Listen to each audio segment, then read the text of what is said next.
Good morning, all. You may be seated.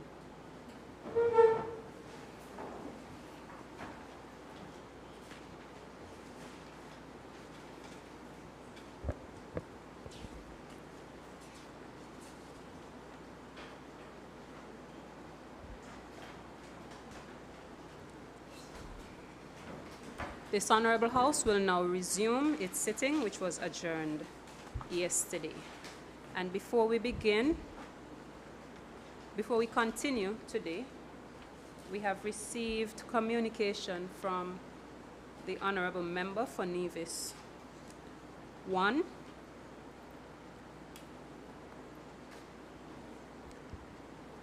who has advised that he may be late or absent from today's sitting as a result of an emergency that requires his immediate attention. Thank you. I would just like to also remind the House that at the end of yesterday's sitting, the member for Nevis 2, who presented the annual financial statement, spoke for 2 hours and 31 minutes. The first member speaking for the opposition has an equal amount of time within which to do her presentation. Thank you. I recognize the member for Nevis 5.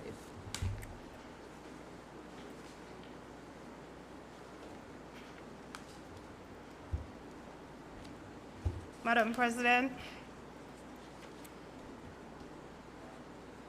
fellow members, persons in the public gallery, those listening via social media and other media outlets, members of the media present in the House today, I bid you all a pleasant good morning.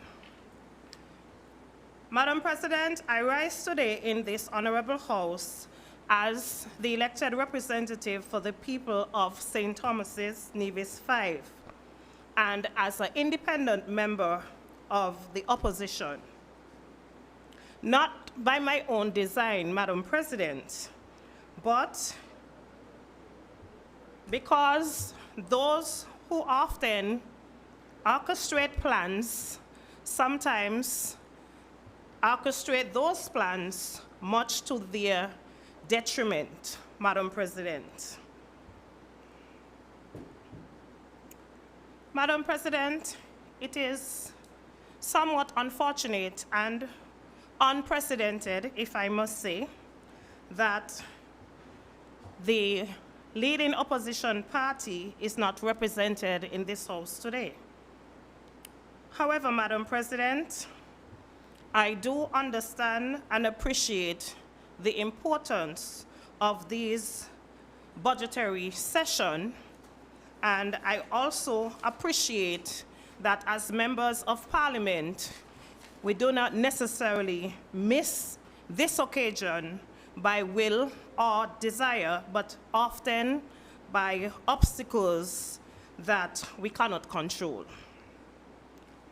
Madam President, my aim here this morning is to offer a balanced, constructive response to the budget 2026 as presented and delivered by the Honorable Member for Nevis 2, the Honorable Premier of Nevis.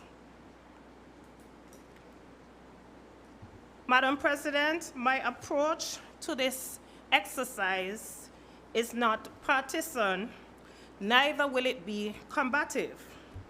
But as a servant of the people, I am obligated by oath to examine, interrogate, and evaluate the fiscal decisions of the government on behalf of all Nevisians, especially those who often go unheard. Madam President, budgets are not mere speeches. They are moral documents that reveal a government's priorities, commitments, and values. They determine who gets what, who is protected, who is empowered and who is often left behind. Budgets are not political trophies, Madam President. They are public trust documents. Every number reflects the hope of our people. Every policy affects their livelihoods. Every borrowing decision binds future generations. For the last 3 budget cycles, that is 2003, 2004, and 2023, 2024, and 2025, we have heard recurring promises from the presenter regarding economic transformation, infrastructure expansion, and alternative sources of energy such as geothermal, and most recently, Madam President, the much talked about SSZ Destiny Project. Yet, the basic realities underground remain unchanged for far too many Nevisians. So today, I intend to speak with clarity, fairness, and firmness in assessing where we are, what went wrong, and also what went right, and how we must chart a new path forward, a path based on truth, accountability, and visionary leadership, not merely political gimmicks. This is why the people of Nevis deserve clarity, truth, and a leadership style rooted in maturity and integrity. Madam President, I wish to begin by first doing a general analysis of the 2026 budget. The mover of the budget has presented a budget totaling several hundred millions and describing it as a medium to long-term pathway for sustainable development. However, we must analyze the budget through the lens of historical promises made in the last 3 budget cycles, actual projections, economic resilience and diversification, transparency, debt management, and fiscal sustainability. Whether the budget meets urgent needs of today's community. My analysis reveals troubling trends when compared to the previous budget years. A widening fiscal deficit despite increased revenue projections. Declining CBI revenues with no credible diversification strategy. Persistent delays in completing capital projects, which questions this government accountability. Rising public debt, despite claims of fiscal prudence. Increased taxation, a burden on the citizens through reinstated or increased levies. Madam President, for 3 consecutive budget cycles, we have heard promises of major capital projects, including the expansion of the Vance Amri International Airport, geothermal energy, housing expansion, agriculture transformation, tourism rebounding, digital transformation initiatives, and most recently added, the SSZ.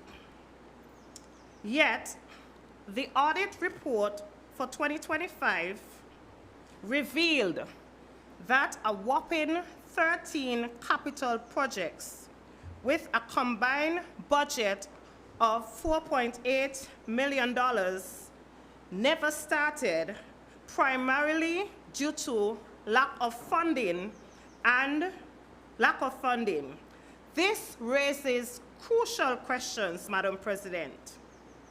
One, why does the government repeat the same promises without successfully implementing the previous ones? Two, why are projects budgeted without secured financing? Three, with the government allocating millions for capital works, knowing that the pattern of non-execution continues. Madam President, a budget without execution is merely a political speech, not a development plan.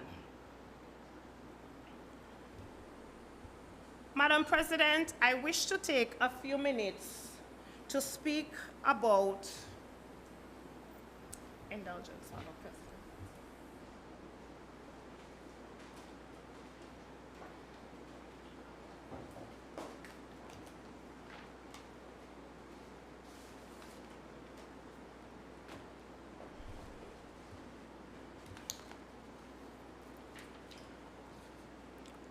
Thank you, Madam President. I wish to take a few minutes to speak about economic performance, whether it is a rhetoric versus reality. Madam President, the Honorable Member for Nevis II speaks of sustainability and growth, yet the numbers tell a different story. Let us examine the actual growth figures. Budget year 2023. The government projected growth of 6.42% for St. Kitts and Nevis, riding on post-pandemic recovery momentum. Budget year 2024. Actual growth for 2023 came in at only 2.3%, dramatically missing targets and projections. Projections for 2024 were scaled back to 5.53%. Budget year 2025. The Federation on a whole, Madam President, achieved only 1.7% growth in 2024. Madam President, we move forward now to budget year 2026, where a modest growth of 2.5% is now being projected, downwards from earlier expectation of 3.4%. The pattern of over-promising and under-delivering has become the hallmark of this administration. While the member for Nevis II attributes this to external factors, and in some cases, external factors have influenced the budget, we must ask, where is the innovative policy response? Where is the strategic pivot that would insulate our economy from these global headwinds? Madam President, let us look specifically at items mentioned in the budget. I wish to start with the airport development and major borrowing to finance same. The member for number 2 has presented 2 significant financing arrangements for the airport expansion. US $19.2 million from the Taiwan government, and US $25 million from the DRI Foundation. Together, these commitments amount to over $118 million directed towards one project, the airport expansion. While no one denies that Nevis must modernize its airport infrastructure, the sheer scale of these borrowing, or if they are grants, requires much deeper interrogation than what has been provided. First, Madam President, there is no transparent cost-benefit analysis showing whether the projected economic returns justifies this level of debt. Airport upgrades are often politically appealing because they are visible and grand, but visibility is not viability. What are the projected increases in passenger arrivals? What airlines have shown interest to come to Nevis if our airport is expanded? What revenue streams, land fees, fuel sales, concessions are anticipated to offset this investment? Without these numbers, Madam President, the government is effectively asking Nevisians to trust blindly the benefits that will come. Madam President, the government has not explained who will benefit economically.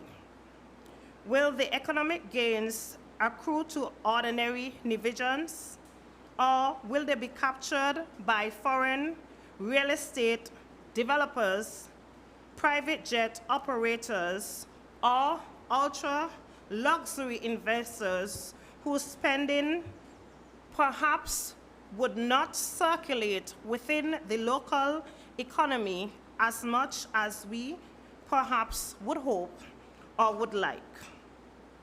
There is a real concern that the average Nevisian is being asked to carry the financial burden through taxes, whether the implementation of new taxes or the increase of existing taxes, while profits may very well flow elsewhere to private investors.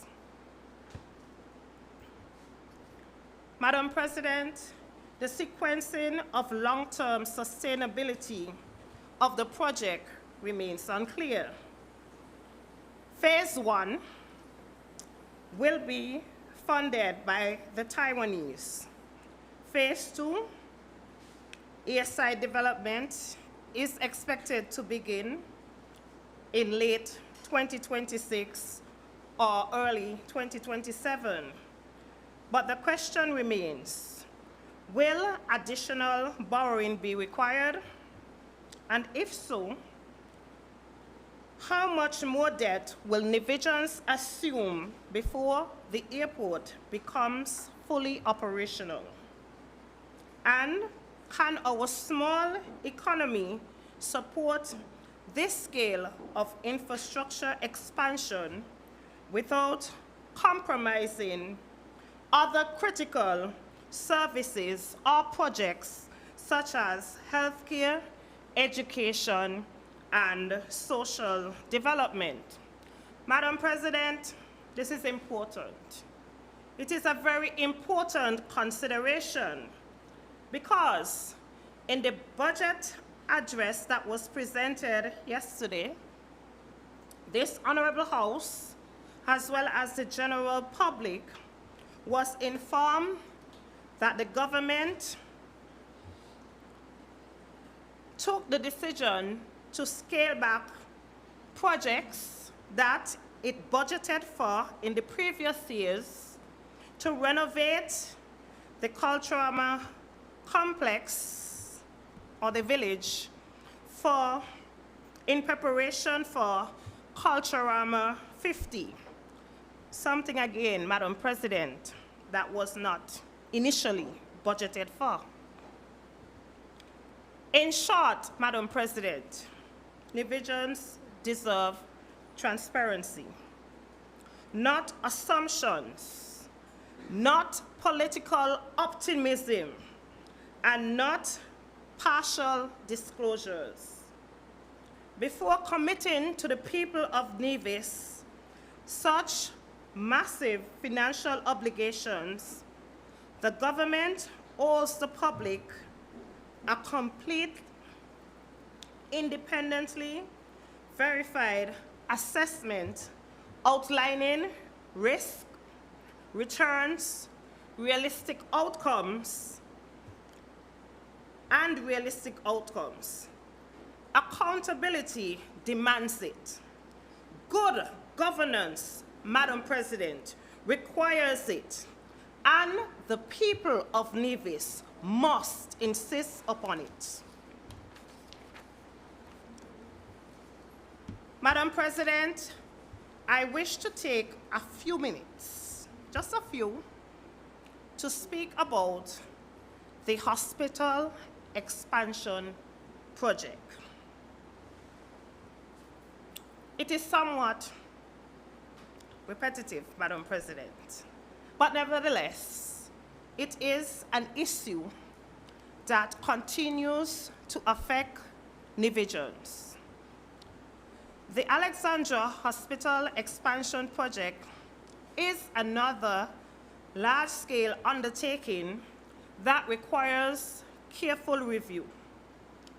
For years, Nevisians have been promised a modern healthcare facility capable of delivering quality service and, to some extent, perhaps reducing overseas referrals and providing specialized care. It is foreseen to be an expansion of some of the existing services that we presently offer. Yet, Madam President, despite multiple announcements, the project has been plagued with delays, cost overruns, and lack of clear timelines. Madam President, some may argue that we have heard it all. This issue is perhaps exhaustive.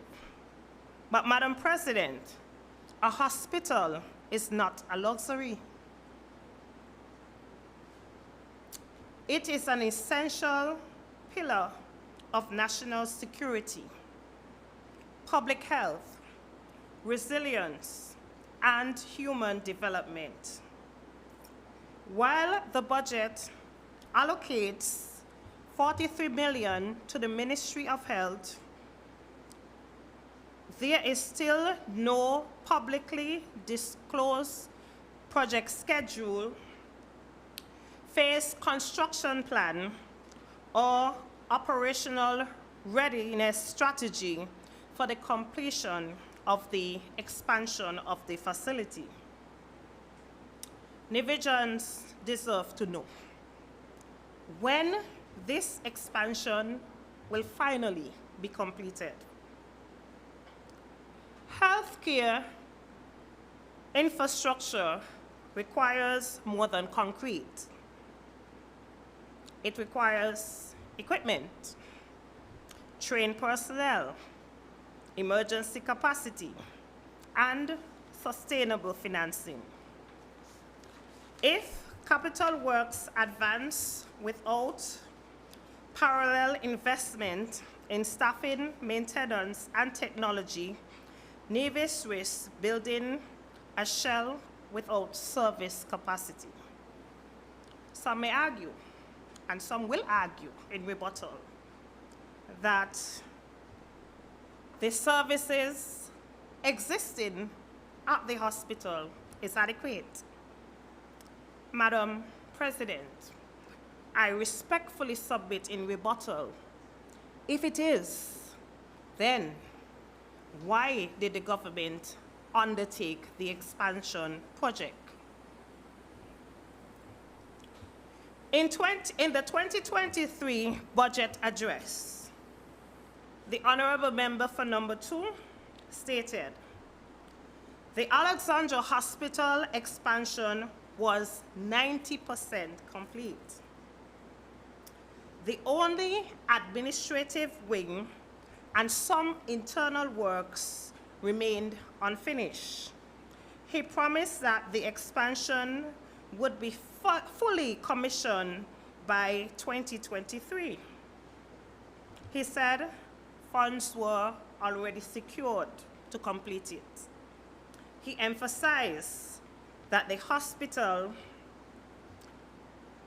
as a flagship infrastructure for investment aimed at modernizing healthcare. Key promise, the hospital expansion will be complete and fully operational during this fiscal year. Madam President, unfortunately, this promise was not fulfilled. Similarly, in the budget address for 2024, again, member for Nevis 2 acknowledged the hospital expansion had not been completed. He attributed delays to contractor issues, steel prices, post-COVID overruns. He said the government was in negotiations with financial partners to complete the final phase. Again, committing that the work would resume in 2024. Key promise. We will recommence and complete the hospital expansion once financing negotiations are finalized. Again, this was not fulfilled.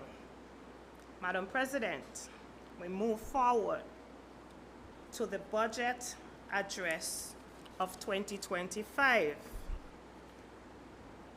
In the last cycle before this current 2026 budget, the member for Nevis 2 admitted that the project had stalled. He stated that the government was reviewing engineering and financing options. He further stated that adjustments were needed because the original design and financing model were no longer viable. He claimed that new funding discussions with development partners were underway. He promised, we anticipate restarting the hospital expansion in the upcoming year, but the project still did not start. Madam President, let us look at what the honorable member now says in the 2026 budget. I refer you to paragraph 137, and I will paraphrase. I acknowledge that we have fallen behind on the move to complete the new hospital wing. We continue to be in discussions with appropriate agencies and are now finalizing financing work which shall commence in the new fiscal year. This, Madam President, is the fourth consecutive year that the honorable member has acknowledged delays, attributed them to external factors, promises financing has not been finalized, and state again that work will begin or commence in the new fiscal year. Madam President, the hospital project must be insulated from political cycles. Health outcomes cannot depend on which party holds office.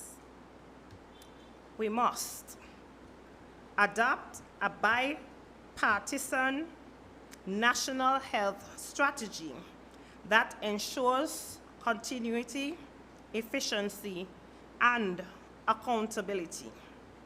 For too long, Nevians have waited for improvements while watching millions spent without seeing proportionate results.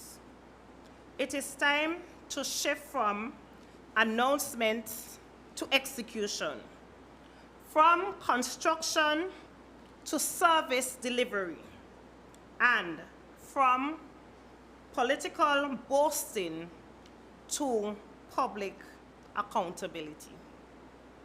Madam President, if we are to be visionary, and we are indeed, Madam President, a people of vision, perhaps the time has come for us not to merely consider the completion of the hospital expansion, but perhaps constructing a brand new hospital in close proximity to the existing one.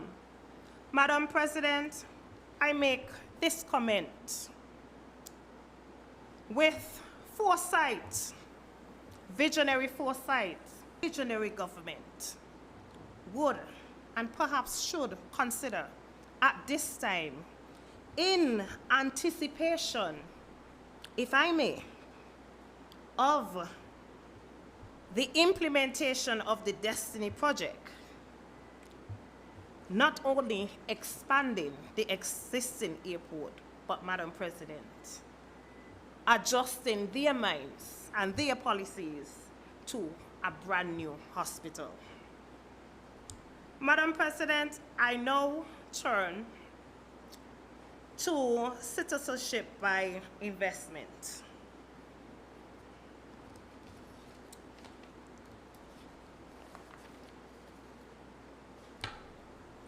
It was reported yesterday that CBI revenues have slowed drastically.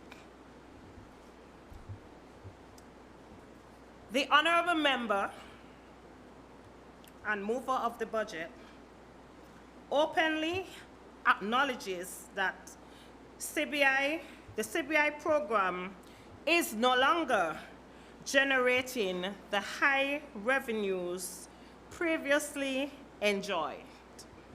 He states, our citizenship by investment program has slowed drastically to the extent that the projected annual revenues have fallen way below that which was realized in previous years. Madam President, this is a significant admission because the Nevis economy has been, and perhaps continues to be, heavily dependent on CBI revenues, and such slowdown impacts overall government liquidity,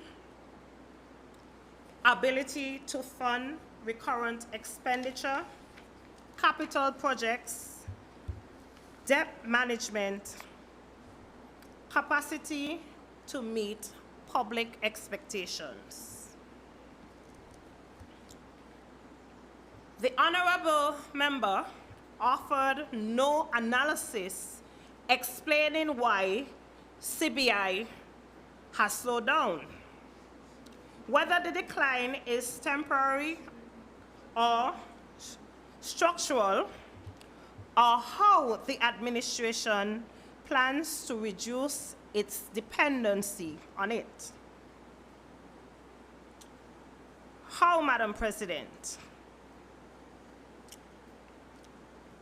How, what plans are ahead, and how can Nevis survive if the CBI continues to decline drastically?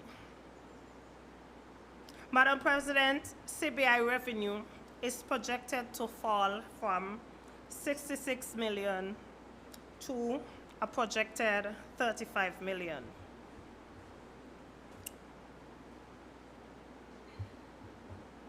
The administration has now budgeted for a conservative 35 million in the 2026 budget.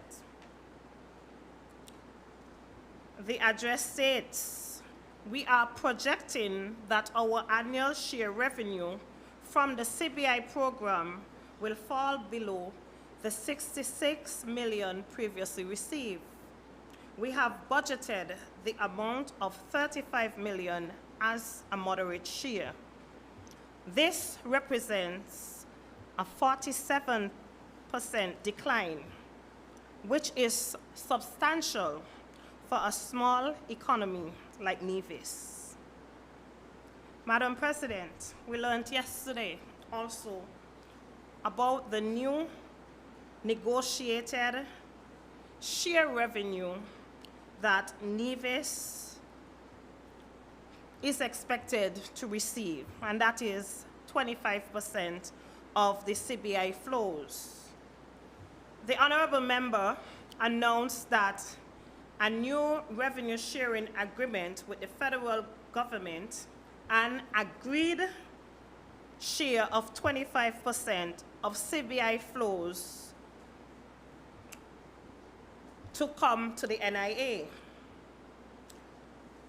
This was framed as a victory, but several unanswered questions remain. One, is the 25% applied to all CBI categories, that is, sustainable growth fund, real estate, alternative investment options? 25% of what amount? Gross inflows or after net federal deductions?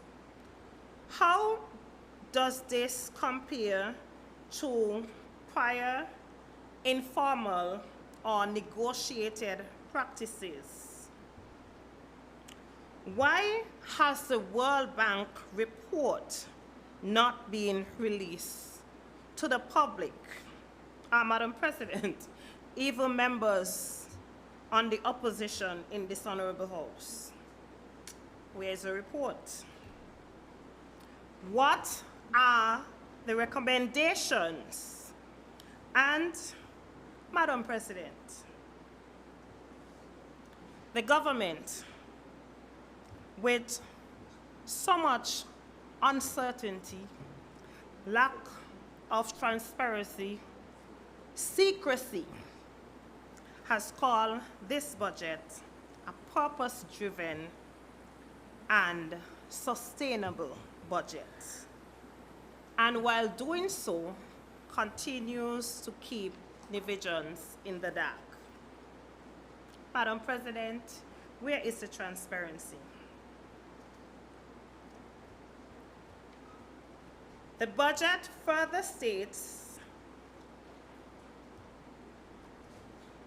that CBI and grants amount to $39.8 million for Nevis. When combined with the projected revenue collections of $175.8 million, this provided an overall total revenue of $215.6 million. Madam President, the $39.8 million includes $35 million from CBI, a conservative projection, and $4.8 million from grant funding. CBI thus still accounts for a major portion of Nevis financing despite the decline. This is a major red flag. The budget also warns that CBI decline impacts the deficit. Projected 47% reduction, yet our projected deficit of $34.8 million is a marginal increase. Madam President, this indicates that the government is using a borrowing and asset sales to compensate perhaps for CBI decline. But what it also demonstrates is that debt exposure will increase if the CBI does not recover. Budget stability is tied to our dependence on the CBI program. Madam President, this is fiscally risky and warrants deeper scrutiny. Yet, the government has presented a purpose-driven, sustainable budget. The budget shows that CBI remains the pillar of revenue, even though it has slowed down drastically. There is perhaps no realistic and achievable short-term diversification plan to replace it. Only hope that actual revenue will surpass projections. Hope, Madam President, is not economic policy. Madam President, the government has also failed to provide a CBI resilience strategy. There is no risk assessment, contingency plan, long-term CBI modernization strategy, plan to strengthen the real estate offerings, analysis of international due diligence tightening. Madam President, perhaps in the World Bank report, all of this was done. But Madam President, without access and without information, one can only assume that it has not been done. The 25% CBI share must be placed under legal protection. Madam President, it is quite interesting that something that affects our bread and butter here in Nevis so dearly has not been legislated. Yet, the federal government With the assistance and support from members in this honorable House who also sit on the opposition bench in the federal parliament, also supported with urgency the passing of the SSD legislation, a bill that was passed in the federal parliament in record time. And while that has been done for years, Madam President, we have not seen it fit to legislate the sharing of our CBI revenue. So, Madam President, we can be somewhat grateful that an agreed 25% has been arrived. But, Madam President, one must ask the question, because I wish to go back again to destiny. It is the talk of the town, and by all means, Madam President, the talk is sweeter than honey. It is our saving grace, Madam President. I am told through research, through town hall meetings, and even reviewing the media or information that was put out by the Destiny investor, that it will significantly increase CBI revenue. The target really of Destiny is CBI sales.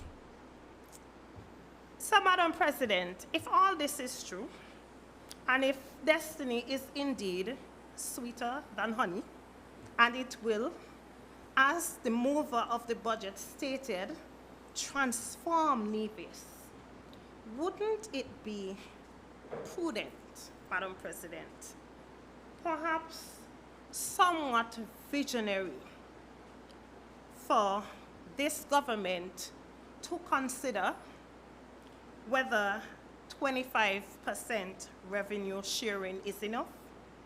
Seems to me, Madam President, it appears to me that if it is that Destiny is indeed a success, that the majority of revenue from the CBI would be generated right here in Nevis. Madam President, are we saying to Nevisians that if that is indeed the case, that Nevis would only muster a mere 25% of that revenue sharing? Indeed, it appears that that is exactly what has been presented, or perhaps is being projected.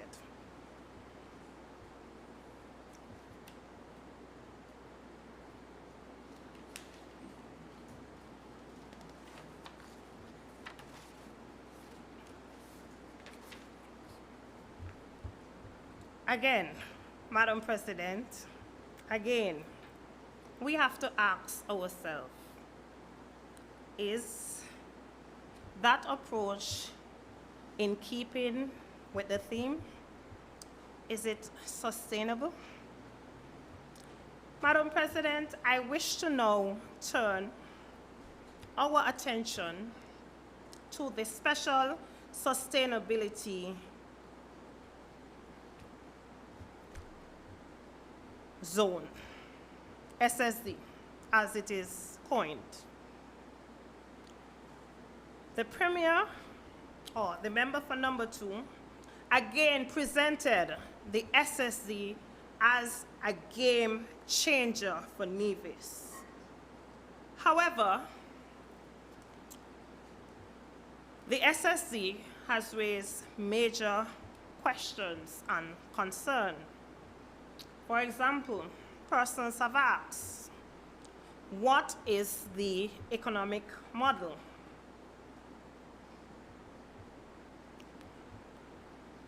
we still do not have, a regulatory framework defining tax treatment, environmental impact assessments. But, Madam President, perhaps I am jumping the gun a little bit because, Madam President, we also still do not have an agreement. So, therefore, Madam President, in order for the SSC legislation, and I must state publicly and on record that I have no difficulty with the implementation of special sustainability zones, or economic zones as they are often called. Absolutely none, Madam President. I understand the importance of zoning.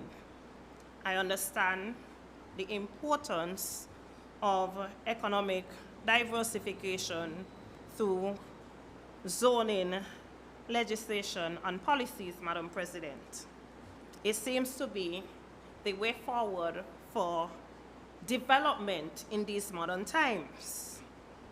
Madam President, a zone simply restricts economic activity to one single activity. That's all it does. For example, the destiny is proposed to be a residency zone. You may have agriculture zones, manufacturing zones, technological zones. All it does is it limits the activity within a specific and defined geographical area. But, Madam President, this Destiny or SSC project, it creates some level of discomfort, as it should, for the Nevisian society. It is the first of its kind, not only in the Federation of St. Kitts and Nevis, but throughout the wider Caribbean region. Because whilst we do have SSZ, or special economic zones that exist in Antigua, in Jamaica, in St. Croix, etc., a residency zone to the scale of 2,000 acres as presented. And the farm tree has taught us this, to only look at economic benefits. We must look at social implications. We must look at cultural impact. We must also be mindful of the type of society that we wish to create here in Nevis for future generations. Some have argued, Madam President, that the size of the project, the land mass that is being obtained for one single investor is troubling. And I can see that argument, Madam President. I certainly concede. Because land ownership is a form of not only economic prosperity, but it is a form of control, Madam President. It is a control. Madam President, despite the best efforts of the government, and perhaps to some extent, the best efforts of the investor, Mr. Jensen, one cannot help but wonder whether Destiny through SSD is ultimately designed to be a luxury enclave. It appears so, Madam President, based on the desires of the investor, the fact that the investor would like to have his own, and I am quoting directly from him, court system, his own, not sure if it is police. The term police is sometimes used. I understand it to be security. You can also have your own customs within that zone. Madam President, despite the language that is used to camouflage, it still appears to be an enclave. And that, Madam President, is the issue that Nevisians face and the reason for the discomfort. And the discomfort is not in vain. To some extent, there's a bit of political gimmicking and tricking. But nevertheless, Madam President, it is what it is. And the voices of divisions cannot be ignored. It is something that is being thought of for the first time. Madam President, interestingly, I note, there were many promises, many goals, objectives, campaign plans. Not sure if they were manifestos, but during the campaign of the elections, both federal and local, that were recently held in 2022, some 3 years ago, Madam President, there were no talks about SSD, nor Destiny. If there were, Madam President, I stand to be corrected. But because I was actively engaged in those elections, these talks did not come up. So it is almost as if SSD and Destiny is now creeping up on our people. Madam President, I recall a song from back in the day from Smarlock's band called Watch It Creep Up. Destiny, SSE, something like that. We have to watch it creep up, Madam President. Because if it is, and I do believe that if there was full disclosure as far back as the campaign, then perhaps persons would have been more aware and somewhat accepting to the Destiny project. But Madam President, because it's a creep-up effect, one can understand.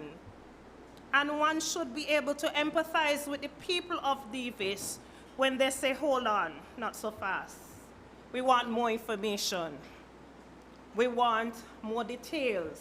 We have some level of discomfort.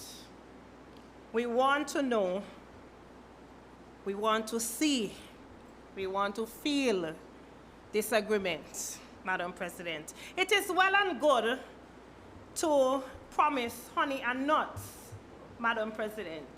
But of course, with everything in life, there are pros and of course there are cons. There are positives and there are also negatives, Madam President. So we cannot become angry.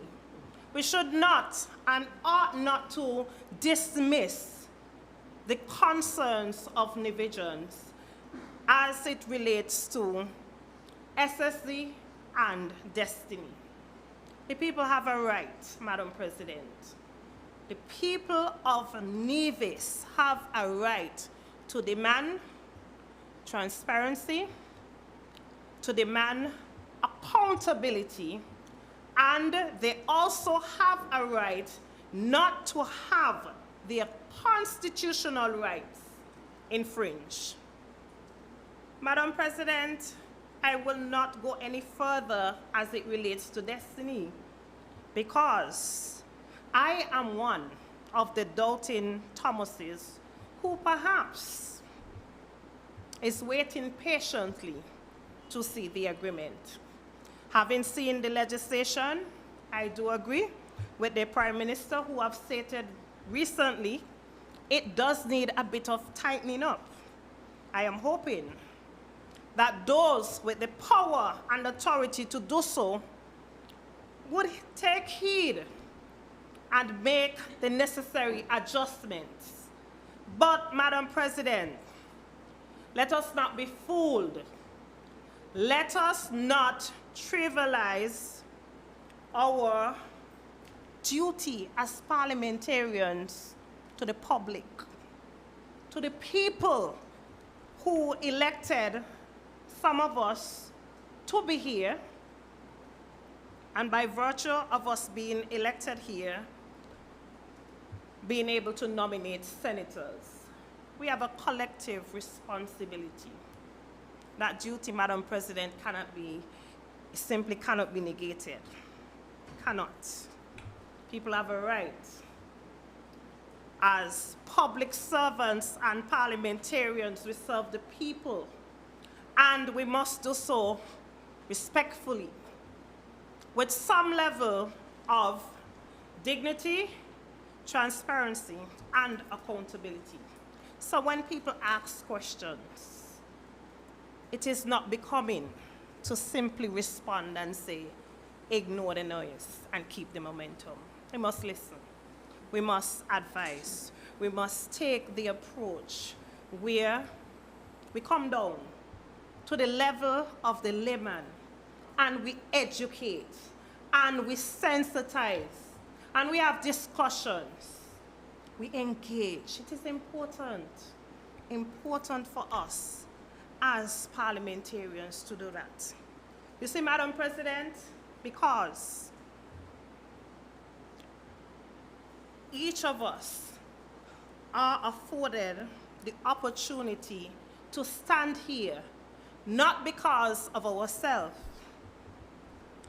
not because of our values, not because of our attributes, not because of our ambition or qualifications, Madam President, but because, Madam President, the people of Nevis send us here. The people, we are servants of the people. People are our employers.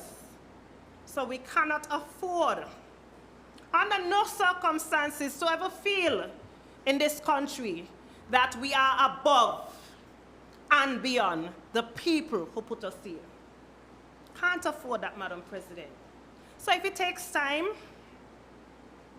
if it takes encouragement, if it takes people sometime asking maybe annoying questions, if it even takes people opposing, marching, whatever it takes, Madam President, the voice of the people cannot afford, we cannot afford for their voices to be ignored, Madam President. Not, Madam President, if each of us see ourselves as servants, humble servants of the people, Madam President. And I would leave destiny at that.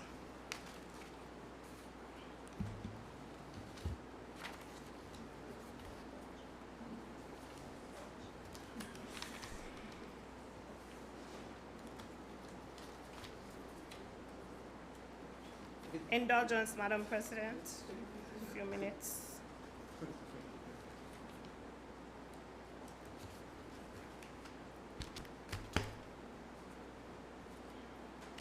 Madam President, I wish to now address another issue or point that was raised in the budget.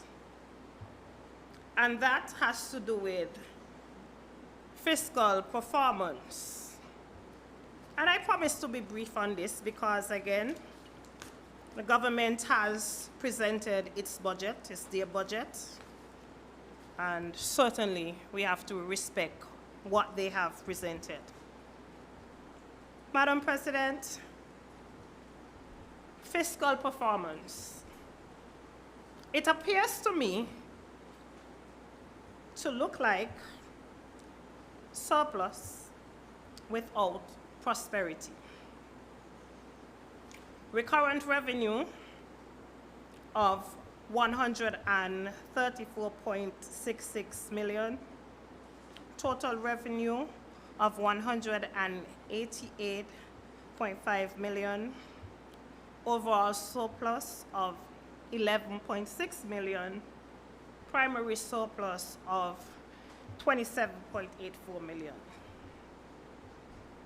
Madam President, surpluses are commendable, but surpluses alone do not mean economic growth or improve well-being, and we cannot afford to fool ourselves, cannot afford to be delusional. The surplus, Madam President, is heavily dependent on CBI revenue transfers, deferred capital expenditure, and underspending in key areas such as healthcare and social development. Surplus built on delayed investment is not sustainable and can never be sustainable. Madam President, as I went through the budget address, I was quite alarmed and amazed when the issue of VAT, value added tax, was raised. Took me by surprise that the federal government took the initiative, I believe it was in 2024, 2025, to reduce VAT from 17% to 13% as a means of granting some relief to the citizens of St. Kitts and Nevis. I believe that it did have an impact, and it did provide some relief to some extent because there was a different feel in the economy. People were spending more. However, Madam President, the government in this budget, federal government that is, was somewhat chastised for doing so, because a picture was painted in the budget that VAT collections for the custom department declined by 10%.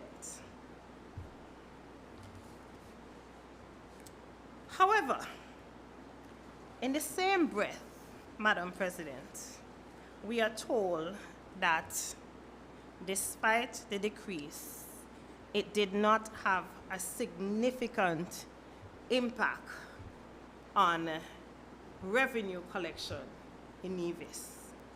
So again, Madam President, if we are purpose-driven, the question must be asked, purpose-driven to who or what?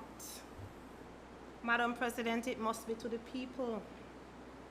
So when, whether it is this government, federal government, any government, see it fit to give some relief to the people, Madam President, we must not frown nor scorn it, Madam President, because maybe the members opposite cannot appreciate. Maybe they don't know Maybe they don't feel the squeeze. Maybe they are too wealthy that they cannot understand, Madam President, what a little reduction, however minute, little reduction, small, in taxation, how that can significantly affect our people. Maybe they don't know. Maybe their pockets are filled and running over. Don't know, Madam President. That is certainly not the case on this side. But on a serious note, Madam President, we must be able to empathize and have compassion on our people. Madam President, the government have proposed that there is no introduction of new taxation in this budget. However, while that may be the case, Madam President, we do see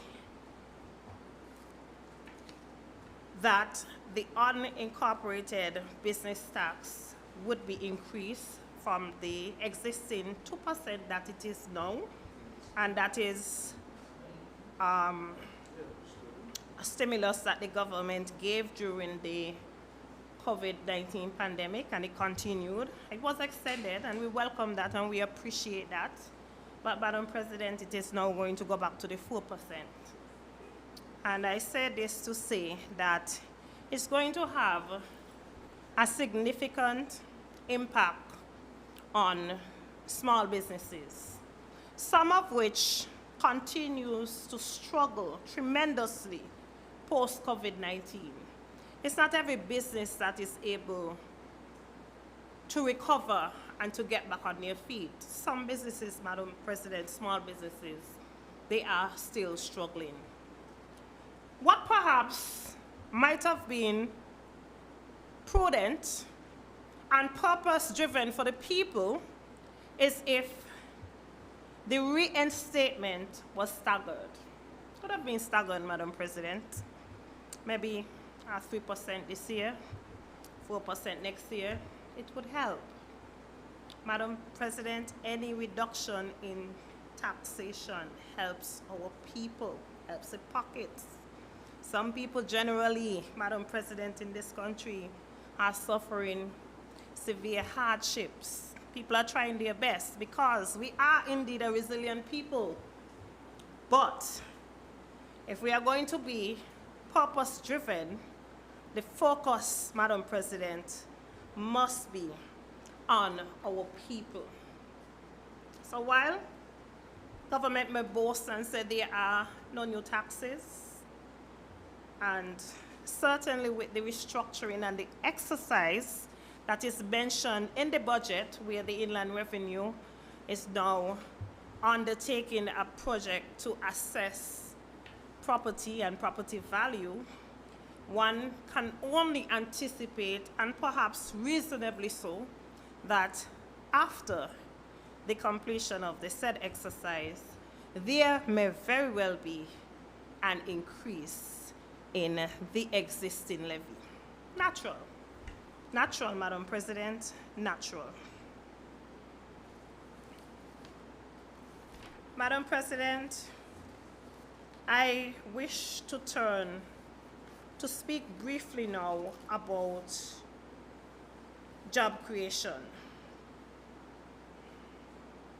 I will come back to public debt and borrowing. Job creation. And the budget claims that for the fiscal year, 6,398 jobs were created, 5,898 persons are employed, and wages are up by 6%.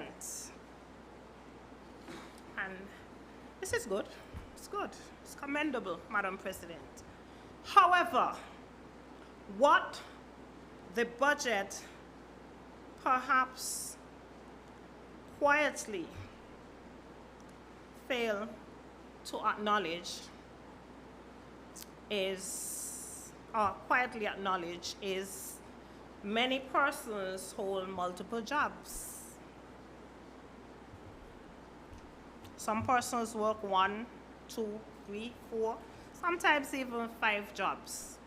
I don't know if it is a case where perhaps they like to work, Madam President. Maybe they do. But multiple persons working jobs can be seen as an indicator or perhaps a reflector that one or two income cannot sustain people. But they have to work. They need to earn more money in order to survive. Could be a signal of economic hardship, Madam President. Some may argue could also be just the availability of jobs. But Madam President, I do believe that perhaps it's a case where persons have to work multiple jobs just to make ends meet. Madam President, the budget also disclosed that self-employed persons are not being reported. I don't know what is the cause of this, Madam President. I believe that once you are working, whether you are employed or self-employed, you certainly have a duty to report your earnings to Social Security.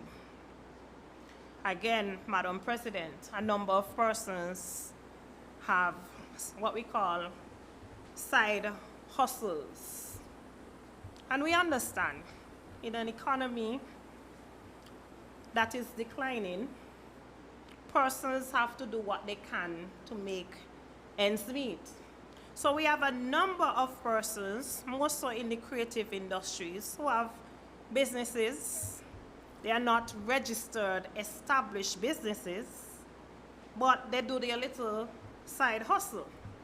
And so therefore, those persons may not be reporting or captured in the employment statistics.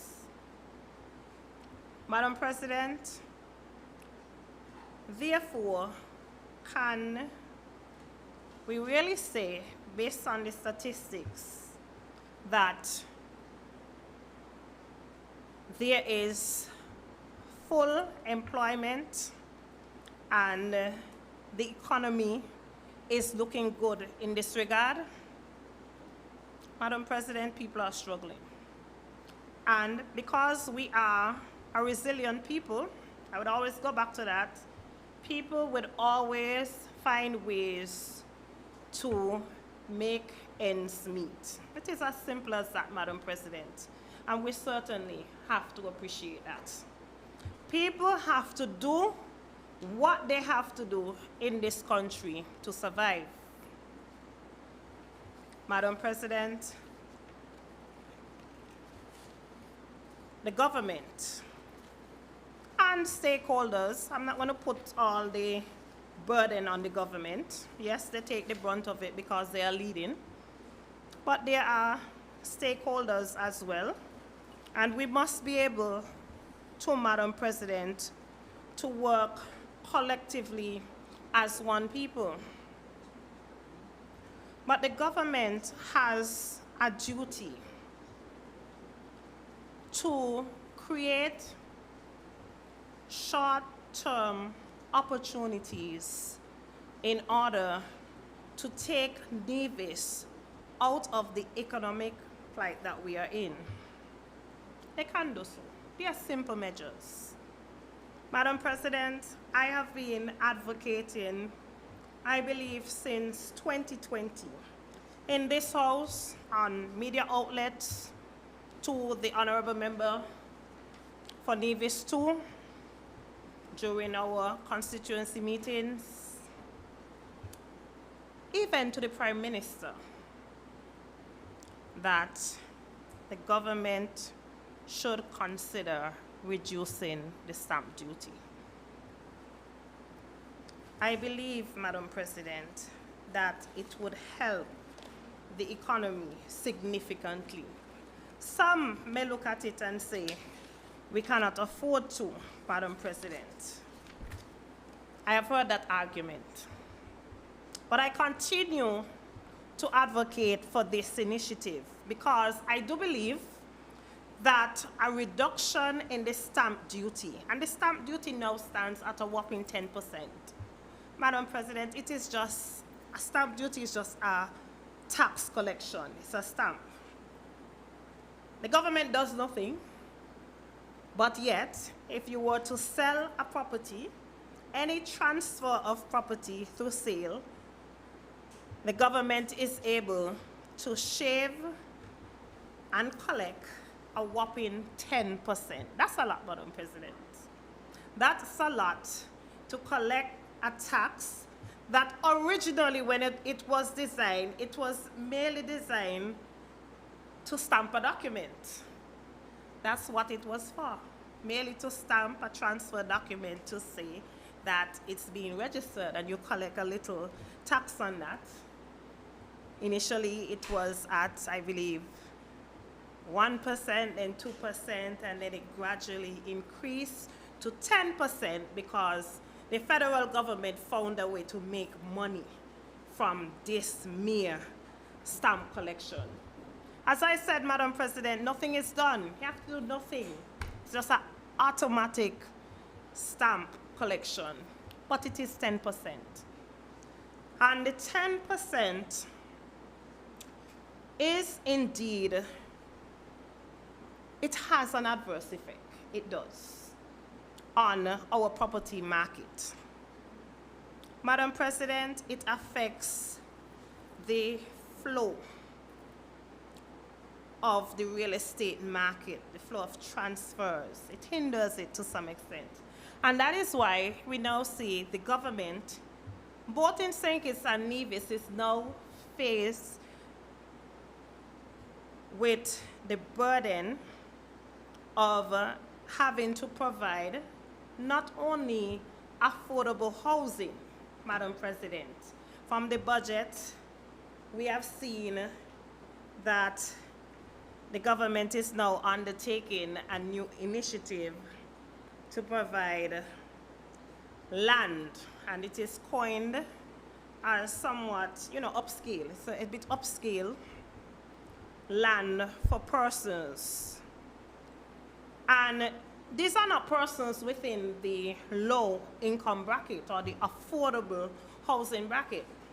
These are now catered to people who can afford to buy land, not from the government, but from the private sector or a private vendor.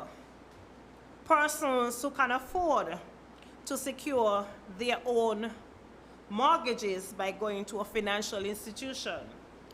And Madam President, this is being done because there's a market. There's a market because people need land.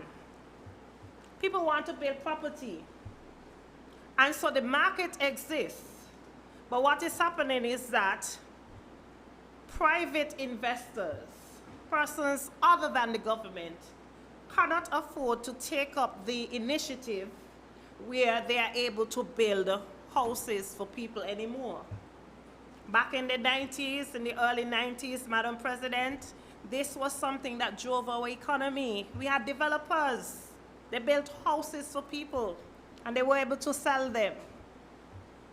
Okay? But with the increase of the stamp duty to a whopping 10%, it is difficult for private investors to do so because, Madam President, they would not be able to see a good return or profitable return on the investment simply because the stamp duty is too high.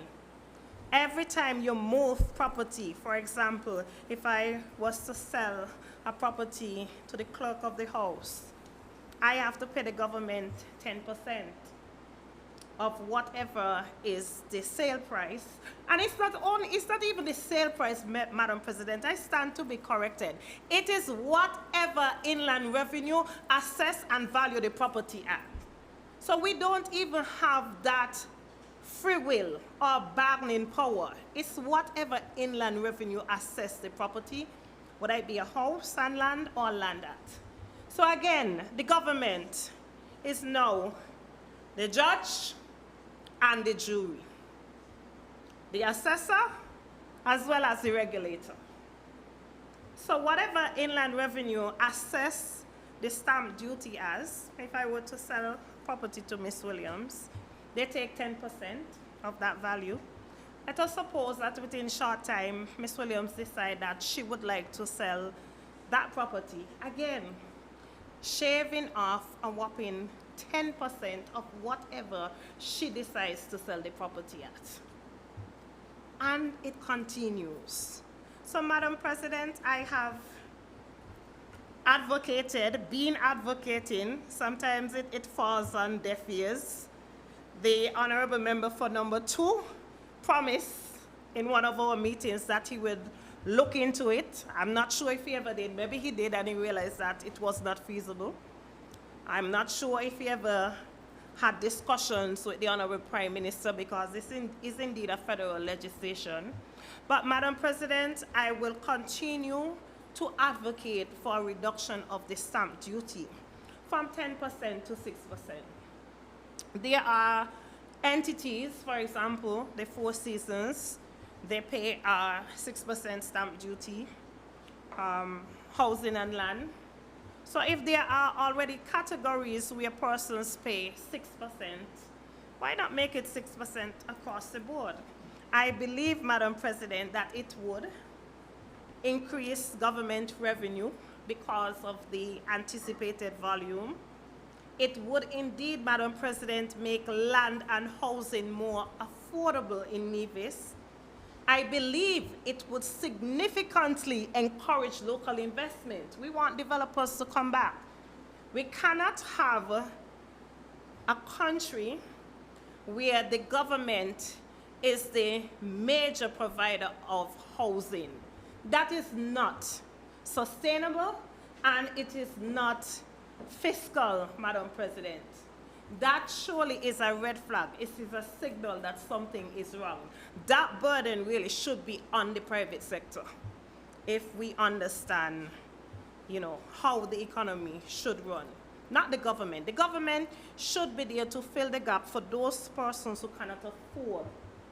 Okay, because there are some persons who generally cannot afford housing. And that really was the intention originally when the government created land and housing, to bridge that gap, those persons who cannot afford. It has now extended to those who can afford, who can more than afford. And where are we going with that, Madam President? That burden has to be shifted away from the government, and it must go back to the private sector, and we have to find a way to encourage local investors to go back into property development. Madam President, just to touch on education a bit, and it's just one simple recommendation or observation. This year, we celebrated in September 42 years of independence. And despite that, Madam President, Nevis still does not have a technical and vocational institute, not even a little community college. Madam President, the time has come. The time has come, because if it is that the government is presenting a purpose-driven, sustainable budget, we have to think collectively about human development. We must think about human development, human capital. It is our resource. I go back to destiny.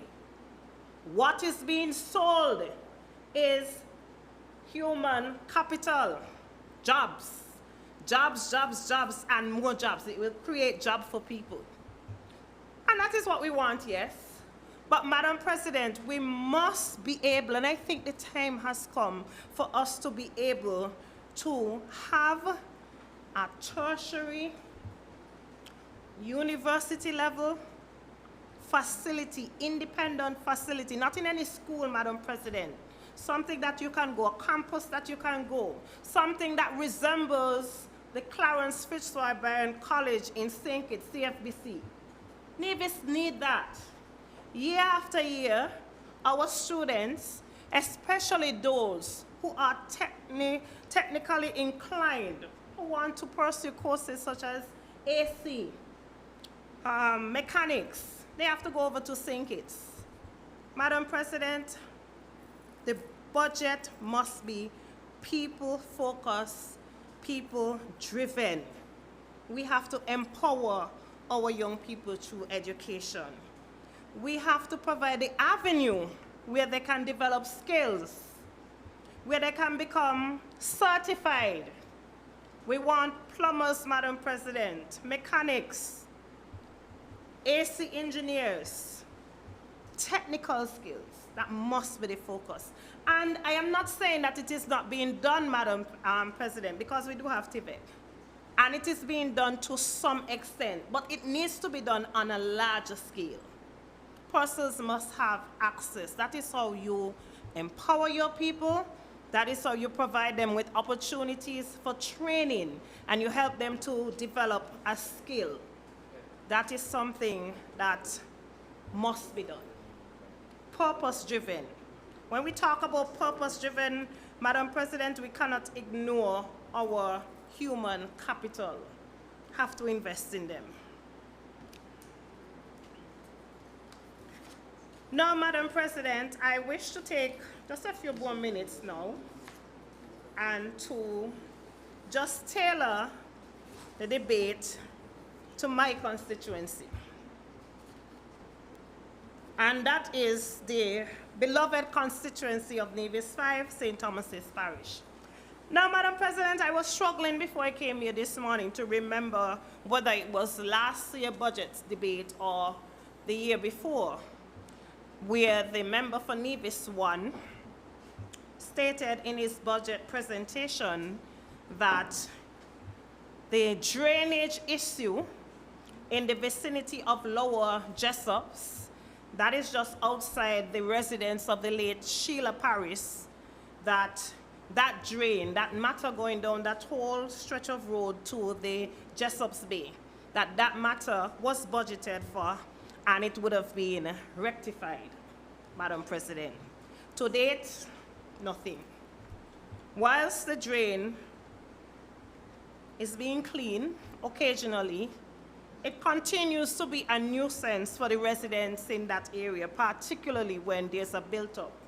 So again, Madam President, promises, no delivery.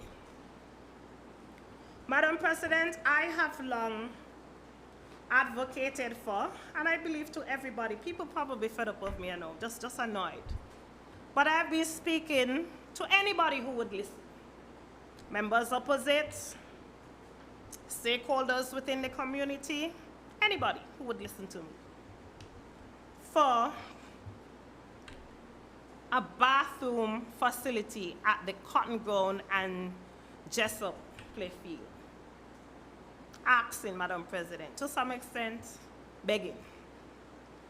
And for years on, through different administrations, the cry of the people for those basic facilities have been ignored.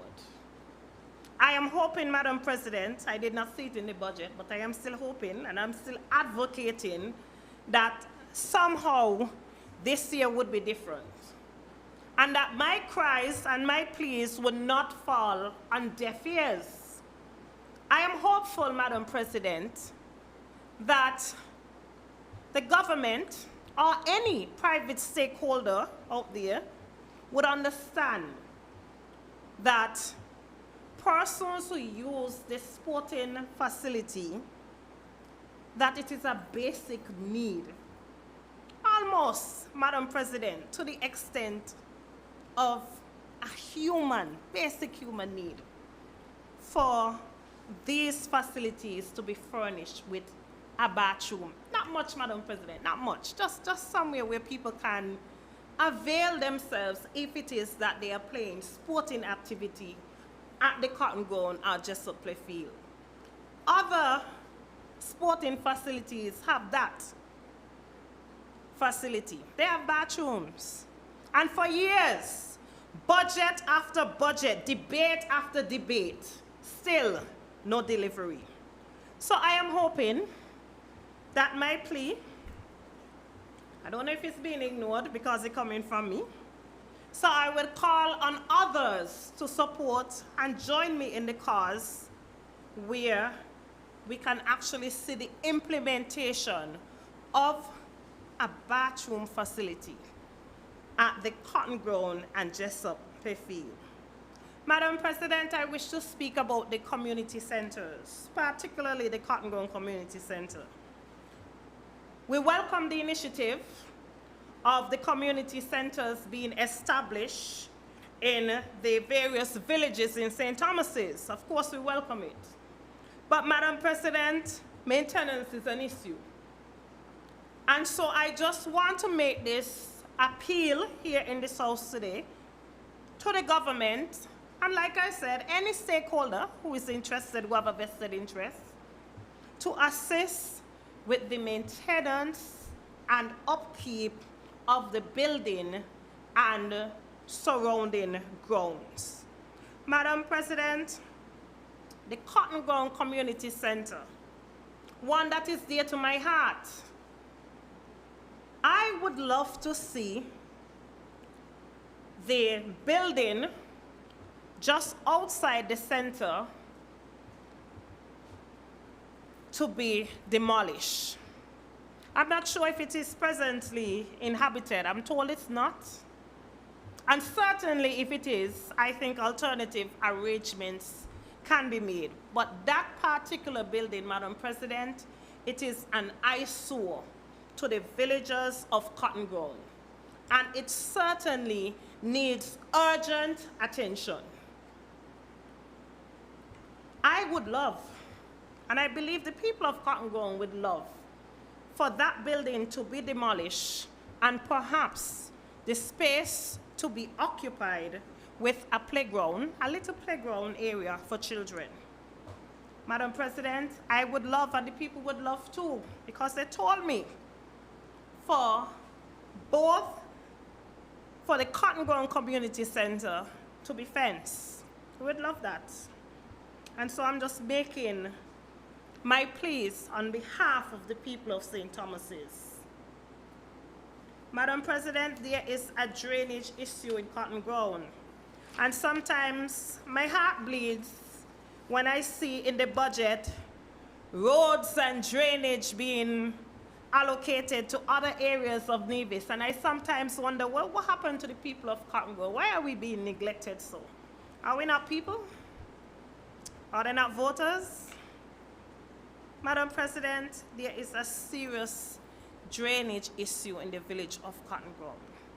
Administration after administration has been aware of the issue, but to date, Madam President, no one has dared even to make inquiries about how the matter can be addressed, but it needs to be addressed because when we have heavy rains, it is affecting some of the residents of Cotton Grown.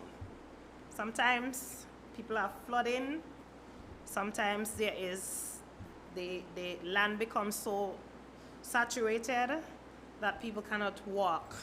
We have debris, mud, washing down on people's houses. And so this issue, again, Madam President, it needs to be fixed. Madam President, also, and I have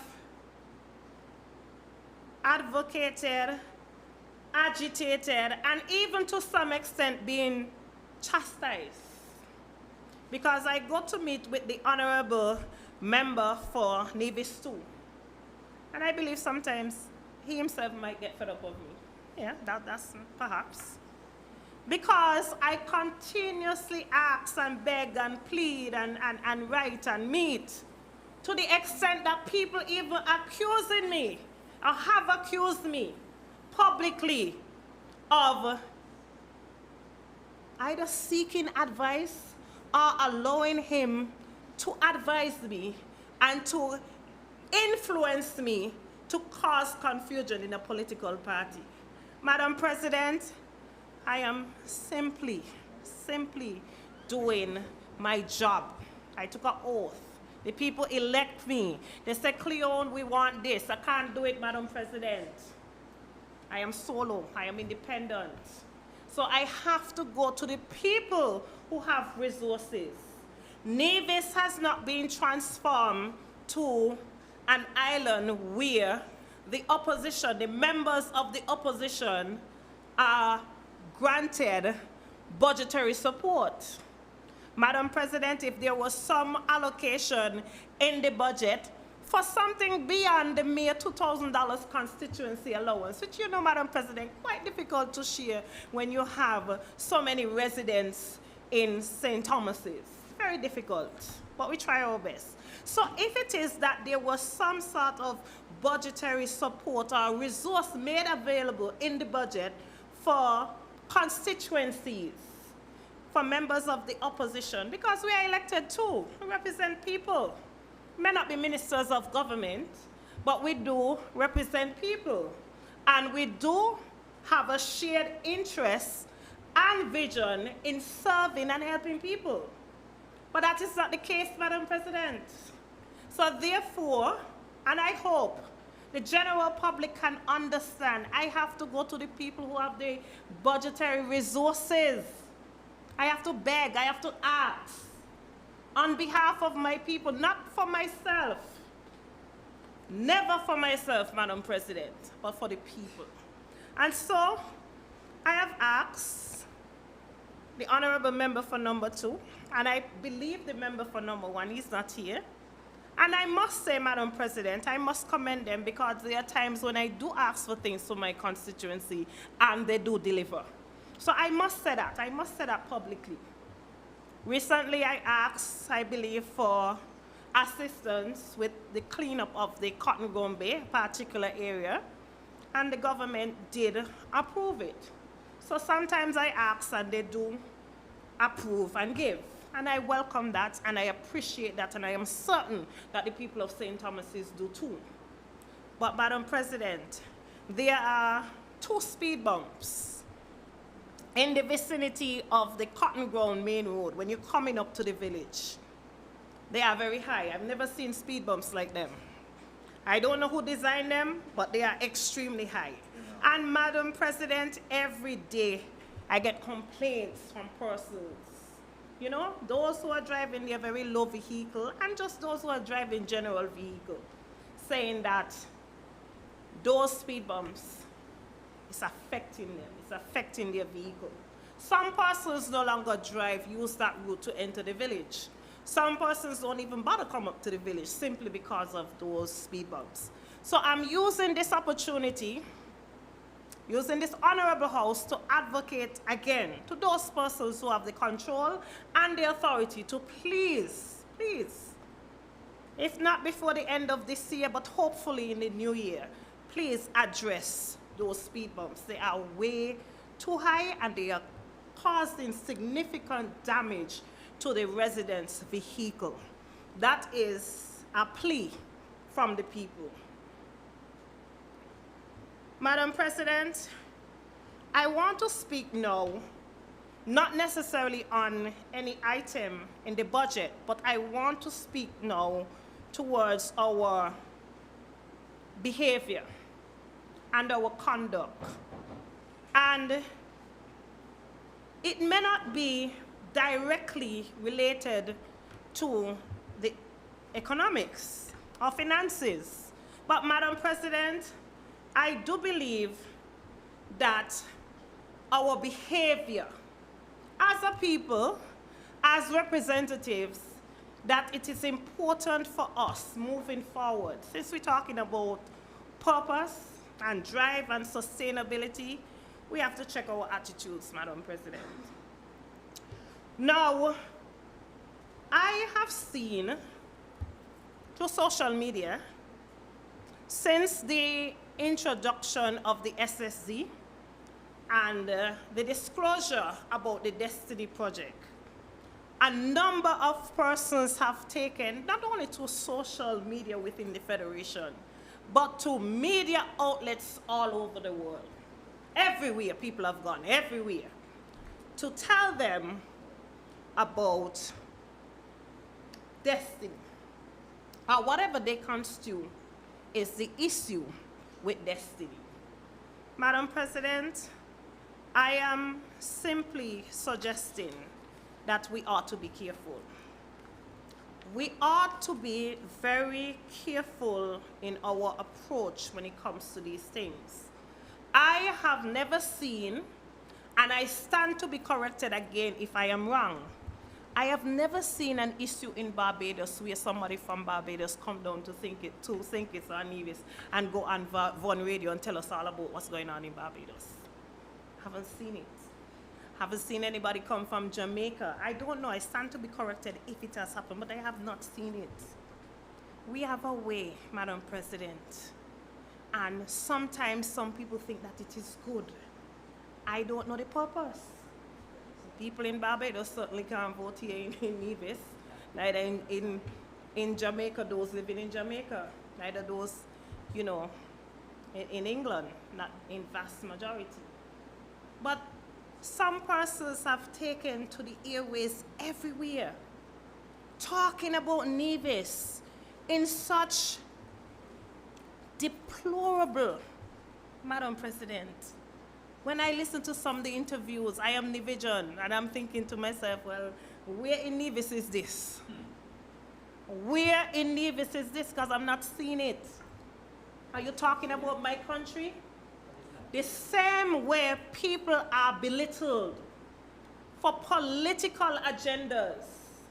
And nobody is putting a stop to it. It's okay to malign and to destroy people's character and integrity, all for political gains. Madam President, recently I listened to an interview where a member of this house went to Anguilla, say all manner of things about me, and the member for number 2. And you see, Madam President, normally I would ignore those things, but it has come to the point where the malice, and I coin it as transferred malice, the hatred for whatever reason. How you see me, Madam President, I don't hate anybody. I get on with everybody, even when people don't get on with me, because I really don't have the time for it. But the malice, Madam President, is affecting our behavior and to some extent our country. We have to be careful because there are persons out there, investors, people who might want to invest in Nevis. They are listening. They don't know Nevis. So when they hear negativity and adverse things about Nevis, they may want to say, well, I thought about coming to Nevis. I thought Nevis was a nice, quiet place. But when I hear these talks about Nevis, I'm like, what's going on down there? It seems like the country is unstable. It's not stabilized, Madam President. We have to be careful with that. I can understand politics. I can understand political gimmicking. But we have to be careful because, you see, Madam President, in the electoral process, sometimes you're on the opposition. And then there may come a time when you may sit on the government side. But when you paint a picture that is so degrading of the people of your country and your country, how do you tell them in the next few years, oh, well, I didn't mean it like that, Nevis is the next best thing? You are destroying your country. Maybe not deliberately, but I am simply saying and advocating and using this forum and this house that we have to be careful. You can have disagreements. You can have views, adverse views, but we must be professional in our discourse, Madam President. We have to be professional, and we have to remember, at the end of the day, we are all Nevisians. We are all Nevisians, Madam President. Whether you support CCM, NRP, whether you're on the government side, opposition side, at the end of the day, we are all Nevisians, and Nevis is all that we have. We have to find a way to coexist. We have to be mindful because in one breath, Madam President, you have persons out there working astutely to promote Nevis, persons in the tourism sector, persons in the financial sector. I used to work in that sector, Madam President, so I know I know how difficult it is to go out there and try to sell and promote Nevis and to bring in investment to our shores. But when you have people who are single-handedly undermining those efforts, I am simply suggesting, Madam President, it can have an adverse effect on all of us, Madam President, all of us, because we all have to eat. We have children who are attending schools, children who would come up generations. We have to preserve Nevis. So we may not all agree, and we are entitled to disagree. That is our right. But we have to be careful the message that we are sending to our CARICOM counterparts and to international persons, because you don't know who an investor may be. You never know. You never know who may want to buy a property in Nevis. You never know who may be out there and want to form a company in Nevis. So we have to be careful. We have to be deliberate. We have to have a mindset of purpose as a people. And, Madam President, I want to encourage all parliamentarians in this House, and those who are not here, that we have to lead. We have to lead by example. True leaders lead despite adversity. True leaders stand up and lead despite challenges. And if it is that any one of us here, senators, elected members, think that we can only lead when everything is good, we can only lead when people are cheering us on and saying yes, yes, yes, that is not a true leader. Madam President, we have to be deliberate. To wrap up, and in conclusion, Madam President, I hope that the contribution that I have made here today, it will not fall on deaf ears. Like I said, the exercise was not one to merely criticize, but it was one for us to really collectively assess Nevis. Look at what we want, look at where we are and where we want to go. To understand that at the end of the day, our priority is Nevians. And what the people of Nevis really want is to be able to have a sustainable state where they can be able to provide for themselves and their families. So, Madam President, I want to thank you, and I want to thank the people of Nevis 5 for the opportunity for me to stand here and to advocate on your behalf, Madam President.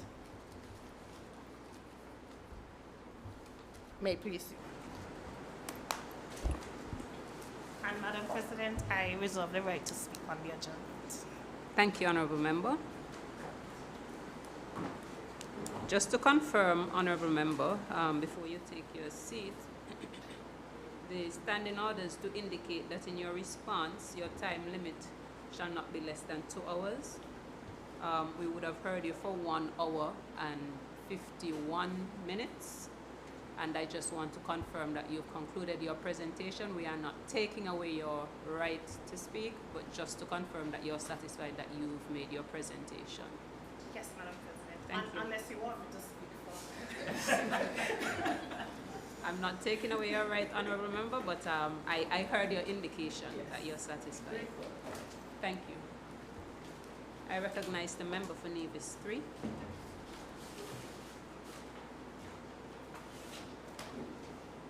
Madam President, I rise to seek your leave for an adjournment of the House until 1:15. Thank you. Is there a seconder?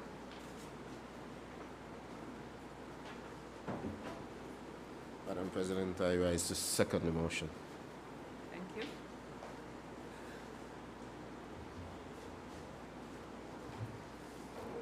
The question is that this Honourable House stands adjourned until 1:15 p.m. Those in favour? Aye. Those against? The ayes have it. House stands adjourned.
Please be seated.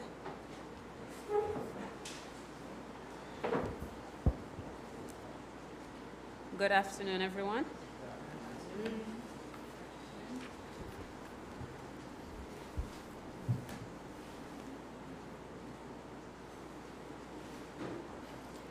House will now resume its sitting.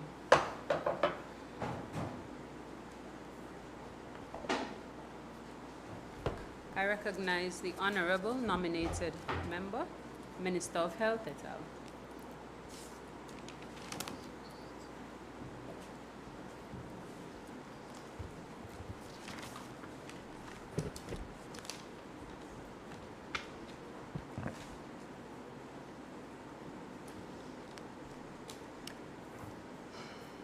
Madam President, I rise today to lend support to the Nevis Island Administration's 2026 budget and to give an account to the work, direction, and responsibility of the Ministry of Health, Gender Affairs, and Social Empowerment. Let me begin by saying a good afternoon to everyone in the room, audience online, and listening overseas. Madam President, let me begin by saying plainly that this is a ministry that simply does not operate in theory. We deal in real life every single day. We deal with illness, we deal with recovery, we deal with young families trying to make ends meet.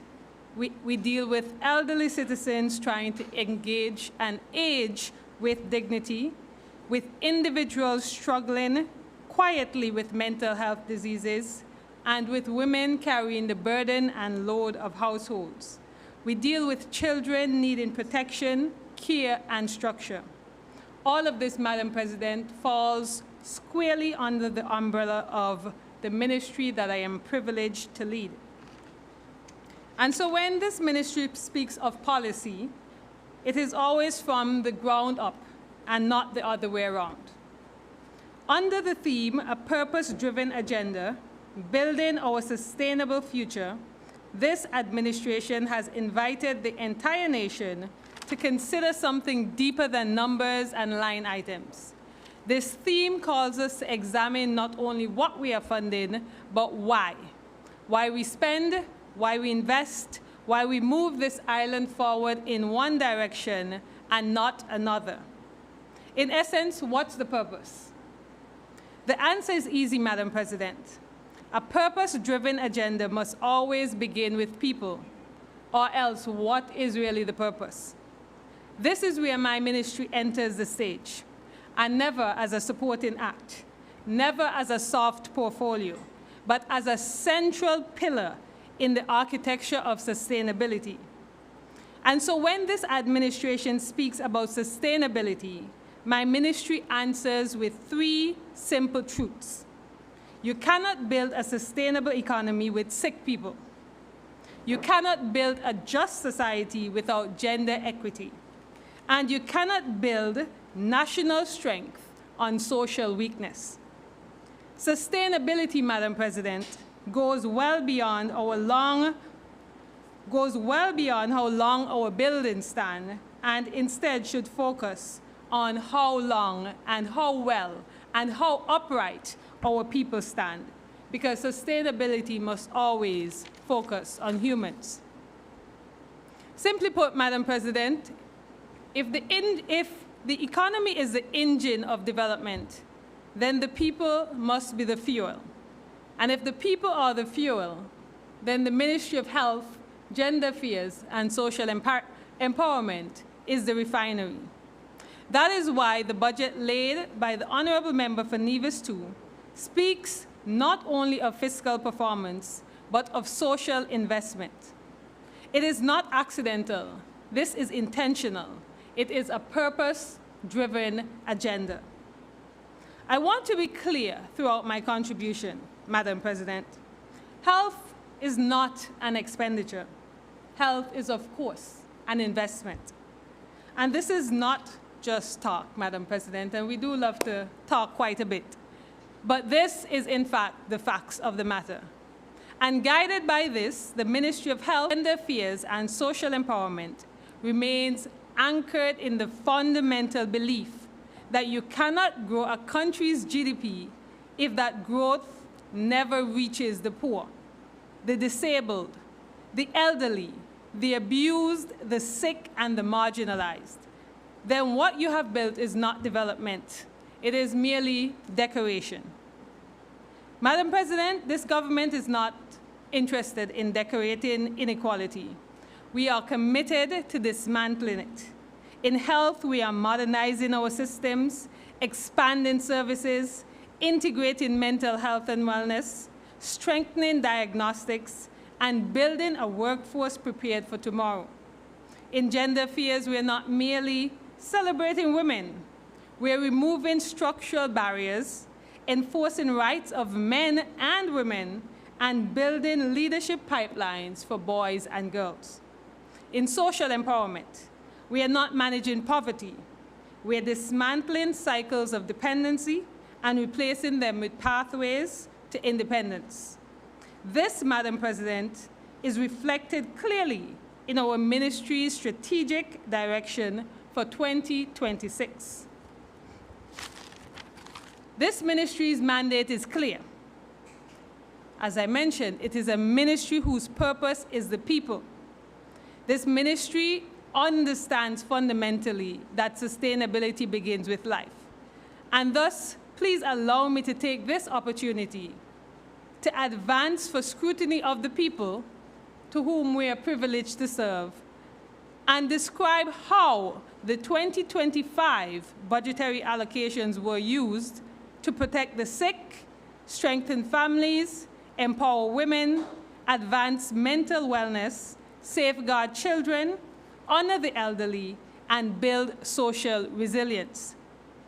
This, Madam President, will effectively demonstrate with evidence that this ministry is not an accessory to development, but the driver, and will give appreciation for why 15% of this, the 2026 budgetary allocation, is rightfully dedicated to its operation, the single largest ministry allocation outside of the Ministry of Finance.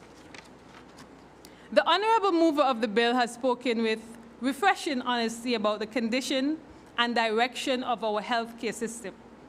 As a government, we acknowledge openly that it requires modernization, expansion, including the well-overdue Alexandra Hospital wing, and that is why this budget commits to funding the expansion of the Alexandra Hospital, and not just as a ceremonial project, but as a commitment made and a commitment that must be kept.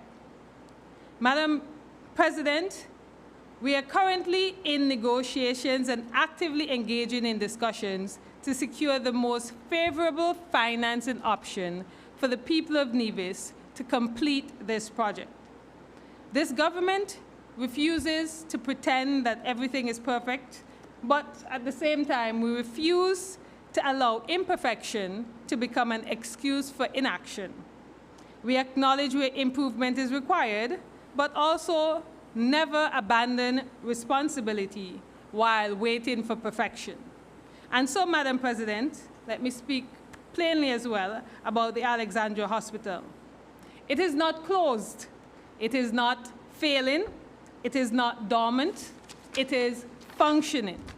It is busy, and it is carrying the weight of this island's healthcare needs every single day.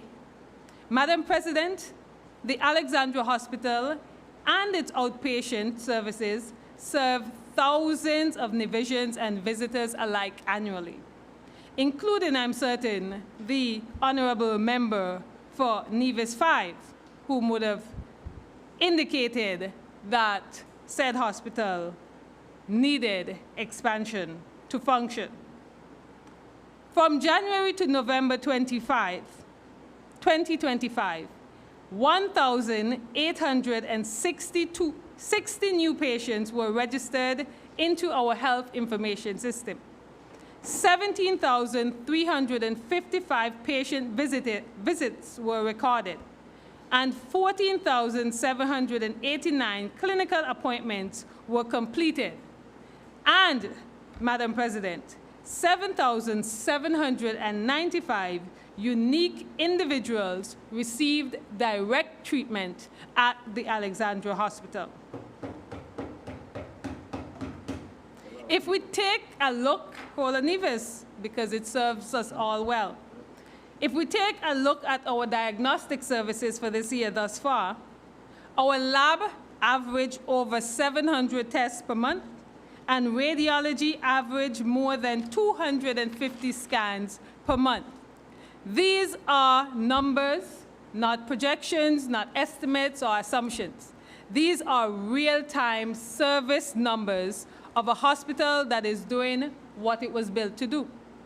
A hospital that is clearly working for the people, Madam President. It is absorbing demand, it is responding to emergencies, it is saving lives, all while preparing for transformation.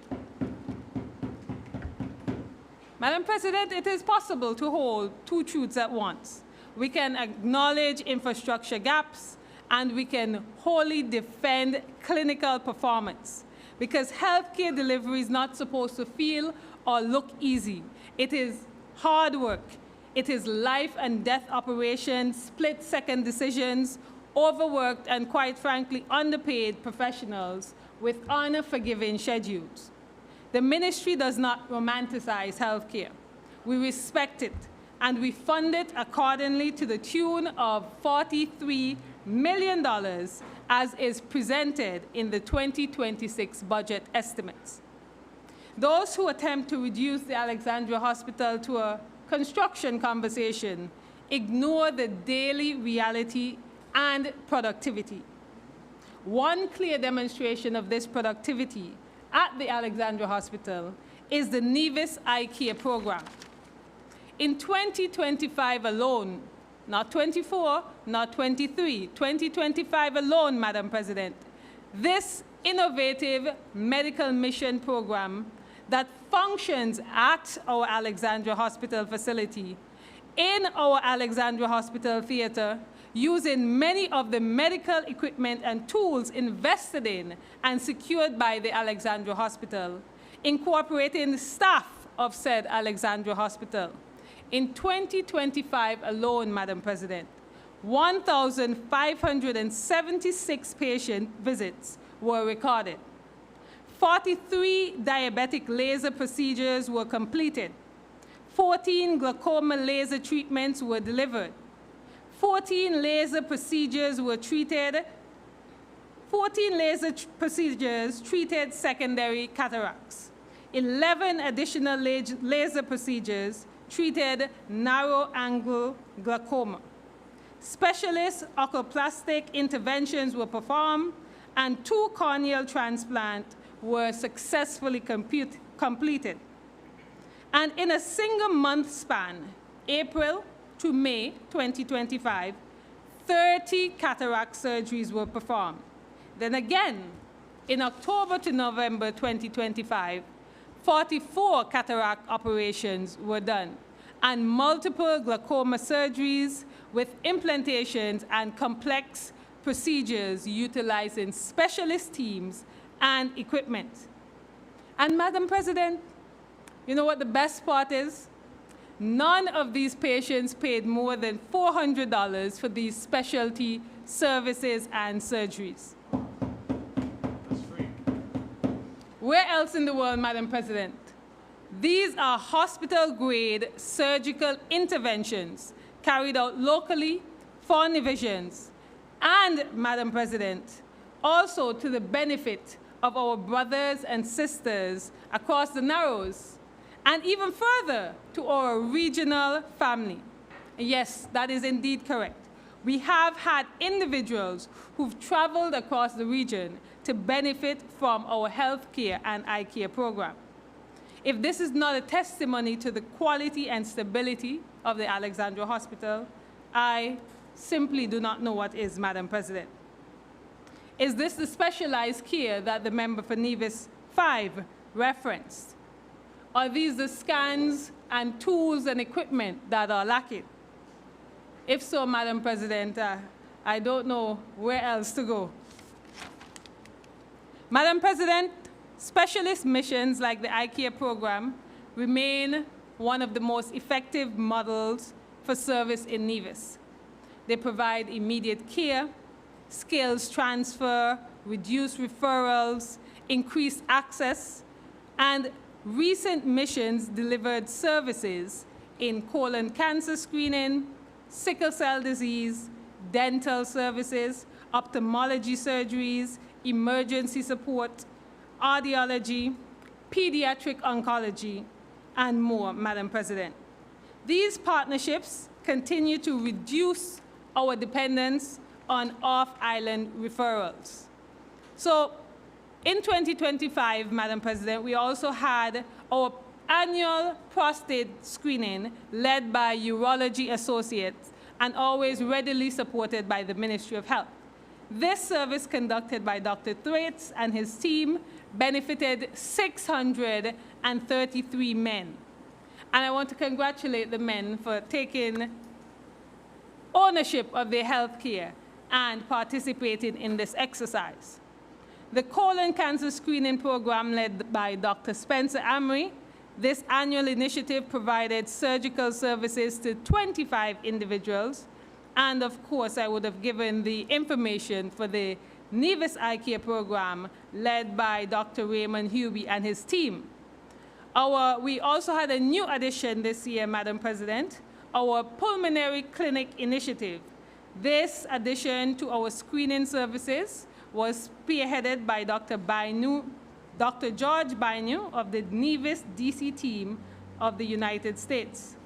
Through these missions, patients of all ages were able to receive evaluation for treatment in respiratory conditions such as asthma, COPD, sleep apnea, pneumonia, and associated illnesses. The U.S. Embassy's Lamont mission also visited this year, and this was conducted in March and April, and they offered specialized services in dentistry, audiology, and emergency medicine while fostering valuable professional exchange between the local doctors and visited medical professionals. Madam President, in the period between January to November 2025, the Alexandra Hospital generated over $3 million EC in patient services billing, and the net collection exceeded $2.1 million EC. Over 10,000 invoices were settled within the period, but even so, Madam President, as a people, same standard without contributing towards that mission. Madam President, if a church needs a new building, a new roof, it rightfully circulates the collection plate and seeks donations from its members. And as such, Madam President, $400 for a cataract surgery might as well be a donation. Paying less than 30 EC for a hospital stay with 3 meals a day, inclusive of care, may as well be a donation. We are not in the business of profit or price gouging. This is the Ministry of Health. But in order to ensure access is maintained and at the highest quality, we must all play and pay our part. And that part is nominal, Madam President. Madam President, healthcare can only stand as tall as the people who are propping it up. And so I want to say it proudly in this House that in the ministry, we are focused on investing in the people behind the healthcare. There's not a single health system in the region, or perhaps even globally, that is not feeling workforce pressure. And Nevis is not exempt from this. We continue to face departures due to retirement, migration for higher paying markets, burnouts, difficulty recruiting specialized staff, and training costs that simply outpace our small island budget.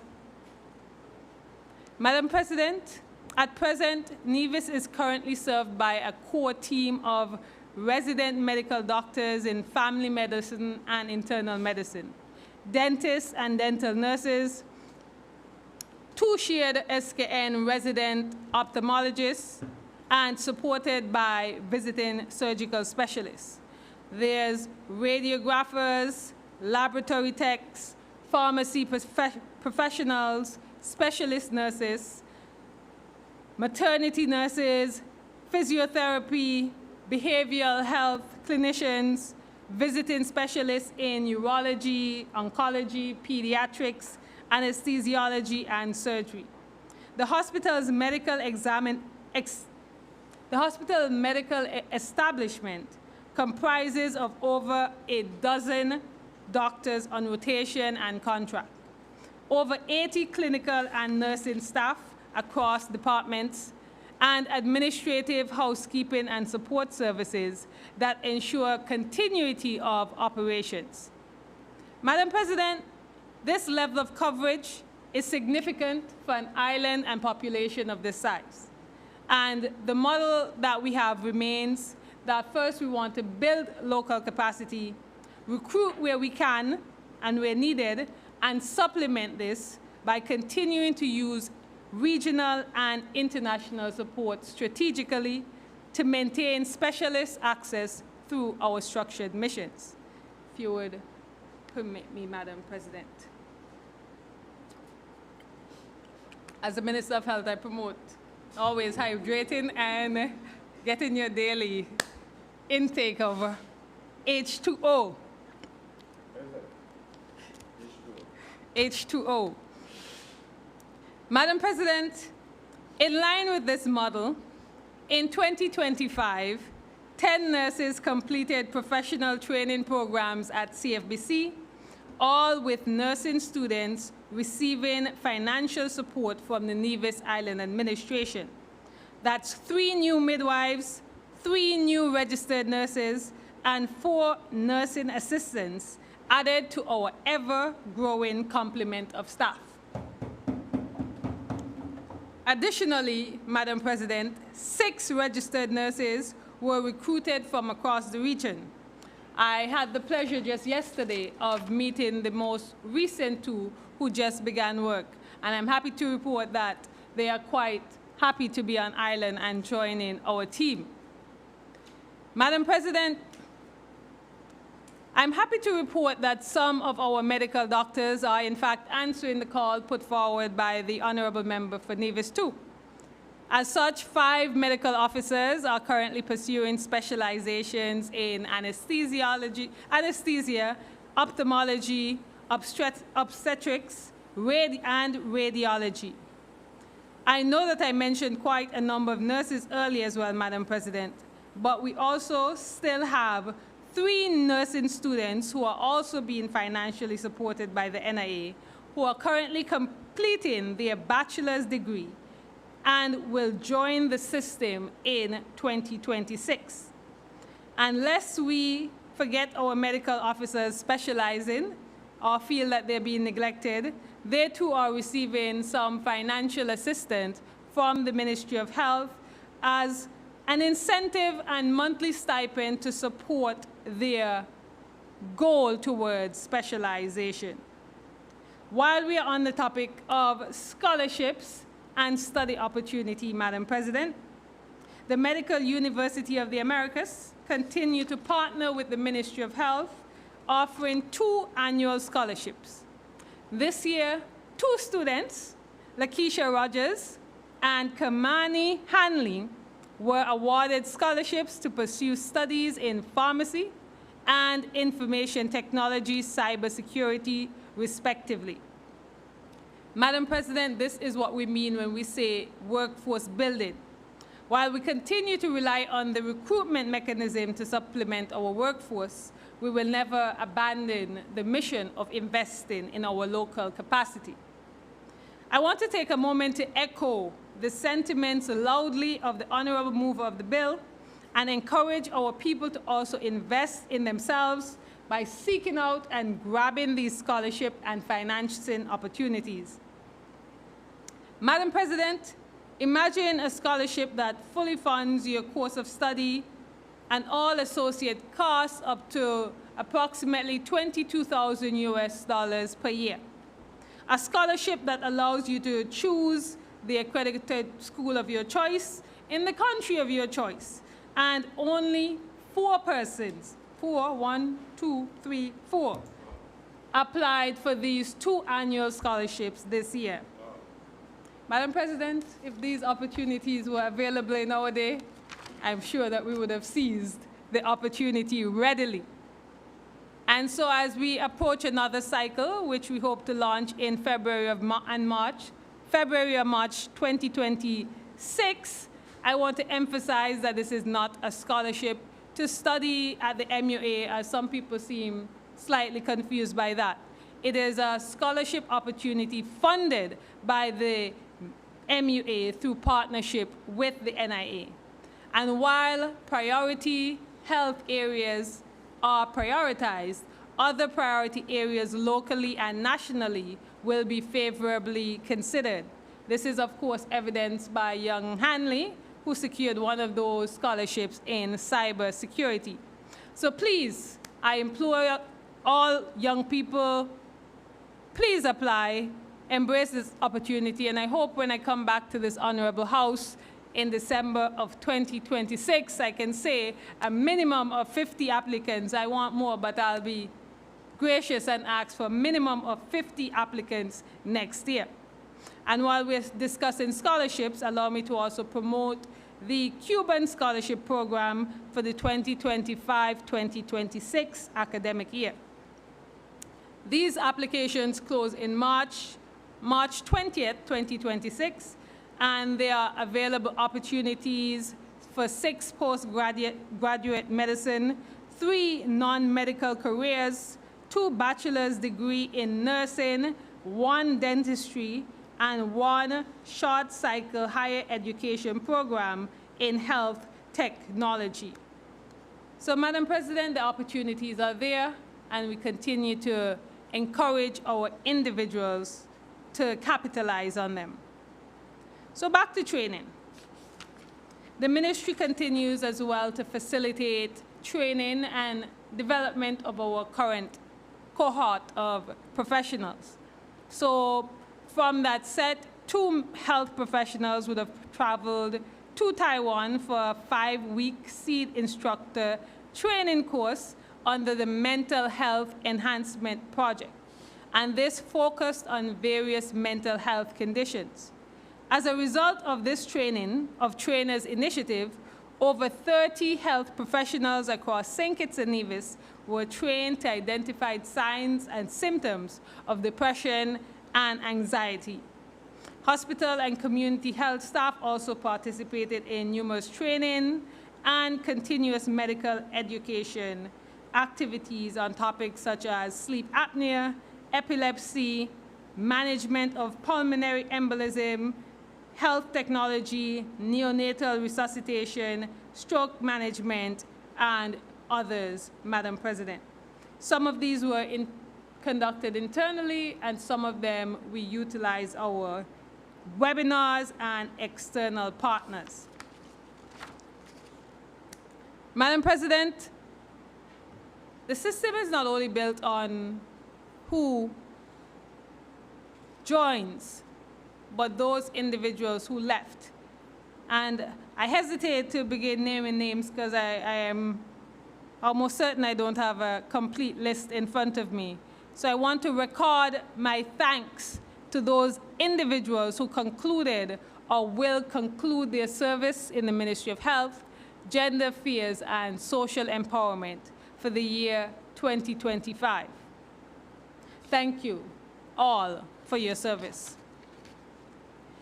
In regards to public health, Madam President, it is the general feeling and consensus that if healthcare begins at the hospital, then we have probably already waited too long, because real healthcare should begin in the communities, in your homes, in your families, and in your general behavior, and ultimately in prevention.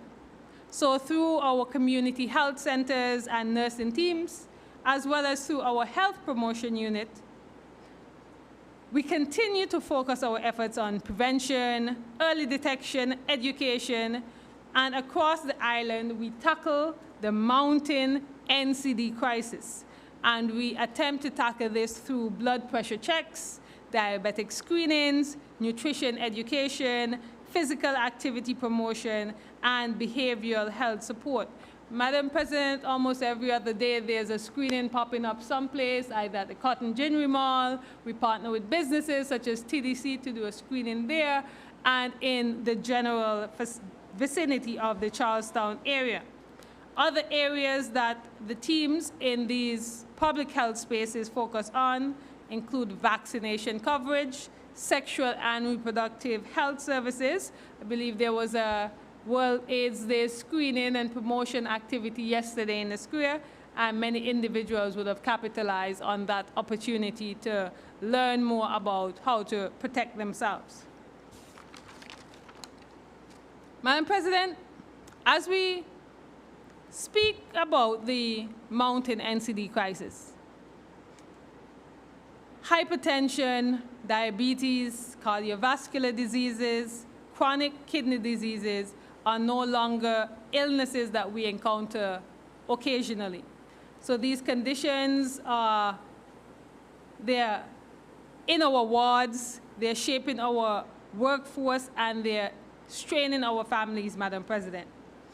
And according to our national data, the trend is not stabilizing, it is accelerating. So the statistics tell us plainly that what we already know, that the proportion of adults living with at least one chronic disease condition has risen over the last several years. Diabetes prevalence has increased, so have hypertension and obesity.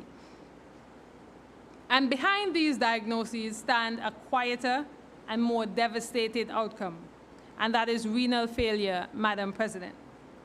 Chronic kidney disease is not sudden in appearance. It is accumulative, and it's expensive in consequence. And for divisions, it is almost punishing in logistics. So, Madam President, this government continues to invest in prevention, screening, lifestyle education, nutrition intervention, and early diagnosis. But prevention is not the escape hatch. There will always be patients who need treatment here, at home, in Nevis. So, Madam President, this is why my ministry has engaged in advanced conversations to establish dialysis services on Nevis through a public-private partnership model. This is not a press release, Madam President, this is planning. We are exploring a framework that will allow for local access to treatment, private capital involvement, government oversight, with sustainable operations, professional staffing, and quality assurance. We are not interested in a symbolic unit in containers with no plan, no rhyme, reason, or structure, Madam President. We are working towards a functioning service because we realize all too close to home the impact that renal failure can have on individuals suffering with this disease. I want to, at this time, give my condolences to individuals. I believe we would have lost 2 individuals this year to renal failure, and I want to extend my condolences to their friends, families, as well. Madam President, across Nevis, community health nursing services operate daily from Charlestown, Brown Hills Health Center, Cotton Ground Clinic, Gingerland Clinic, and the Combermere Health Center. And these facilities deliver antenatal clinics, postnatal support, childhood immunizations, blood pressure monitoring, diabetes management, home visits to vulnerable residents, wound care and chronic illness management, as well as health education sessions, and much more. One of the ongoing services offered at all health centers are pap smear screenings. And this complements the annual screening drive that is held in January. And this year that saw participation from 145 women, and this represented an increase of 59 compared to the previous year. That means our reach is extending.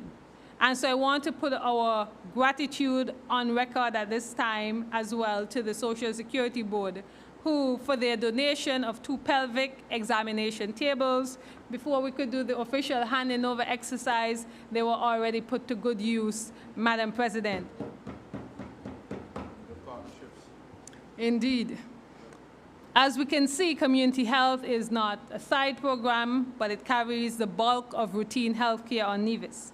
A similar screening exercise took place at the Alexandra Hospital in recognition of International Women's Month celebrated in March, where the Ministry of Health launched a free mammogram screening initiative. A total of 66 women were referred by their healthcare providers and as such received free screenings. The ministry remains committed to promoting women's health and, of course, encourage all women to be proactive, prioritize your health and well-being. In terms of our dental unit, Madam President, in 2025, we expanded our oral health services and partnership, and our dental care, I believe, reached a wide cross-section of our population, from school children to residents of our nursing homes. And during the Lamont Medical Mission alone, dental services delivered 101 dental examinations, 42 fillings, 21 extractions, and 57 cleanings to children and adults, including patients from both of the island's nursing homes. Madam President, in addition to this, I received some numbers from one of our dental units. This is not the cumulative number, but for the year 2025, our local dentists would have provided treatment to 535 children, 983 adults, and 105 seniors. And these services would have included extractions, root canals, fillings, etc., cleaning, and general services. Madam President, this clinical reach is being matched by a deliberate investment in tools and technology towards providing the best care.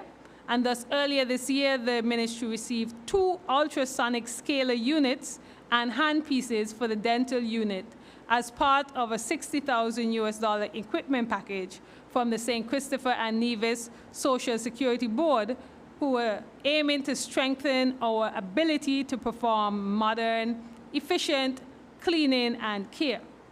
More recently, Island Initiative, a local nonprofit foundation, donated 2 dental digital X-ray plate scanner, one installed at the Charleston Dental Unit and the other at the Gingerland Dental Unit. This upgrade will allow our dentists to capture high-quality dental X-rays quickly, thus improving diagnostic accuracy and reducing waiting times for patients. And I know sometimes we neglect our oral health, but oral health is directly linked to our overall health, and thus we promote it just as vigorously in the ministry.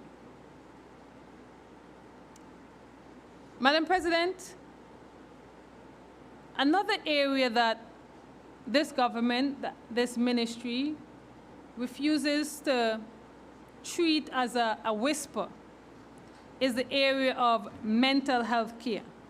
And this is now fully integrated into our primary health care services, because mental health simply does not discriminate. It ignores income and status. It ignores which family you're from. It simply shows up silently. Depression, anxiety, suicide, these are never personal failings. These are public health challenges, and we address them accordingly. So this administration declares loudly that mental health is, in fact, a public health emergency. And that is why the government has done something deliberate, courageous, and necessary. At the heart of this effort stands the Behavioral Health and Wellness Center, working every day in real lives of real Nevisians. Madam President, over this 2025 period, they would have provided 202 counseling services and 403 doctors' clinic. They provided services in occupational therapy. They now do gardening at the facility. They now have a treadmill machine at the facility. They do amazing baking work at the facility. There's a sewing machine at the facility. And they conduct home visitation services for medication and monitoring. They provide personal hygiene assistance, including bathing and grooming. They have a monthly mental health outreach at His Majesty's Prison, and mental health training for schools, government agencies, first responders, and they've included mental health screenings through collaborations with the Health Promotion Unit and Taiwan ICDF. School-based mental health literacy initiatives are also introduced, and clinical management of schizophrenia, depression, anxiety, and bipolar disorder, all too importantly, crisis management. For us in the ministry, Madam President, mental health, it remains a priority, because anyone who suggests that it shouldn't be has never watched a young man lose control of his life simply as a result of trauma from being in the wrong place at the wrong time. Madam President, since we are discussing finances, in essence, with this budget, I'm going to present this in the most basic economic terms. Mental health illness causes us productivity, and so when we talk about economic resilience, if the conversation excludes mental health, then obviously the conversation is incomplete. Madam President, I spoke earlier about some public-private collaborations, and as such, I want to highlight how the ministry embraces international cooperation, not as dependency, but as active partnerships. And so some of our partners include the St. Christopher and Nevis Social Security Board, Pan American Health Organization, Republic of China, Taiwan, OECF through Direct Relief, Medical University of the Americas, and the U.S. Embassy Lamont Mission. And through partnership with these organizations and governments, we've been able to benefit from solar panels for the nursing home in the case of OECS and Direct Relief, or through medical equipment such as from social security, Madam President, and mental health training from our friends in the Republic of China, Taiwan, as well as other areas such as laboratory upgrades.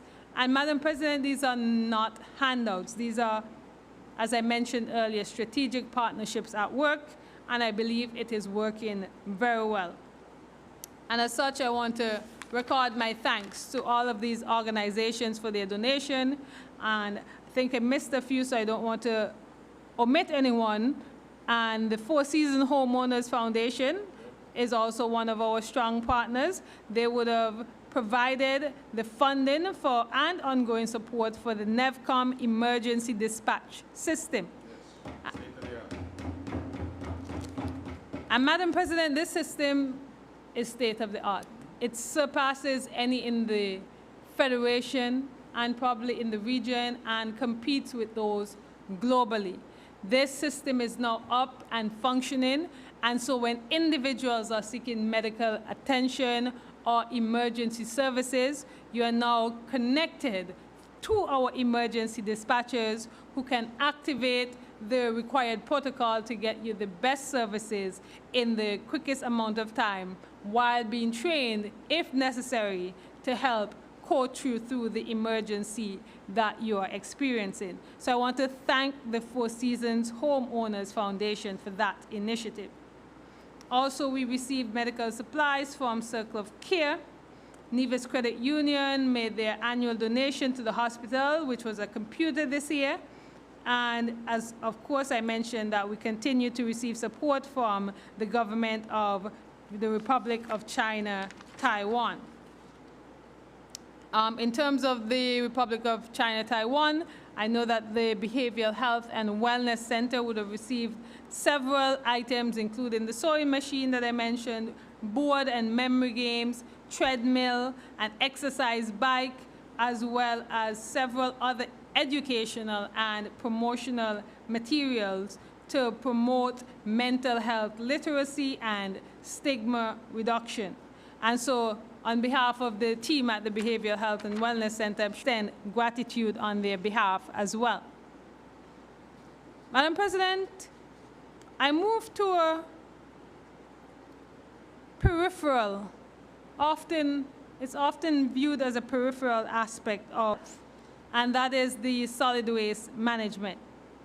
And sometimes it's discussed as an environmental policy, but it's a public health policy. And we have to understand when waste is mismanaged, diseases often follow, vermin multiply, and if we do not collect our refuse, then communities will suffer. They might suffer quietly at first, and then we are in the vision, so we will suffer very loudly and angrily. And thus, solid waste plays a very important role. So this administration has been actively supporting that, and we've been reducing and managing waste where possible. As such, we understand that our dump site is, we're not looking for another place to dump. We're now in phase 2. And phase 2, we've added, thanks again to the donation from Taiwan ICDF, we've added a new baler, and this baler has the capacity to bale faster, and I'm told 3 times, make the bale 3 times as dense. And that is useful in that sometimes we are trying to make a weight requirement so that when we ship out these export materials, we don't do so at a loss. And so this new machine will help us doing that, and it is now able to bale aluminum as well as other plastic bottles, and we can utilize the current machine for baling cardboard. So we're expanding, and I hope the public is already separating their trash. We'll be recycling all these different items in the upcoming year. This phase also saw the piloting of a trash collection, recycled material collection in the St. John's area. So on designated days, the truck would have gone and collect as your regular waste would be collected by the garbage truck, and from all reports that has been going well. In addition, as part of this phase 2, Madam President, we've constructed a new recycling facility, a new building, thanks again to the Taiwan ICDF, and we are expecting a truck later this year that will further facilitate those house-to-house collection mechanisms. So I want to thank everyone who's embraced recycling and this lifestyle change, and I believe it is working because our seniors are actively involved, our students are actively involved. I know there was a recycling across the collected, and that's not even simply, they did a mechanism where they did it by proportion compared to the number of students you have, but that didn't even have to factor in because they did so exceptionally well in their collection. So it must mean that we have managed to convince the youth, and they will convince the adults accordingly. So, Madam President, in addition to that area, we have also embarked on a scrap metal recycling initiative where we've partnered again with an external partner who has come in, and they're currently crushing derelict vehicles, and then we'll move on to crushing white goods at the Solid Waste Management Authority. And some time back, we would have done through partnership with the Nevis Historical and Conservation Society. We did an island-wide cleanup free of cost to individuals where we offered to remove the derelict vehicles from their property, from the side of the road, in advance of this exercise. And so I'm thankful for those who cooperated, and we're now able to bail those items, and that project is going well.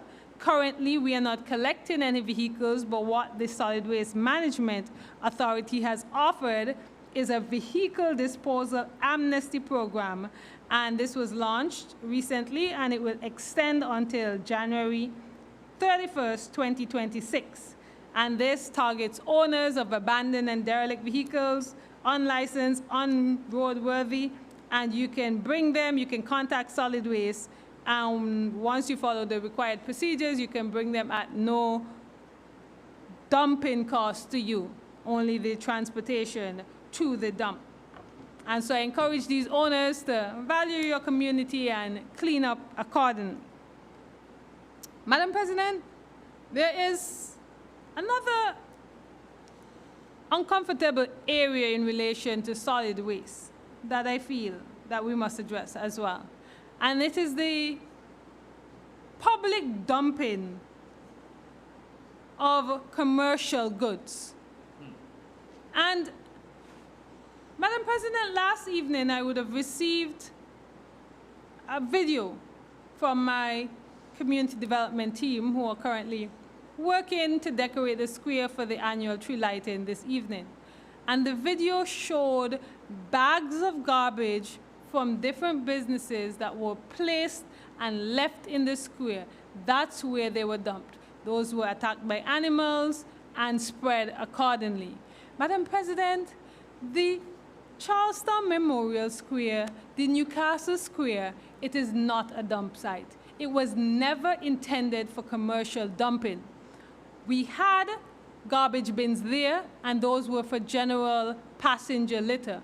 But because of that abuse, we removed those bins, and I am shocked to see that businesses have opted to throw their trash without shame into our Memorial Square.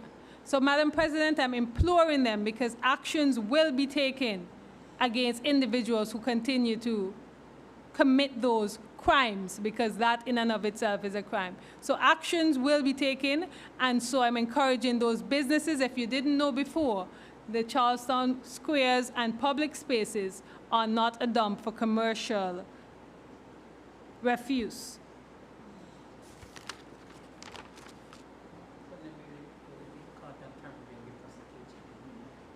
And the Minister of Agriculture, who is in charge of the Memorial Square, has advanced that those who are caught will, in fact, be prosecuted. So please be guided accordingly. Madam President, while we're on solid waste, I've been pulled aside once, twice, thrice to have a discussion on the 25 EC solid waste levy that we have attached to our water bill. Madam President, I want to explain publicly, as I've done to individuals, that this levy is not, it's not a personal come to my door pickup fee. That is not what that levy is intended to be. This is not a door-to-door collection charge. It is not a payment for bin service either. It is a mandated civic contribution towards a system of solid waste management, and not a single door-to-door service. So holistic solid waste management, you know, individuals who have to clean the side of the road, who have to clear public spaces, who have to ensure that your communities are kept clean, have to dispose of hazardous material, has to manage the dump site, has labor costs, and no one works harder than the team at the solid waste management. Sometimes the weather is bad, we're getting the messages, no school today, no work today, but solid waste team is out collecting trash. They're always out and ready to go, and so I think individuals need to respect their hard work and respect that this is a nominal contribution for keeping Nevis nice, as we always like to brag. And since we're there, there's some individuals who believe they're striking against the fee and say, I'm only going to pay my water bill. I'm not going to pay the fee. But I want everyone to understand that the solid waste levy comes out first, and then your bill stays. So when that bill accumulates and you're disconnected, well, that's a story for a different day, but I don't advise that course of action. $25 a month, 83 cents a day. 83 cents a day is what we're paying to keep Nevis clean. Yeah, 83 cents a day. Madam President, before I depart from solid waste management, I'll also take the opportunity, of course, to welcome the new management of the team there. So I want to first mention Ms. Marva Frith, who in September would have assumed the roles as General Manager at the Nevis Solid Waste Management Authority, and Mr. Everton Mitchum, who also in September would have assumed the role as Landfill Manager. So they've both brought their experience and expertise, and I must say they've been doing an exceptional job thus far. The programs are going, and we're looking at innovative ways of advancing our landfill. I'm going to switch gears and take us to another subsection of this ministry, which is the gender affairs. Madam President, gender affairs is always misunderstood as women's affairs, but we cover both genders. And it is, in truth, one of the most quietly powerful arms of government. And we must focus on gender equity in every aspect of government policy. And thus, over the last year, the focus of the department has been deliberate, and they have focused on programs that directly affect the daily lives of women, men, boys, girls, families. One of the clearest expressions of this approach this year was the official launch of the Girls Mentorship Program, SLAY. The girls decided on that name, Sisters Leading Ambitious Youth. So this stands alongside our Boys Mentorship Program, and since 2022, that program stood, and I'm happy to announce we're now more equitable as we build out our Girls Mentorship Program. And so this program is not simply to motivate, but it wants to intervene. It wants to build confidence, keep young ladies grounded, and help them in terms of skills development. It's not a duplication of the Boys Mentorship Program. It is, we're now creating that balance. You need, if you're creating quality boys to men, we now have to create quality girls to women so that they can match and be equally yoked accordingly when they're adults. So, Madam President, our gender policy also intersects directly with educational access, and thus we've launched our mental health program in 2025, menstrual health program in 2025, and this program has focused on teaching students in primary and secondary schools about hygiene, menstrual health, different menstrual health items, as well as what to expect both boys and girls surrounding menstrual health. And another aspect and phase to this project has been, we've begun rolling out the introduction of dispensers into our schools. So we've started with the Joycelyn Libert Primary School, Gingerland Secondary School, and Ivor Walters Primary School. Because, Madam President, nothing can be worse than a child having to miss school, not because of lack of choice, but because they simply could not afford an essential item. And I always joke and say that if men had periods, these menstrual items would be free, like toilet paper.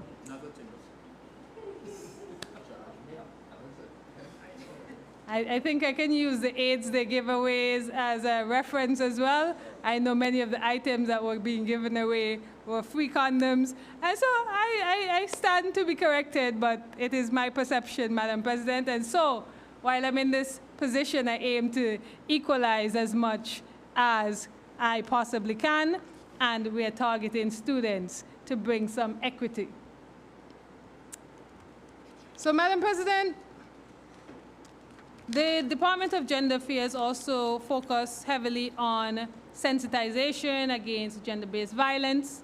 Right now, we're in the middle of what we call the 16 days of activism, which runs from November 16th to December 10th, and it is advocacy and action against gender-based violence. And while we appreciate that gender-based violence can be across sexes, unfortunately, predominantly, the victims of gender-based violence appears to be women, and that's one of the areas where we're not hoping for equity. We don't want any additional forms of gender-based violence. We are attempting to stamp it out in any way, shape, or form, and so there are a number of initiatives that are active. Right now, there's a silhouette, silent silhouette figures initiative, where if you see a purple silhouette or orange chair placed in strategic location, there's information on it regarding the individual whose life was tragically cut short as a result of gender-based violence. And this process is meant to sensitize and put real-life individuals to what many of us might view as theoretical or far away from us personally. And so we continue to sensitize in that aspect. On the 5th and the 10th, we have Wear Purple and Orange Day, and these, of course, are in advocacy and support of the move to stamp out gender-based violence. And one aspect that I really love is the webinar, and this topic is From Bystander to Ally, and this is Caribbean men taking a stand against gender-based violence. And we always try to ensure that we integrate both our men and women across our programs. We've recently conducted, as a part of our Men's Month activity, a Father's Day and the Law program seminar hosted by yours truly, Madam President, and we appreciate your support in that instance. The reviews from that has been very engaging, and individuals who participated are definitely interested in learning more, as we created that session to inform a lot of men and fathers who sometimes believe that they don't have the same rights or access to the courts as their female counterpart, but we also sensitized about their responsibilities that go with those rights as well. Madam President, one of the most practical interventions by this department has been the Daycare Voucher Assistance Program. Yes. Excellent program. And this is designed not as charity, but economic enablement.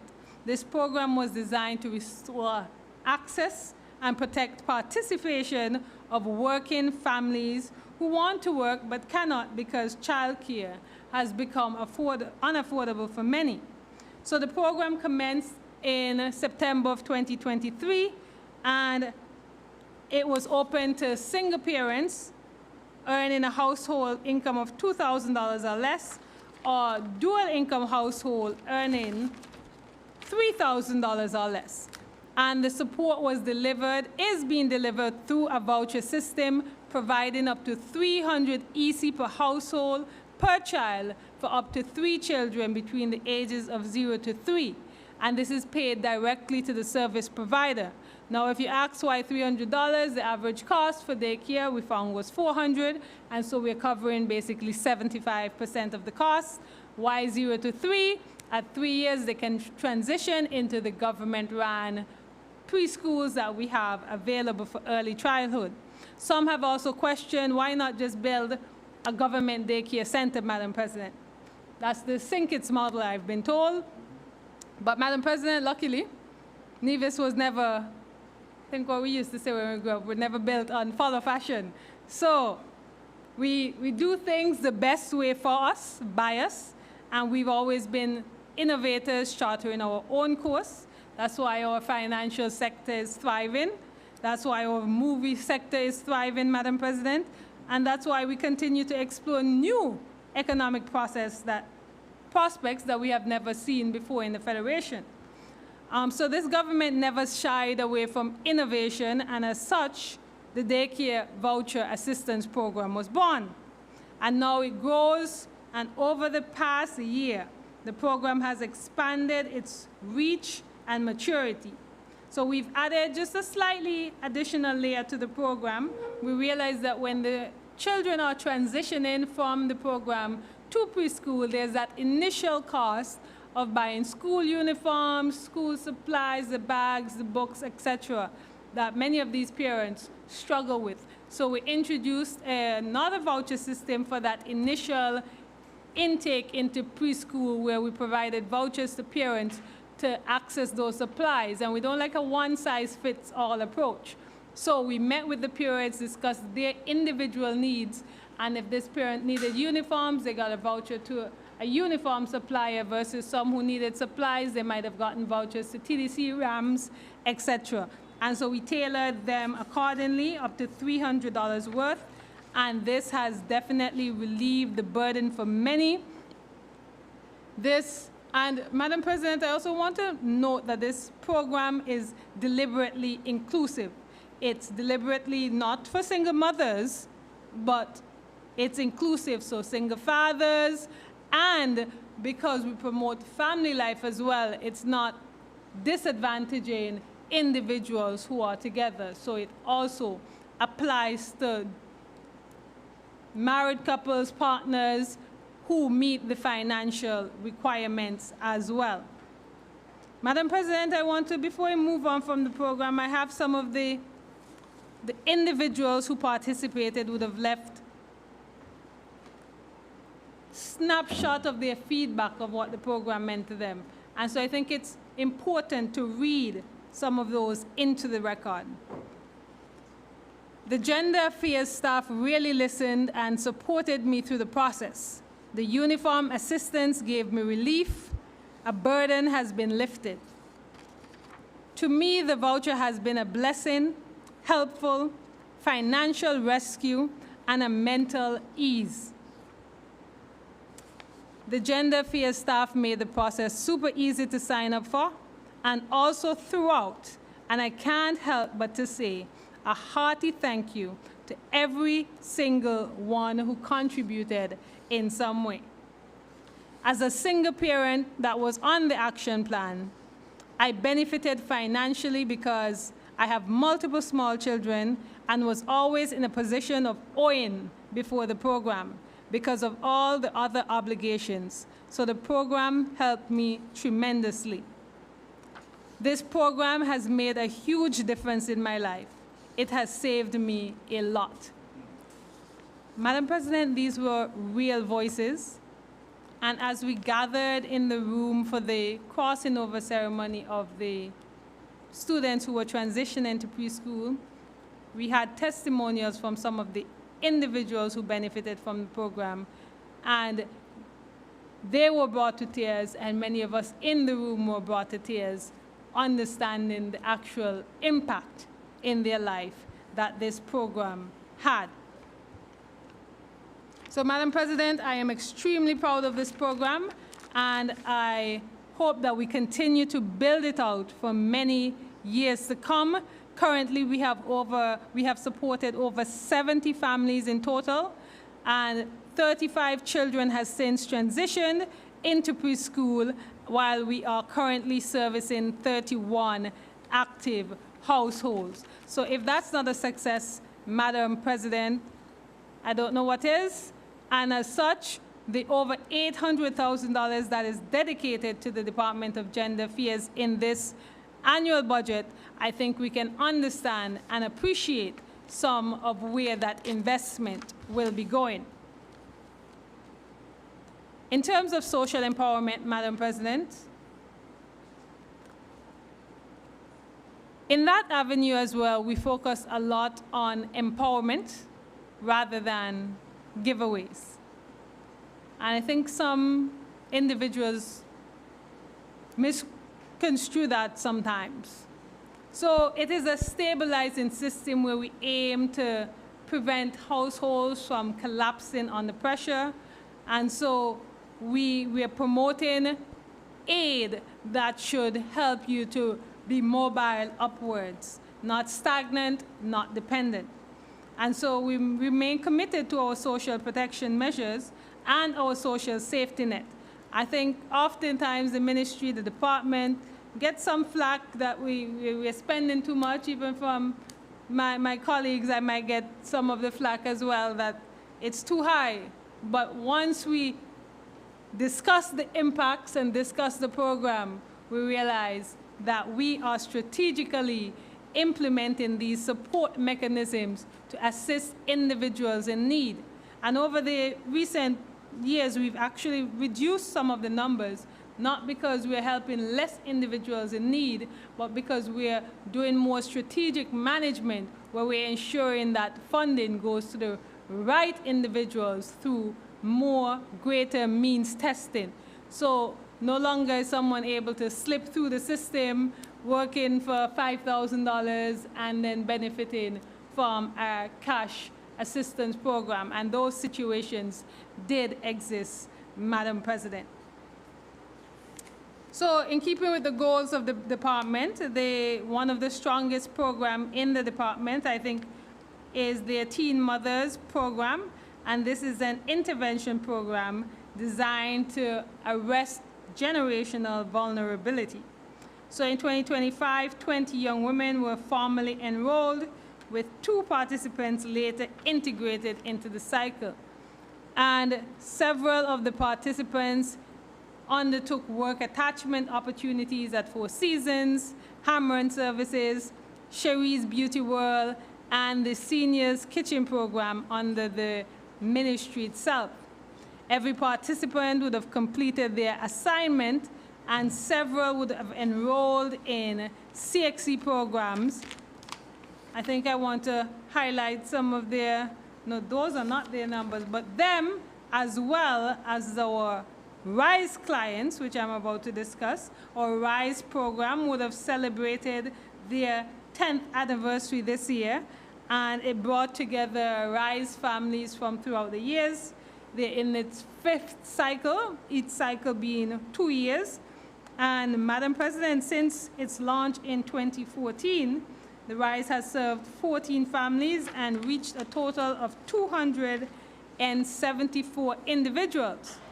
The RISE program had a number of individuals who would have taken advantage of one of the aspects of the program, which was educational support. And so of 9 of the clients would have sat examinations during phase 4, and 8 recorded successful passes. And notably, 1 exemplary client would have obtained a grade 1 with distinction. And that in itself is a remarkable achievement and impact of the program, Madam President. I transition now to our seniors division, an engaging and robust unit that brings together and celebrates, empowers our seniors across the island. So they consistently have sessions in areas such as digital literacy. They embrace social connections and promote activities such as cross-generational exchanges with our primary school students, bridging that generation gap. So the division continues to capture the life of senior citizens through archiving documentaries, and this activity represents, it's a gesture of respect and appreciation for our elders so that we can preserve their life stories well beyond their time on this earth. We're capturing their voices, their memories, and their lived experience. This year as well, Madam President, we were able to organize a very important and well-needed training for our STEP home caregivers who provide support to these seniors. And this training equipped these participants with knowledge and practical skills to provide compassionate care to their clients. So over 5 days, 17 caregivers would have received training, and this training would have been ably assisted by the medical personnel from the Ministry of Health. See how well the ministry integrates, Madam President? The seniors division has recently also, in October, concluded the month of the older person. And I think the month really showcased exactly why this year Nevis, Charlestown was designated as the first PAHO WHO age-friendly city in the entire Eastern Caribbean. That is a testament of our program, the quality of life that our seniors engage in, and their access to support and social services.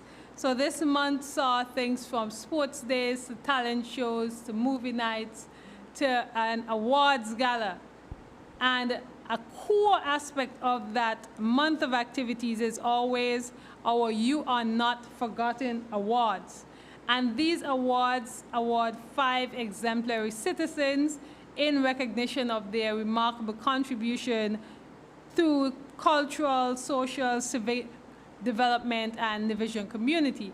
And we just want to ensure that the seniors know that even if they don't come around anymore, they will never be forgotten. So this year's recipients were Marjorie Brown of St. Paul's, Juliet Francis of St. John's. I think the member for Nevis 4 is going to pound loudly. Vinetta Hobson Moving, St. George. Vernon Tim Wilkinson, St. Thomas. And Raoul Archibald for St. James. Other activities during the course of the year were, of course, our seniors garden competition, sunset walks, climate change conference, and a host of other activities, including the celebration of Centenarians Day. And I want to say that Nevis has 5 living centenarians currently. Get in there. We also have the eldest centenarian who made birthday Sunday, and she is Miss Eliza Jeffers, who celebrated her 106th birthday. Yes. And I think that deserves a celebration. Yes. She promised us that she wanted to attain 105 to surpass her sister before her, and she has surpassed that, and she continues to be engaging, and we hope to celebrate with her for many more years to come, as well as with our other centenarians on island. Do you know how many centenarians in the country? At this time, I don't have the accurate number, so I don't want to give that, but I do know that more were on the island of Nevis. Our Family Services Division, Madam President, continues to focus, of course, as well on child protection systems, such as diversifying awareness and prevention strategies. And so they've engaged in a school exercise where they're providing good and bad touch sessions to educate young children about their personal safety, body autonomy, and respectful physical boundaries in an age-appropriate and sensitive way. So they've written speech, used music, used dance, and different engaging teaching mechanisms to sensitize our children. And Madam President, unfortunately, that is something that we shouldn't need in our societies, but it is something that we're well too aware that we need. And I think many of us in recent days would have heard about the circulation of, certain graphic video, and events and occurrences such as that always shock most of us with a conscience to our core, and reinforces why we're doing what we're doing with programs such as these.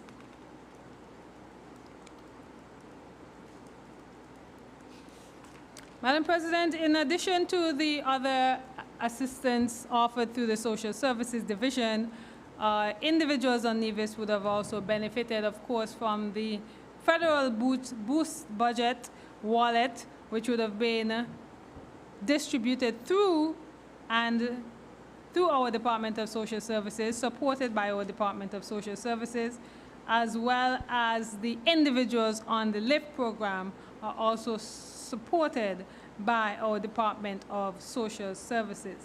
Madam President, I think it is evident why social services have been allocated 11% of our ministry budget, because they have certainly been putting that funding to good use, and thus we will continue our means testing to ensure that our funding reaches where we intend it to reach. I shift my focus now to community development, Madam President. This administration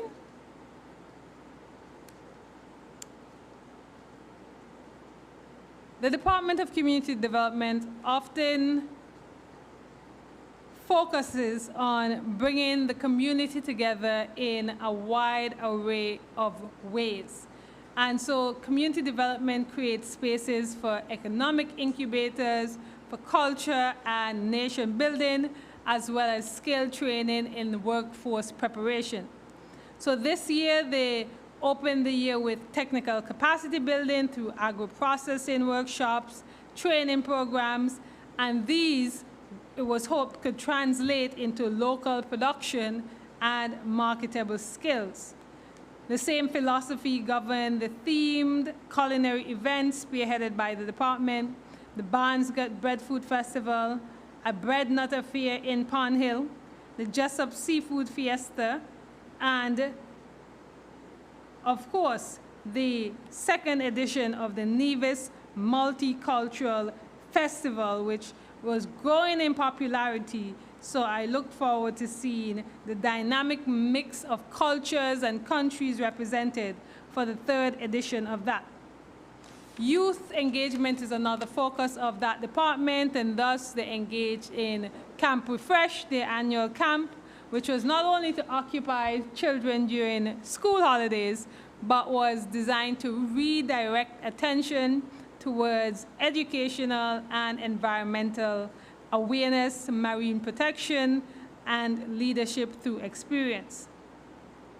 At the same time, they've put on training such as etiquette training for boys and girls program, and this is intentional to address different social deficits that we witness in terms of confidence, presentation, and interpersonal conduct. So the ministry understands as well that the workforce must be trained, not just only technically, but socially, and so programs such as this support that mission. The department also recognized that the empowerment without recognition is unsustainable, and this is why they had their Unsung Heroes ceremony this year to remind Nevisian that nation building happens quietly and is often carried by people who do not expect applause, but we will give them those applause accordingly.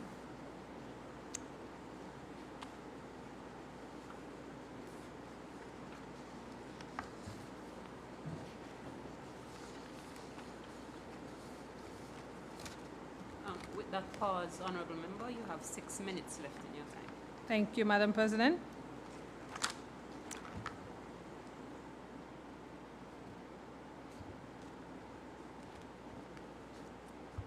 Thank you, Madam President. So yes, we awarded individuals this year our Unsung Heroes Award. I don't believe I have my list with me, so I don't want to start with the ones from memory and then can't complete the list. So I want to celebrate them once more, congratulate them for this award. Also, through their programs such as Caribbean Migrant Masculinities were delivered in partnership with Gender Fears, and those recognize identity, vulnerability, and social inclusion, and how it intersects deeply with community development.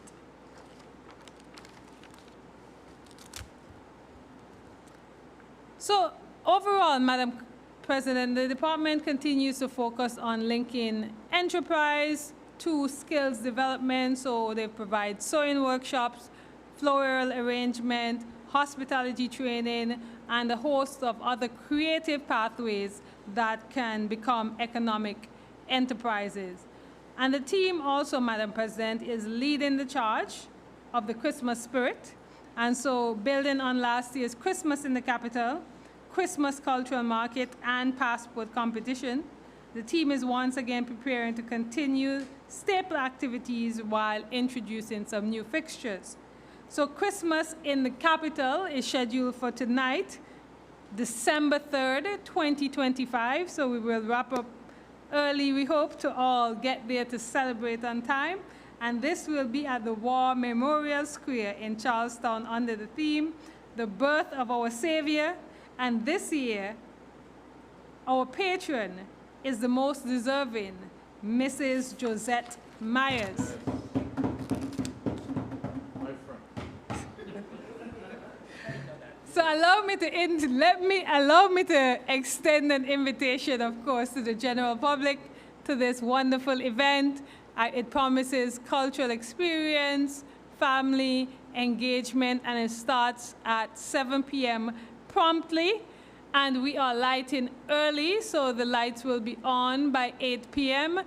latest. And so we encourage families to come out early. Make sure that you enjoy that magical experience. And after, the concert and cultural activities will continue for those to enjoy, socialize, take their pictures, and just enjoy the Christmas spirit. The Christmas Cultural Market will be held on Friday, December 19th from 10 a.m. to 6 p.m. at the DR Walwyn Plaza. And this will be combined with Steel at Christmas, featuring performances by various steel pan ensembles. So the aim is to highlight traditional Christmas activities, of course, while creating opportunities for businesses through crafts, agro-processing, and other holiday delicacies. And backed by popular demand, Madam President, is the department's Christmas Passport Competition, where the top 5 people who attend the most Christmas tree lighting ceremonies will win prizes, and these prizes range from breakfast buffet for 2 at Four Seasons Resort, a cash voucher for Best Buy Supermarket, lunch or dinner for 2 at Sunshine's Beach Bar and Grill, dinner for 2 at Orly Beach Resort, Nevis, 2 round-trip tickets on the apple cider. And so we thank all the businesses for the sponsorship, and we encourage individuals to participate with your family. If it's one thing you'll win, is the gift of togetherness and quality time from your participation. A new addition this year will also be the Sorrel Fest, held on December 21st, 2025 at the Newcastle bus stop from 12 p.m. to 6 p.m.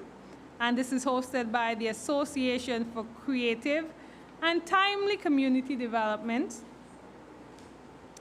And it will be followed by the Newcastle Christmas tree lighting.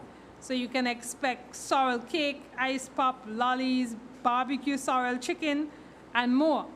And the proceeds from that activity will go towards food hampers for persons in the community. So it is a good cause, and you leave with a full belly and some good entertainment from the Christmas tree lighting.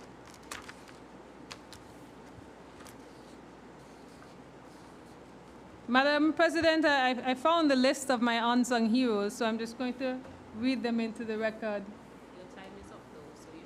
Madam President, I would like to beg the indulgence of this honorable House and my colleagues for an additional 30 minutes. The question is that the honorable member be granted a further period of 30 minutes within which to complete her presentation. Those in favor? Aye. Those against? The ayes have it. You may proceed. Thank you for the protection, Madam President. The 2025 Unsung Heroes Award recipients were 5 remarkable individuals whose dedication has strengthened their communities. So Mr. Joe Claxton was the recipient for St. John's Parish. My friend. Mr. Oren Perkins of St. Paul's Parish, Miss Pamela Pam Barry of St. George's Parish, Mr. Addison Jeffers of St. James Parish, and Miss Tamara Tammy Farrell of St. Thomas's Parish. And as I said, those individuals often work quietly in the background, and so the Department of Community Development has opted to shine the spotlight, take the spotlight to them and shine it where it's meant to be. So from the Department of Community Development, as they plan towards 2026, the aim of the department is to widen the level of parish-level participation, enlarge training opportunities, and to formalize mentorship between experienced artisans and emerging creatives. They also intend to help communities to decentralize leadership and deepen ownership of their activities rather than the department being the focal point.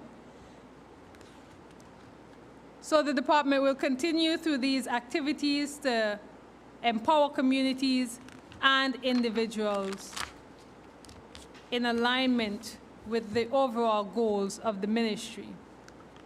Madam President, I turn to a unit that is often in the backdrop, but they are steady presence in the ministry, our communications unit. It's an essential operational arm of this ministry, as it ensures that our public programs reach the public, it ensures that government activity is visible, and it ensures that our people know what is happening, where support can be accessed, and how. So in 2025, the unit maintained their supporting role across the ministry operation.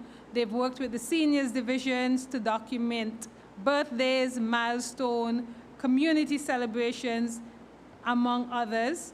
They've worked with the Department of Gender Affairs to support critical moments, and the unit assisted with the official launch of the Girls of Excellence program. Community development also remained a key focus as it provided coverage for events and activities.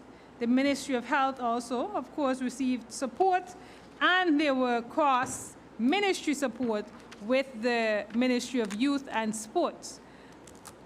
So the unit continues to absorb only a minimal portion of the overall annual budget, but they have indeed saved this ministry tremendously, as otherwise we would have to outsource a lot of those visual support that we receive from the team. One of their outstanding initiatives is their Business Focus program, which provides free exposure to local entrepreneurs, and this does not cost them anything. They've provided the exposure through interviews and promoted that to the public to generate interest and positive feedback. This program, of course, as well, comes at no additional cost to the ministry, and thus is a very commendable addition to the work of the department. Madam President, I move hastily in the direction of my conclusion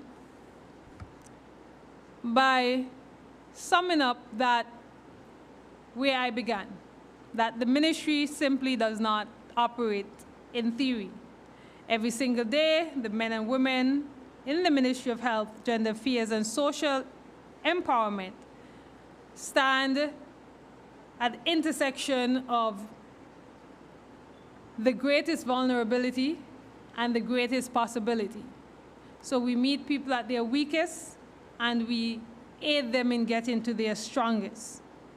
We meet them in shelters, and we aid them in achieving their goal towards a home. And so the length and breadth of this portfolio includes empowering, uplifting, and supporting our human capital, Madam President. So it might not be soft work, but it is definitely necessary work. So under the theme, A Purpose-Driven Agenda, Building Our Sustainable Future, this administration has definitely challenged itself to look beyond the comfort of our line items and to ask the hard questions about purpose. And so today I've definitely tried answering the purpose for the Ministry of Health, Gender Affairs and Social Empowerment. At the Alexandra Hospital, we've been proving that an aging structure can still deliver modern medicine while we secure finances to finally expand and serve our people even better. In our clinics, we've been tackling NCDs, and before they reach stages such as dialysis, and in the very same breath, we're advancing conversation to be able to provide those care and services here in Nevis for our individuals at home. In mental health, we're changing the conversation from it being taboo to something that is supported openly and everyone feels comfortable seeking that support and assistance.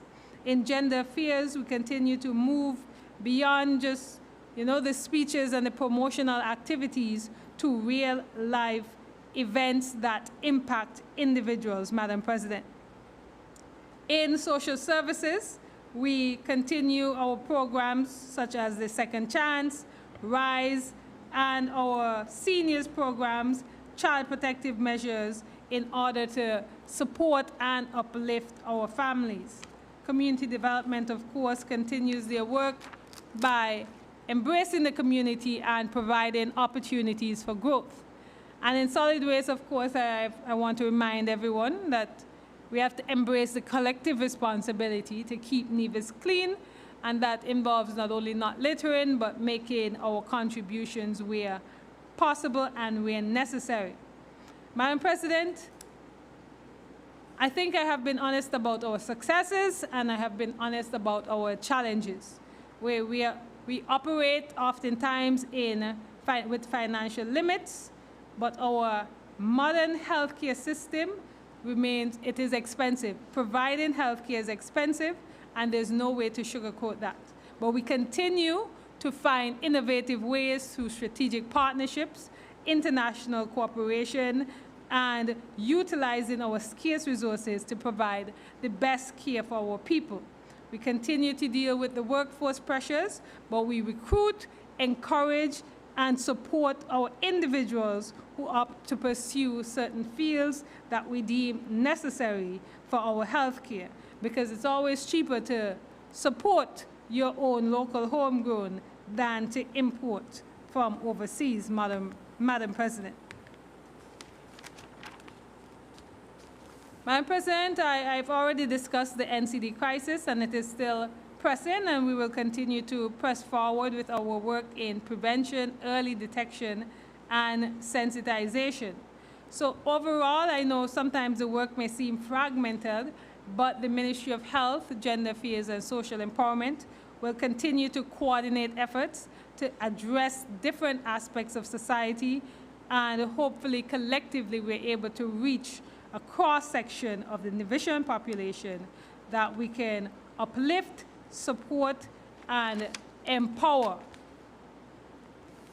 When I look across the ministry, Madam President, from our surgical theater to our health outreach at the prison, from our SLAY to our daycare voucher assistance program, to our RISE and our Second Chance program, to our seniors recycling initiative, breadfruits and seafood festival, from solid waste recycling to STEP caregivers receiving training, I embrace and reiterate that we are not managing people, we are investing in people, we are not decorating inequality as I declared earlier, we are dismantling it deliberately and systematically, and we are not maintaining systems that did not work. We are focused on reshaping them and tailoring them to the best needs of our people. So, Madam President, I take this opportunity as well to thank the entire team of individuals in the Ministry of Health, Gender Affairs, and Social Empowerment, from the top to every aspect of every level of service provided, from permanent secretary to our cleaners to our administrative staff, to our doctors, our nurses, our gender officers, our communication staff. Your work this year has definitely been felt. It's been appreciated at the ministry level, and I know that it is indeed appreciated at the island level as individuals can feel the impact. Madam President, before I close, I wish to recognize one additional set of individuals within the 30 minutes allotment. And as such, I'm going to recognize our men and women who were celebrated by the Department of Gender Affairs, both for Women's Month in March and Men's Month in November, because I think your hard work deserves to be recognized on a platform such as this. And so the awardees for the Women's Month were Ms. Shabana Clark in entrepreneurship, Nurse Lorraine Archibald, Community Health Services, Dr. Curtis Clark, Mental Health and Wellbeing, Ms. Teresia Herbert, Environmental and Historical Conservation, Ms. Dawn Kelly received the Minister's Award, and for the men, Madam President, Mr. Reverend Ron Daniel received one for community activism, Mr. Delison Roper, Education, Mr. Jacob Ngumba, Human Services, Mr. DeJourna Liebert, Law and Security, Mr. Gavin Patterson, Creative Economy, Mr. Odell Rollins, Culinary Arts, Mr. Earl Freeman, Climate Friendly Small Business, and the Premier's Award went to Mr. Keith Atherton, and our Legacy Award went to Mr. Franklin Brown. So, Madam President, I have set out this afternoon my record of what has taken place in the Ministry of Health, Gender Affairs, and I think after elaborating on the extent of the performance of this ministry, I am confident that this ministry will utilize the funding available in this 2026 budget to deliver equally impressive work and services to the people of Nevis. And as such, Madam President, I give my full, unequivocal support to the 2026 budget as presented by the Honorable Premier and Member for Nevis 2. Madam President, this budget I support as it protects the sick, it studies family, and it embraces social safeguards and support. It is not just a financial document, it's a tool for empowerment and sustainability. And as such, Madam President, I wish this bill safe passage and reserve my right to speak on the adjournment.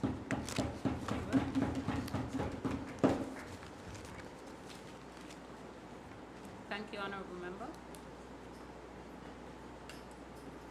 Well done.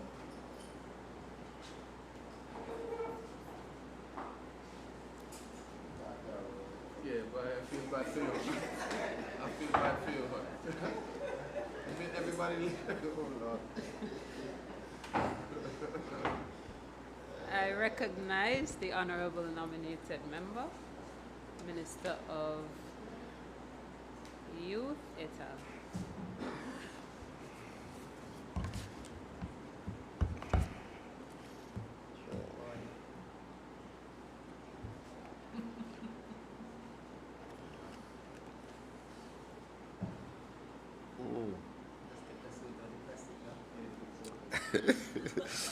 Madam President, good afternoon. Good afternoon to all who are here in the gallery. Good afternoon to my colleagues on this side. Good afternoon to everybody. Those who are following via radio, those who are watching via NTV or any other medium, pleasant good afternoon to all. I'm happy to rise in full support of the bill before this Honorable House over this budget sitting. the Nevis Appropriations 2026 Bill 2025. Madam President, the bill seeks to provide just about $284 million for the functioning of the Nevis Island administration throughout the calendar year 2026. Madam President, of this, $203 million is intended to be recurrent expenditure, and $81 million is intended to be capital expenditure. Madam President, our theme for this year, the theme for the budget, is a purpose-driven agenda building for a sustainable future. And I think it's a very timely theme, Madam President, considering what we are trying to do here in Nevis and in the Federation as a whole, as we look towards building a sustainable future for us, for the younger ones, and for the generations of Kittitians and Nevisians to come. So I think building for a sustainable future is in fact a good theme. And it fits with what we have been trying to do as a government over our tenure, Madam President. I want to commend the mover of the bill, the Honorable Premier Minister of Finance. I think he did an exceptional job yesterday. Budgets, I know, used to be 3 hours plus. And I think he did it in just about 2.5 hours. And it was a budget that captured, you know, the essence of what we are trying to do as a government. So I want to commend him, and also to commend the team at the Ministry of Finance, led by P.S. Colin Doe. I think they do an exceptional job. Here in Nevis, we want to get a lot of things done. And we know that we are constrained by the budget, Madam President. So we have to, you know, do a little, how do I say, gymnastics. We have to do a little gymnastics. We have to work around things at time. But I think that we do a pretty good job, considering, Madam President, where we have been coming from. I've been here for a little while now. When I came here, I had all black hair. Now I don't have all black hair, Madam President. Okay? And I remember how it used to be.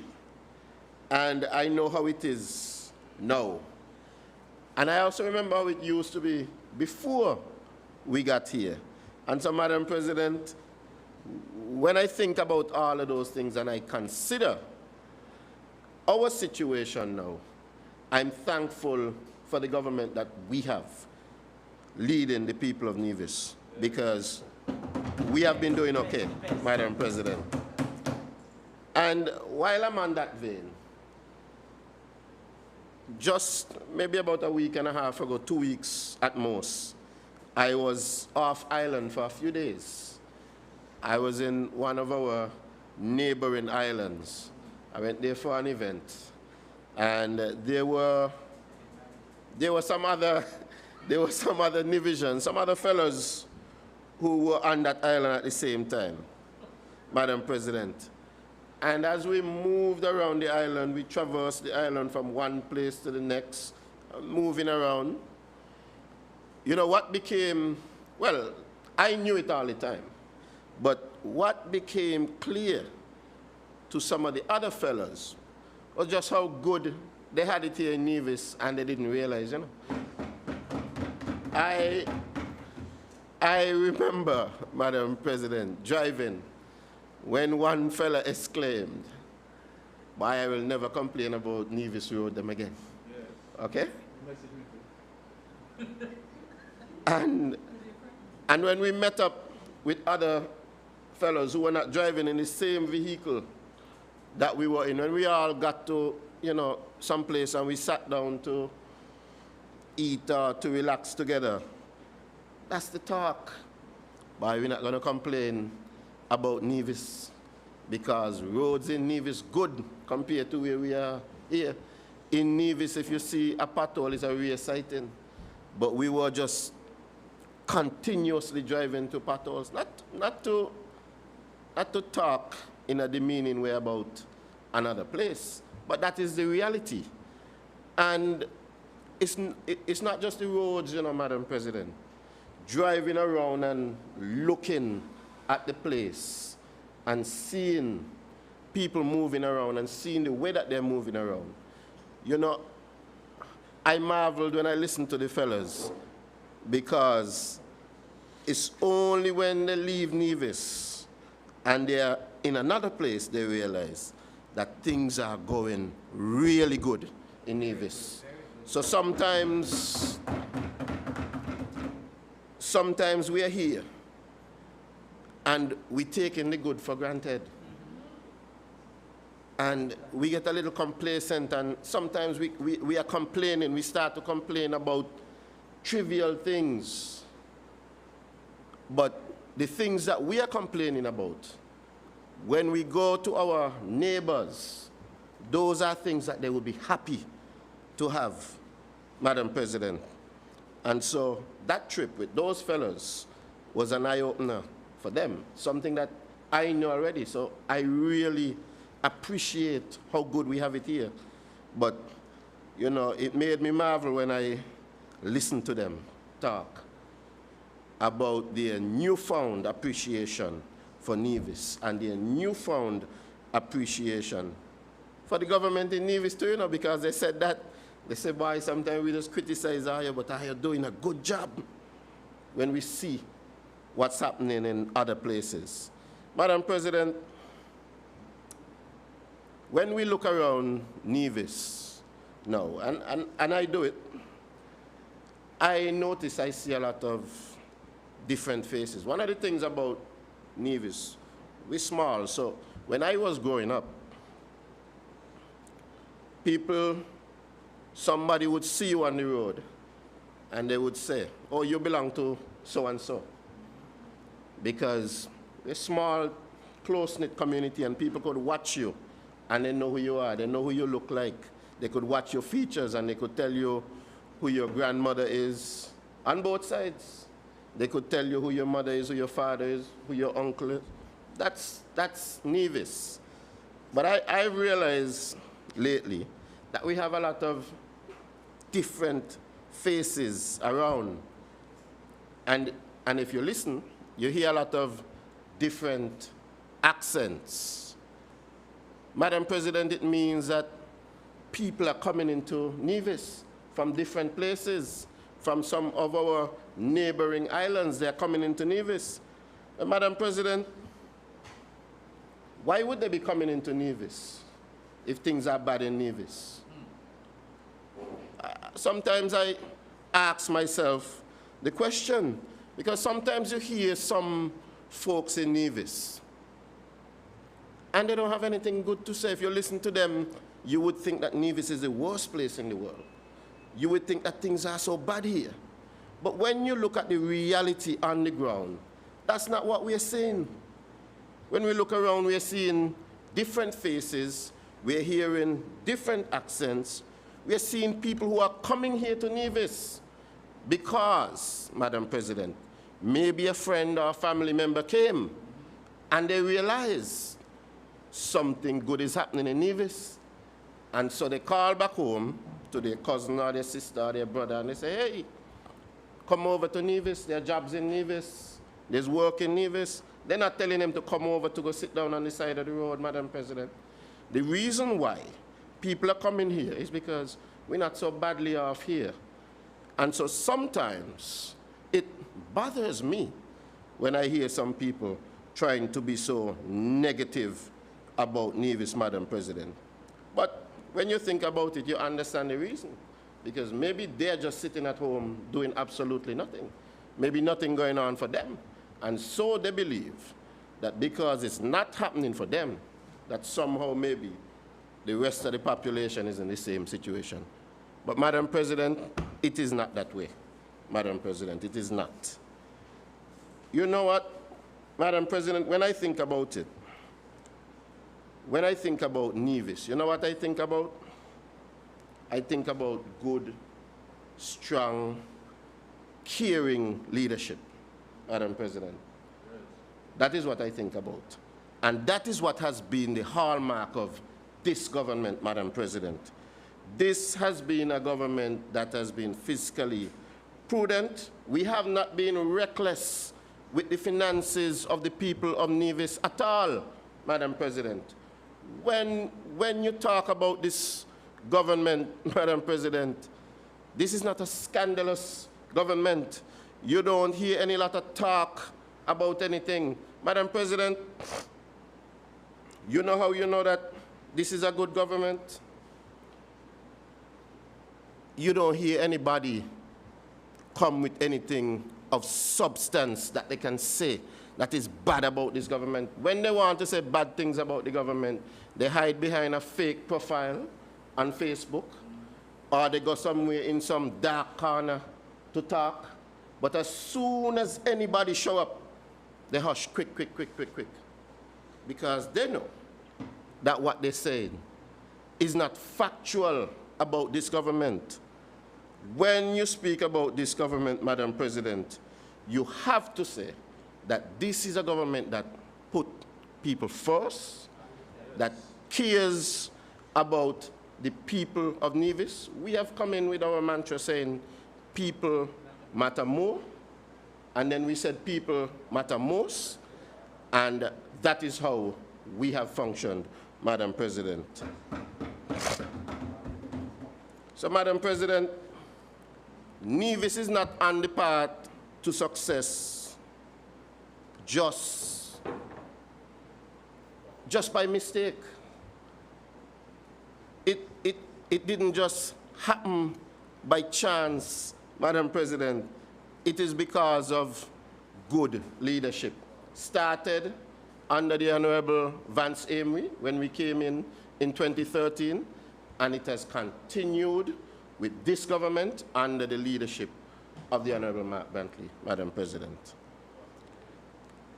Let me talk a little bit about the departments under my charge, Madam President.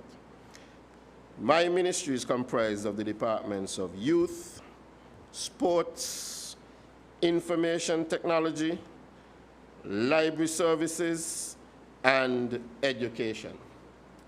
And no pun intended to anybody else, but I think I have the best ministry. Madam President, and I just heard the Honorable Senator sigh a little bit, but it's true. But it's true. Madam President, this ministry is everywhere, and we are about the young people. And you know, they say that the youth are the future of the country. And so it's our job to look after the future. And it's something that I take very seriously.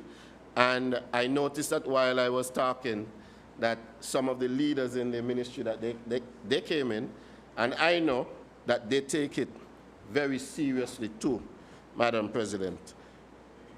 You could see that we've been growing, you know, from strength to strength. Every year we keep getting better, Madam President.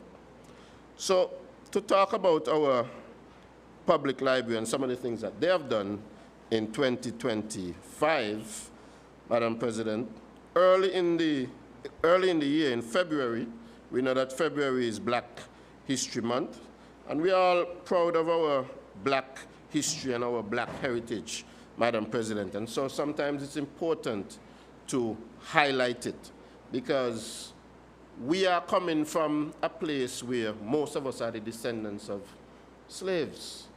So coming from there to where we are now, we have not done too badly, Madam President. And sometimes it's good to celebrate our heritage. And so in February, the library would have put on Black History Month reflections, and they concentrated on the African drums. We had an event at the Malcolm Gishard Recreational Park on the 21st of February, Madam President. It was held under the patronage of Mr. Halstead Suti Byron, and we recognized his contribution in the area of culture, and especially in the African drumming art. Long time ago when I was a teen, Mr. Byron and people like Lester Libert and those guys used to be all over Nevis with these African drums. And so we wanted to recognize that, and I thank the library for what they did in showing that recognition, Madam President. Madam President, in June, the Public Library launched its inaugural Growing with Books, Madam President. It's an early literacy initiative, and it was part of our Child Month activities, Madam President. And Growing with Books sought to target the very young babies from birth up until age 3, when they would go into the preschool setting, Madam President. And the whole idea behind it is that we introduce the children to books at a very early age. Books, Madam President, are kind of an endangered species now, you know. Since we have this proliferation of technology, the cell phones, the tablets, the computers, books are an endangered species. But books, Madam President, are very, very important, and I know that you would know that. And so we want to get the children acquainted with books. We also want to get the parents to spend a little time, spend more time with the children, read to the children. Children learn a lot when their parents read to them, Madam President. It's not just enough to give a device to a child and just leave them on their own. It's important, Madam President, that our parents sit down and they spend some time and they read to their children. That fosters an appreciation for books, an appreciation for learning. It promotes literacy at a very early age, Madam President. And so I want to thank the library for that initiative. Also, Madam President, the library would have had their 35th annual Children's Library Summer Program this past summer in July. And I want to recognize the Nevis Cooperative Credit Union Limited, Madam President. They have sponsored the Library Summer Program for 30 years. And I want to really highlight them and thank them for their contribution. I also want to mention the National Caribbean Insurance, who have come on board since 2019, Madam President. The library at their summer program would have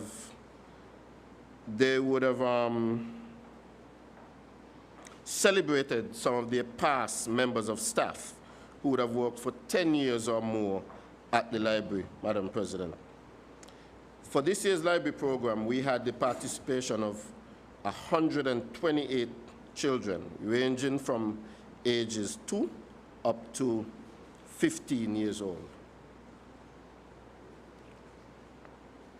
Our high school students, they would have undertaken the Every Story Counts documentation exercise, where they went out into the streets of Charlestown and they would have interviewed persons in the streets of Charlestown to hear their stories, Madam President.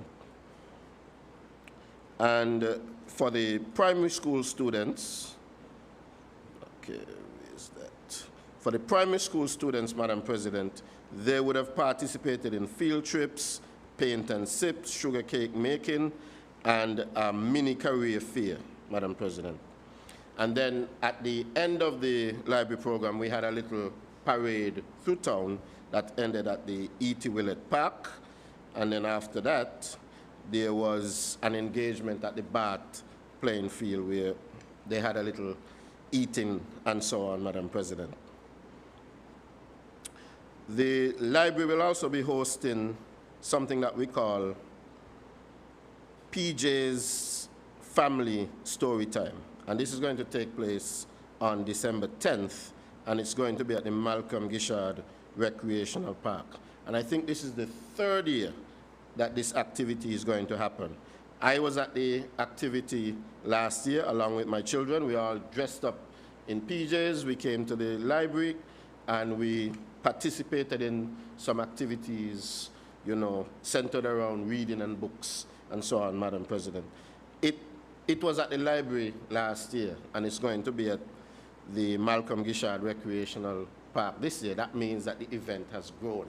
It has outgrown the library, and we're expecting over 100 families this year, Madam President. So I want to commend the library on that initiative. Let me move on to speak a little bit about information technology and our information technology department. And I must say, Madam President, that we have what I would call an outstanding information technology department. And information technology, Madam President, how you know that your information technology department is doing exceptionally well is when they're everywhere and they're nowhere at the same time, Madam President. I don't know if you're following me on this, because, I mean, seriously, they are everywhere. They are like the circulatory system of the government. We really can't get anything done without them. We are here today. The internet and everything is up and working properly. We are able to live stream the event. That's because of the hard work that they have already done to ensure that the government has a really robust network, Madam President. So they're everywhere, meaning that we are using the network, we are using everything that they're setting up. But they don't have to be there, you don't have to physically see them because everything is working properly for the most part, Madam President. So you understand where I was coming from with that. So they're everywhere and they're nowhere at the same time, Madam President. So one of the things that they would have successfully done this year is to migrate the NIA's PBX, Madam President. And a long time ago, in telecommunication, they used to have this physical thing that they call a PBX, that you do switch in all of the different phones and so on. So you know when you call the NIA, you dial one phone number, and then you ask them to put you on to whichever department you want to get, and they're able to just transfer you to that department. That is done through PBX. In the past, it used to be an actual analog machine where somebody would press something and you go. Now the PBX is virtual. So basically what they've been doing over several years now is to convert some of the old analog lines that we have in our offices across the government to virtual lines. So all of these lines now are being supported over the internet. And that is a project that they would have completed this year, Madam President. Also, because the hospital is a very special place, we know that the hospital is dealing with healthcare, so they have to have their own internal system. So they're not, I think in the past they used to be on the government system, but now they're on their own personal system. So that is another thing that was upgraded by the IT department, Madam President. Also, Madam President, the deployment of our EDR, endpoint detection and response system, Madam President. So for everybody who's on the government's network, if there are any attacks that are launched from people who want to hack, whether they're overseas or whether they're locally based, and they want to do something malicious, we now have EDR solutions, Madam President, that will notice what they're trying to do and will prevent them from doing it. And I'm told that over the last 28 days that the EDR would have stopped some 28 threats, Madam President. So it's active and it's working. And these are not things that you're going to go down the road and see, but they're there and they are important. So basically, Madam President, pretty much anything that we want to get done that involves technology, the IT department is involved. If we are moving an office from one building to another, IT has to be involved. And they've been involved in several of those moves throughout the year. Right, Madam Minister? Okay. So our IT system, our IT department has been everywhere, Madam President. Recently, one of the things that they have been working on is a new system for our HR department. And I was at the IT department maybe 2-3 weeks ago and got an early demonstration of what this is likely to be. So we are going to be looking to roll this out in early 2026. Another thing that they're working on is the government's website, Madam President. This is something I think that was hosted externally before, and we are now looking to revamp the website and to do some hosting internally, Madam President. So the IT department continues to be a very, very important department to the government. And I see we have the director and the deputy director who are both here in the gallery, and I want to extend thanks to them, Madam President, for the hard work that they have been doing. They have been involved in everything that this government does, Madam President, and I literally mean everything. We couldn't get paid without them, so I know this. Madam President, I want to move on to the Department of Youth. A small department, but a very meaningful one. They're doing a lot of work at the Department of Youth. And we are just in December now, and last month, November, we were celebrating Youth Month. And I realized that quite a lot of the Youth Month activities, they have kind of trickled over into December. So we still have a lot of things happening. I think something happened last night, if I'm correct. We had an event last night. I think we were training parents. Yes, now I remember.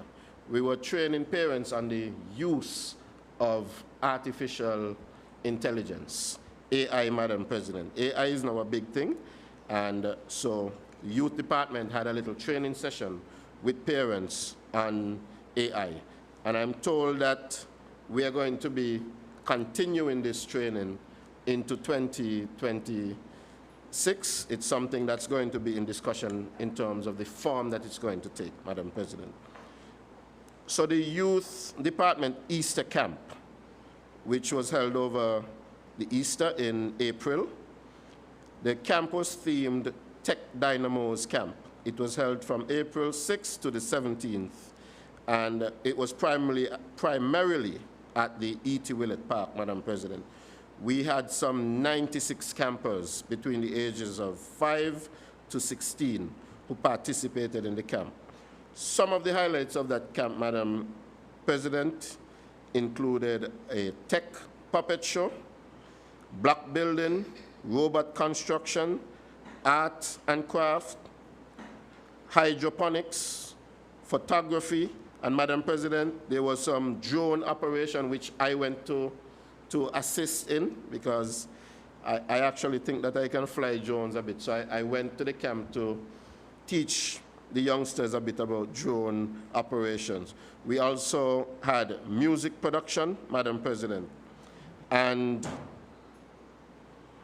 one of the big things that we did was kind of to the end of the camp, we took some of the campers down to the Four Seasons, and we went to the driving range. On the lawn where there's the driving range, and we were able to fly some kites down at the Four Seasons, Madam President.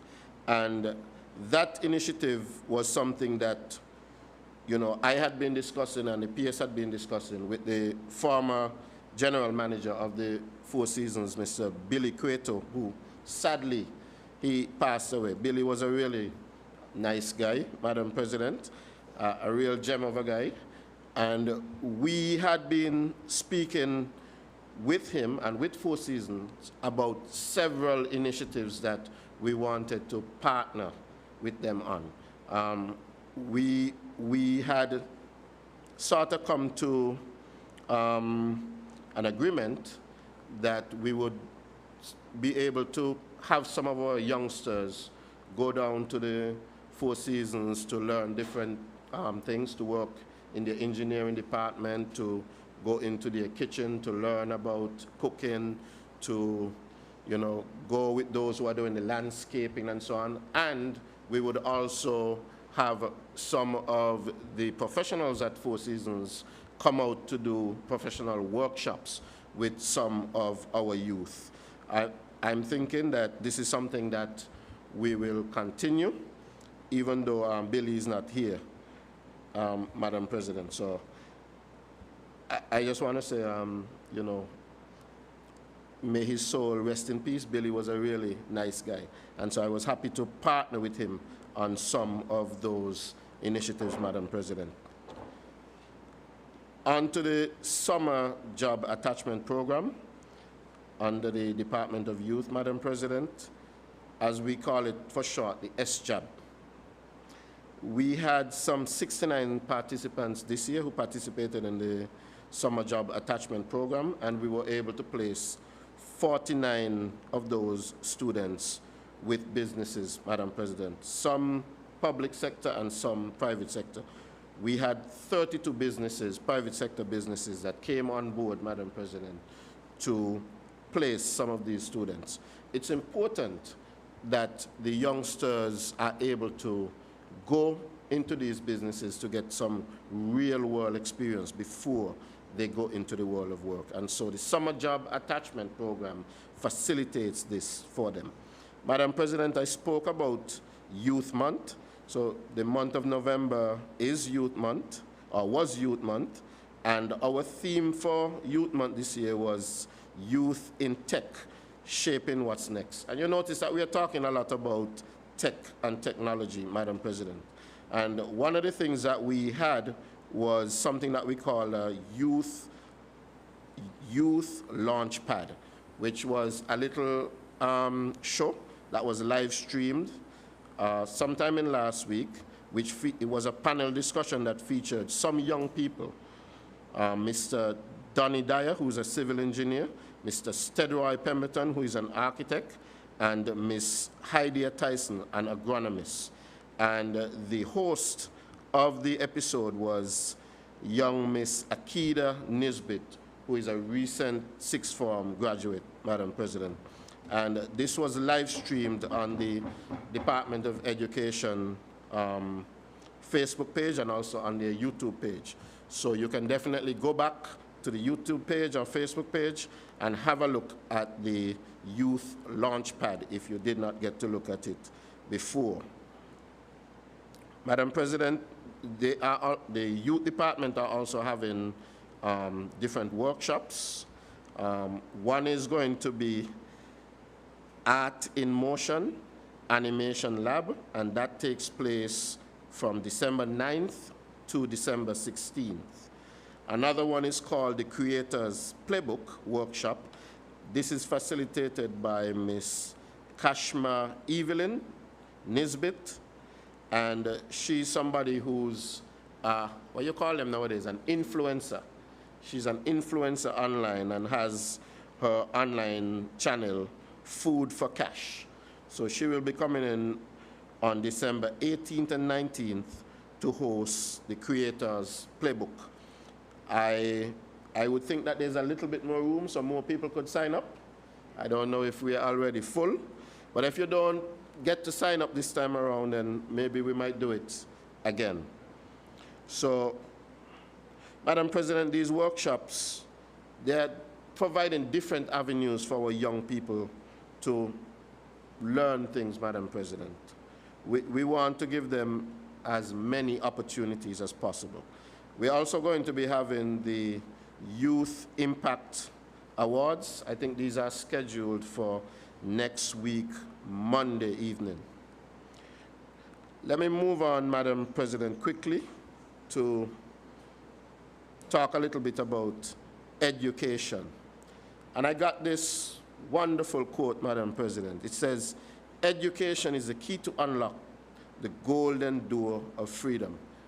And it was a quote by George Washington, the first president of the United States of America. Madam President, this government, we see education as being something very important. Education is not just, literacy, it's not just numeracy, but it's the way that we teach our citizens so that they can come up and be better citizens, so that they can really impact what we are doing here as an island, Madam President. We believe that through education, ordinary people can do really great things. This government understands the importance of education, and that is why such a large part of this budget is dedicated toward education, Madam President. I think when the mover spoke yesterday, he summarized, I think it was education and social services taking up a really big chunk of the budget. Education and health. Combined 39% together, taking up a big chunk of the budget. And when I listen, I kind of laugh to myself, and I say, yeah, the children, they deserve it, Madam President. They deserve it. So education is really important to this government. I want to start off by, paying homage to our educators, to our teachers, the cooks, the coaches, the principals, those who are out there in our schools working hard every day. I like to say that they're on the front lines. They don't have an easy job. We are dealing with all, different types of children. And I think it takes an extraordinary amount of patience, takes an extraordinary amount of love to go out and do that every day. And so I want to really, really thank our teachers for the work that they put in.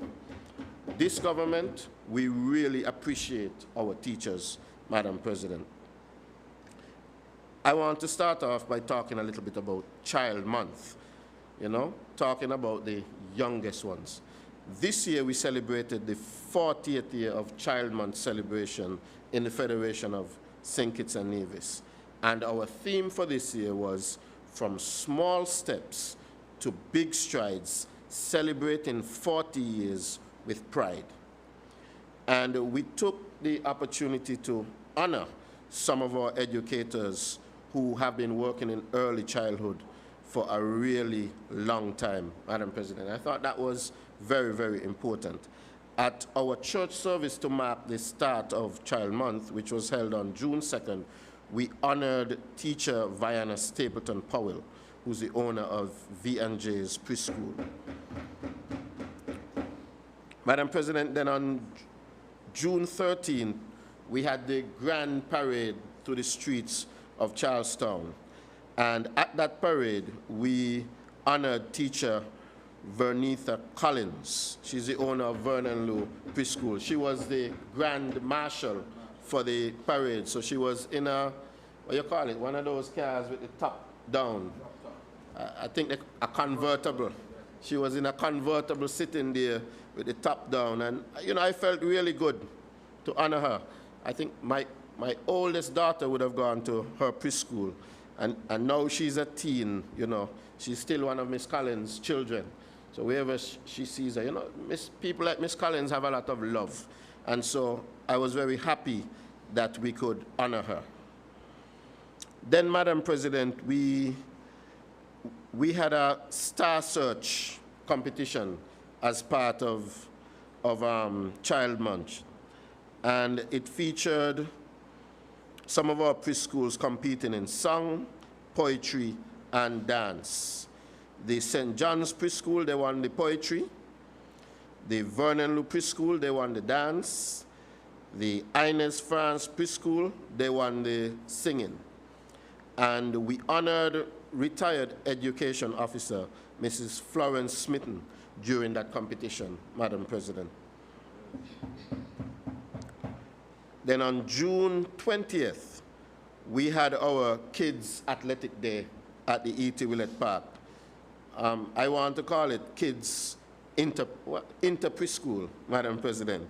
And I was there for the sports day, and it was a lot of fun to see the children, you know, all running down the track in all of the different types of races that we had, Madam President. You know, in my earlier days, because I'm a trained engineer, and my whole idea about profession and work was about doing those type of things, not about, you know, being around children and so on. But I found that being around children is so fulfilling, Madam President. It makes me feel good to be around them. And so I was very happy to be at this sports meet, to see the smile on the face of the children and so on. And at that sports meet, we honored Miss Jacqueline Brooks, and she was the first early childhood coordinator at the Department of Education. She would have conceptualized the kids' athletic activity, and it happened for years under her. I'm hoping that this is something that is going to continue. We find that there when there's not too much sun, and we can have the kids' athletics. Madam President, while we're on early childhood, just this past Monday evening, so that's Monday gone, the ministry would have hosted an early childhood sector appreciation ceremony to honor some of the long-serving caregivers here on the island of Nevis. And so I want to call out the names of those caregivers, Madam President. So we had Vianna Stapleton, who has served for 43 years.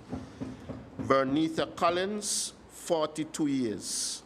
Viola Nicholas, 42 years. Brenda Smitten-Williams, 36 years.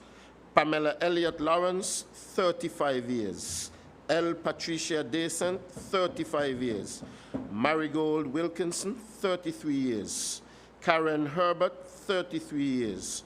Donnie Hobson Lands, 33 years. Sharon Hanley Ward, 30 years.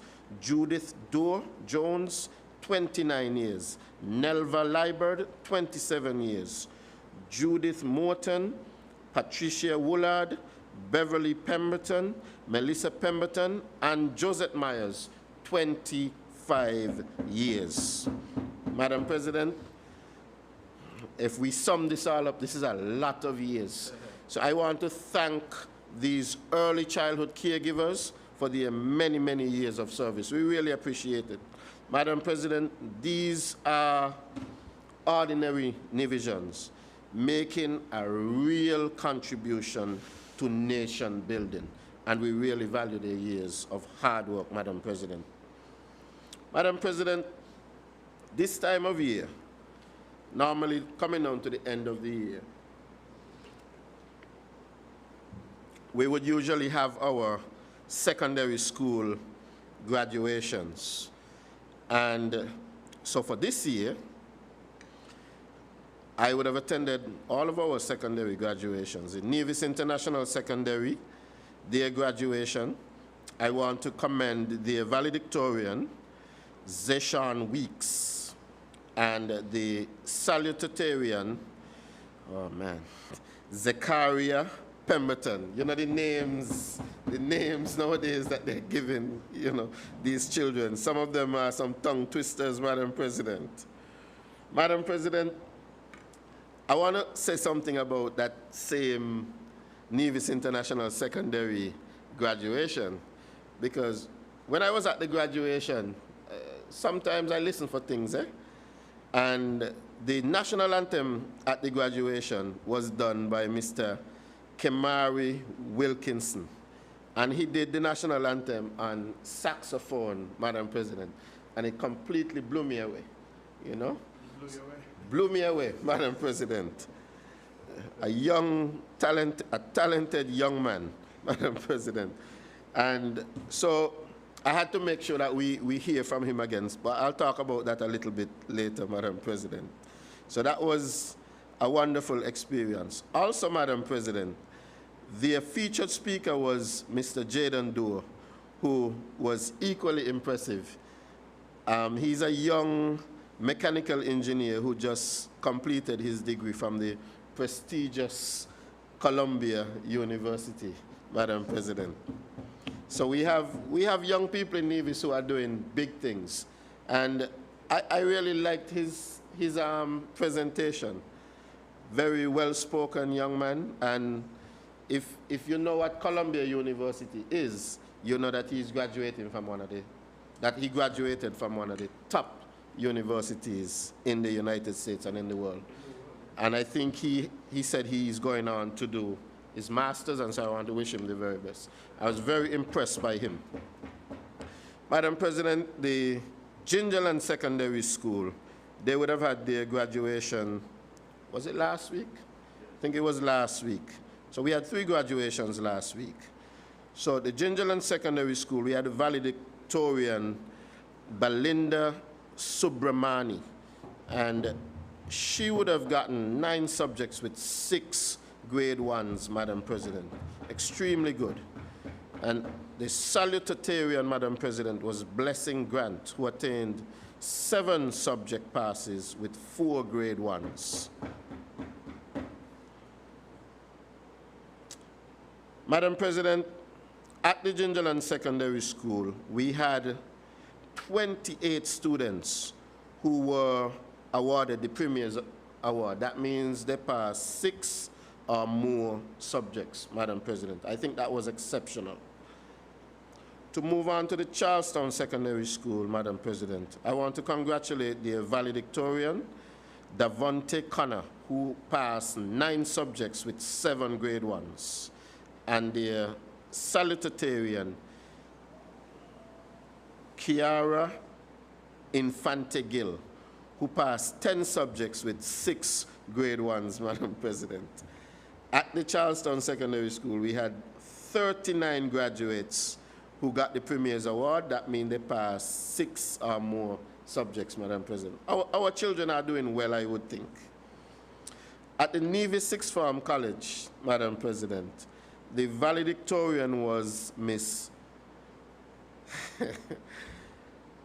Tejonique Hunkins, Madam President. And the salutatorian was Imogen Archibald. And at this particular graduation, Madam President, when I looked through the book, because they normally give you the little booklet, I noticed that the graduating class was 55 students. And of the 55 students, Madam President, would you believe that 50 students were awarded the Premier's Award for attaining 6 or more CAPE units? I think that was exceptional, Madam President.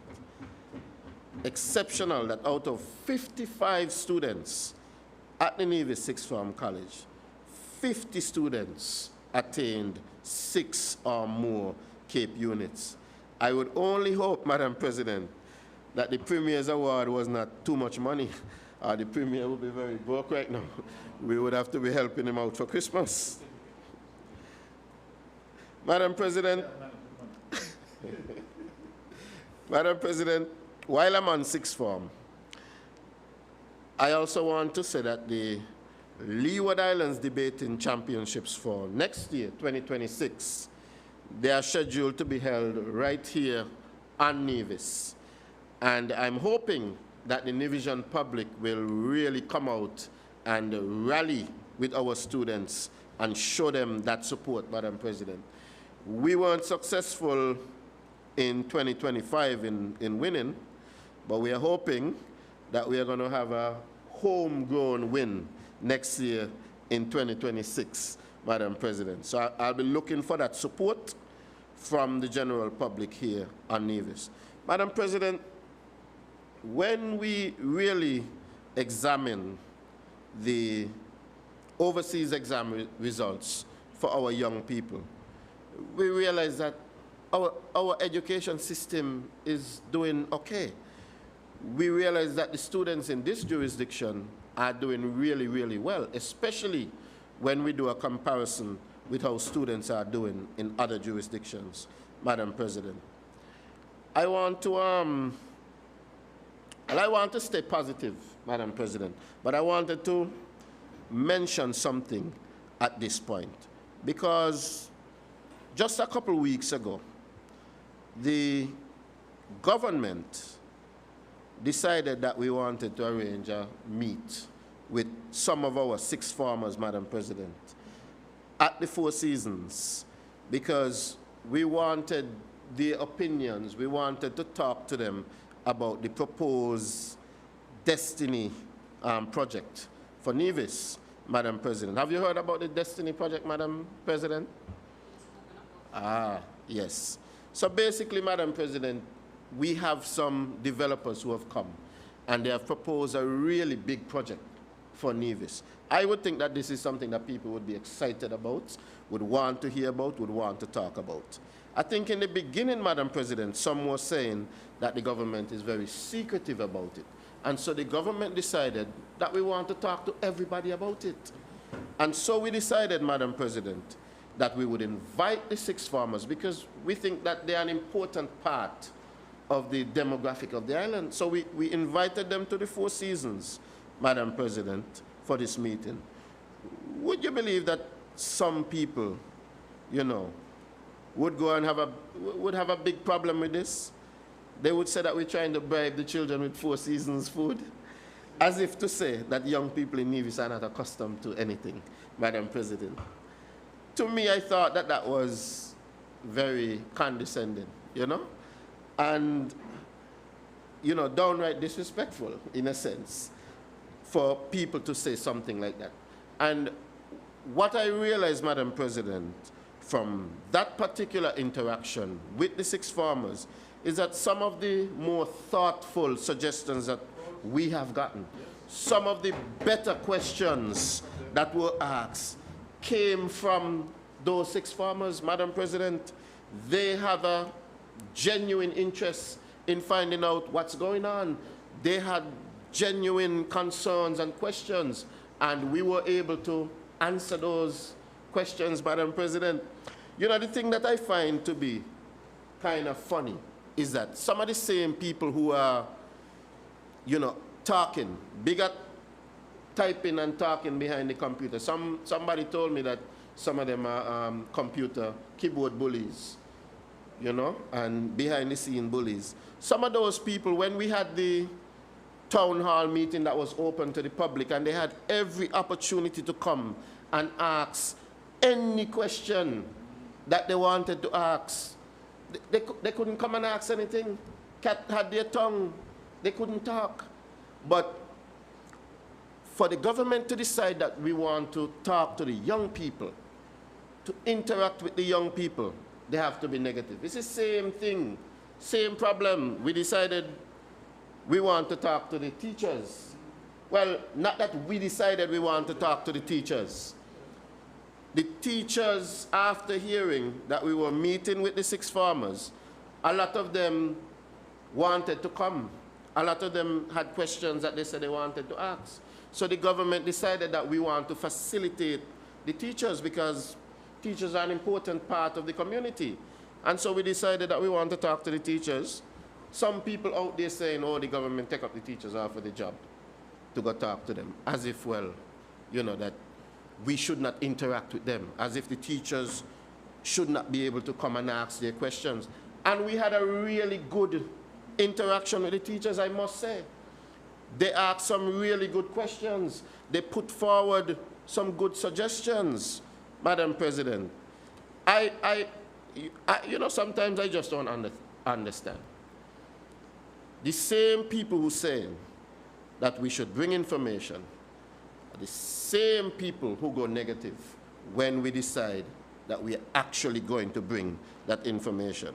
You know what I realized, Madam President? That some people, no matter what you do, there's no pleasing them. You know why they can't be pleased, Madam President? Because they want to be over here. That is their only goal. Their goal has nothing to do with Nevisions, has nothing to do with uplifting the island. It has nothing to do with wanting good for the people of Nevis. It only has to do with one thing. They want to be over here. That's all that it has to do with. They want to be over here. And Madam President, you know, I would have thought that this is the time of year when we have the budget.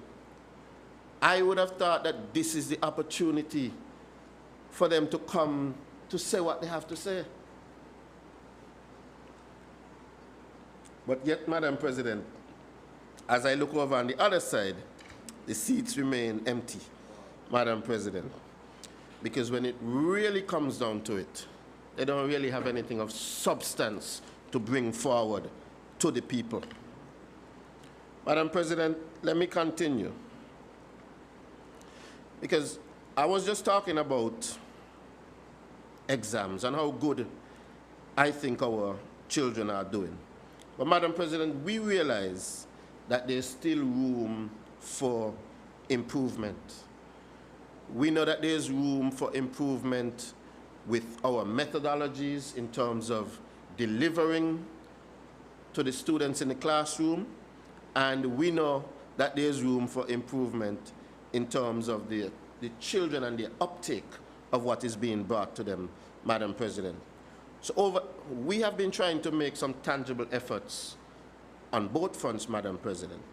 Over the past summer, we had some training courses with some of our teachers. We had a course in Microsoft Word, one in Microsoft Excel, and these were free of cost, Madam President, to teachers. They were open to all teachers throughout the system, and they were free of cost. We are trying to upskill our teachers so that they can deploy more technology, Madam President. Another thing that we are doing is called Level Up Your Math.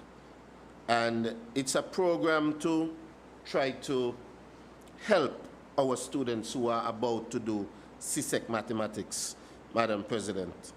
So those students who are about to sit CSEC, we have the Level Up Your Math program, where the children receive instruction in some of the core topics that are going to be on the exam. We had our math camp that started over this past summer, Madam President, and it is supposed to continue next week. So over the summer we had camp. Camp is going to continue in December. And we're trying to make sure that they're covering the core topics in mathematics. And then throughout the term, you know, they're going to have some tests just to make sure that, in fact, they are really internalizing the work, Madam President. So those are some of the things that we are doing, tangible efforts to try to improve the outcomes of our young people, Madam President. So the department continues to innovate, Madam President. We're not happy to just sit on our laurels and say, well, okay, we had a good pass rate. We want to reach more and more students.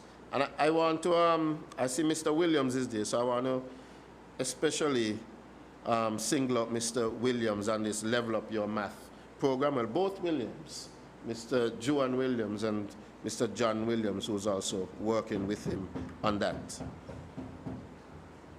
Madam President, we want to encourage our teachers as much as possible. You heard me at the outset say that our teachers are important to us. And so this year, the department launched what they call the Teacher Excellence Program. And Madam President, what that does is that an individual teacher or groups of teachers could submit a project to the department, and once the department deems that the project is worthy, then they are eligible to receive some funding to fund that project, Madam President. So for the individual projects, the funding could be up to 1,000 EC, and for the groups, the funding could be up to 2,500 EC. And I'm told that for this year, we had some 12 projects that were approved at a cost of 10,000 EC, Madam President. And this is funded by the Department of Education, by the Nevis Island Administration, Madam President. So these are ways that we are coming up with to really encourage our teachers, Madam President. Innovative ways that the department is coming up with. Madam President, I want to speak a little bit about the EduPage. Sometimes, as a minister of government, Madam President, you go to one or two of these regional meetings where, you know, they're talking about things that they want to see in education. And one of the things that over the past couple of years has been a big thing for ministers regionally is the adoption of technology and the implementation of technology in what we do. Technology in the classroom and so on. And whenever I go to these meetings, I always feel good because the things that some of the other ministers in the region are talking about as being on their wish list, these are things that we are already doing here at Nevis, Madam President. So over this past year, we were able to implement the EduPage system in all of our public primary schools on Nevis. That is after EduPage had already been implemented at the secondary school levels. So we now have EduPage at the secondary and at the primary level in all of our public schools here on the island of Nevis. And you might ask what EduPage is, Madam President.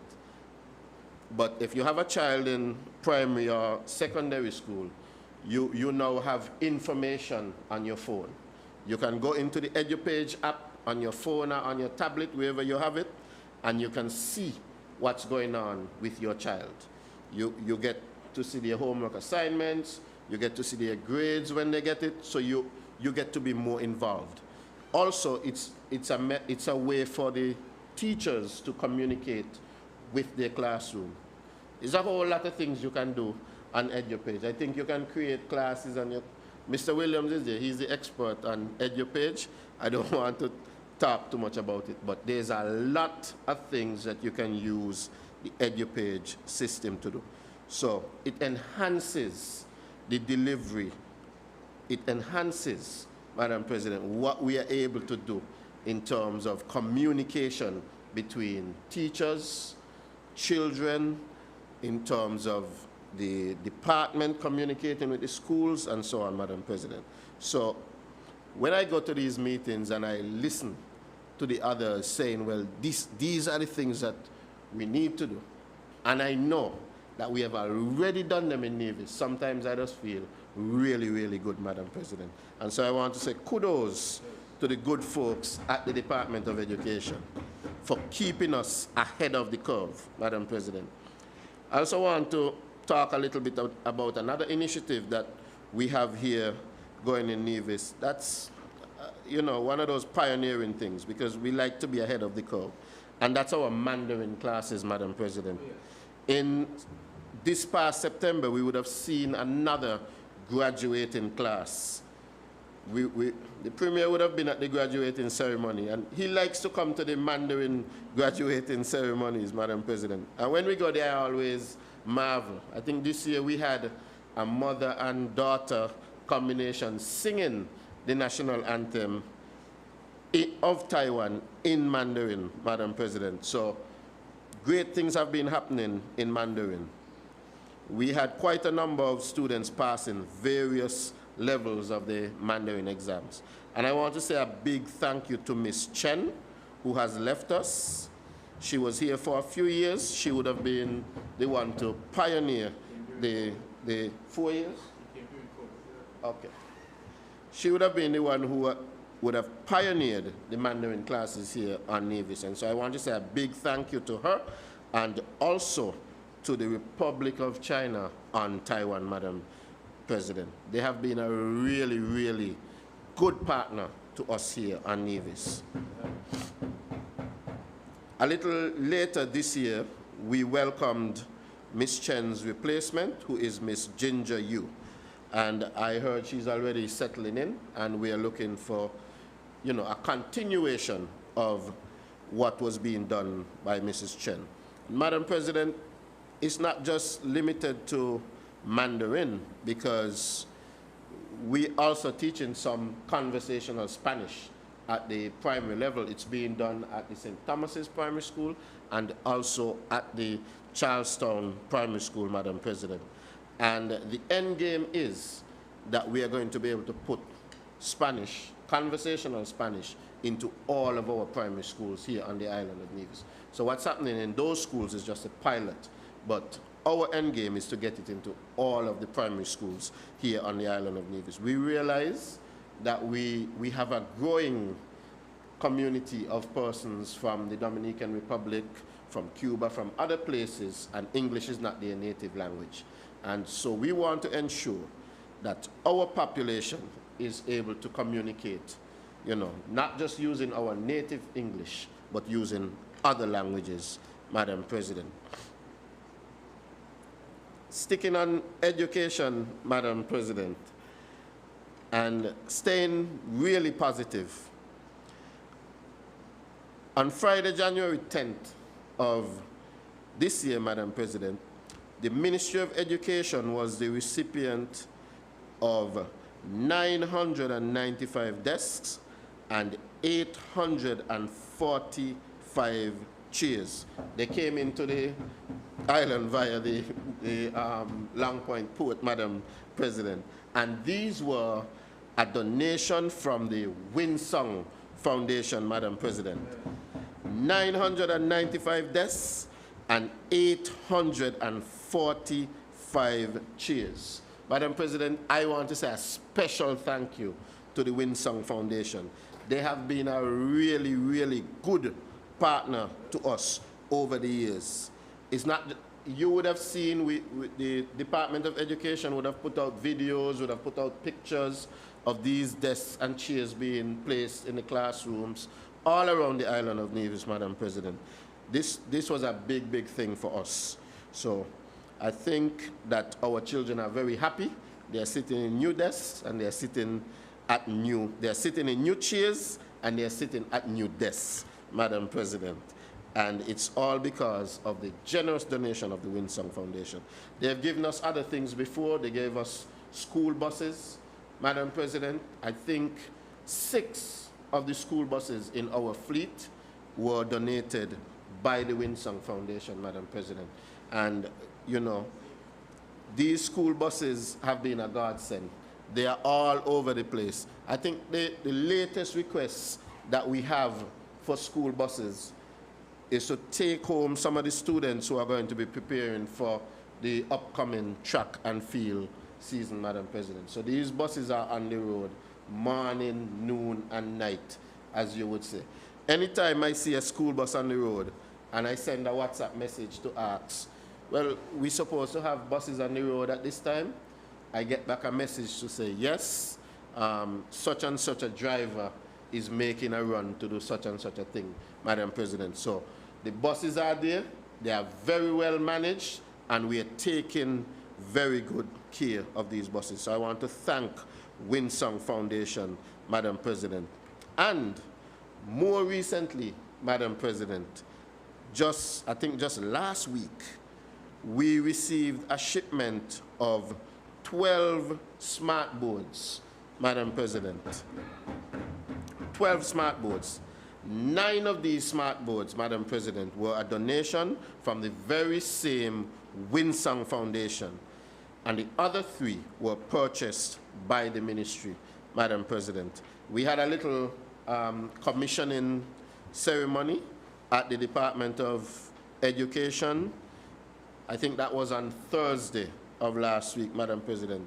There's supposed to be a video that's somewhere out on YouTube, on the Department of Education page. And these smart boards, I like the smart boards. I kind of like technology, Madam President. And so I went up to the smart board, and you know, you could touch the smart board and write on it. You could actually write. I don't have a good handwriting, but we had teachers there with some fancy handwriting who were writing on the boards, Madam President.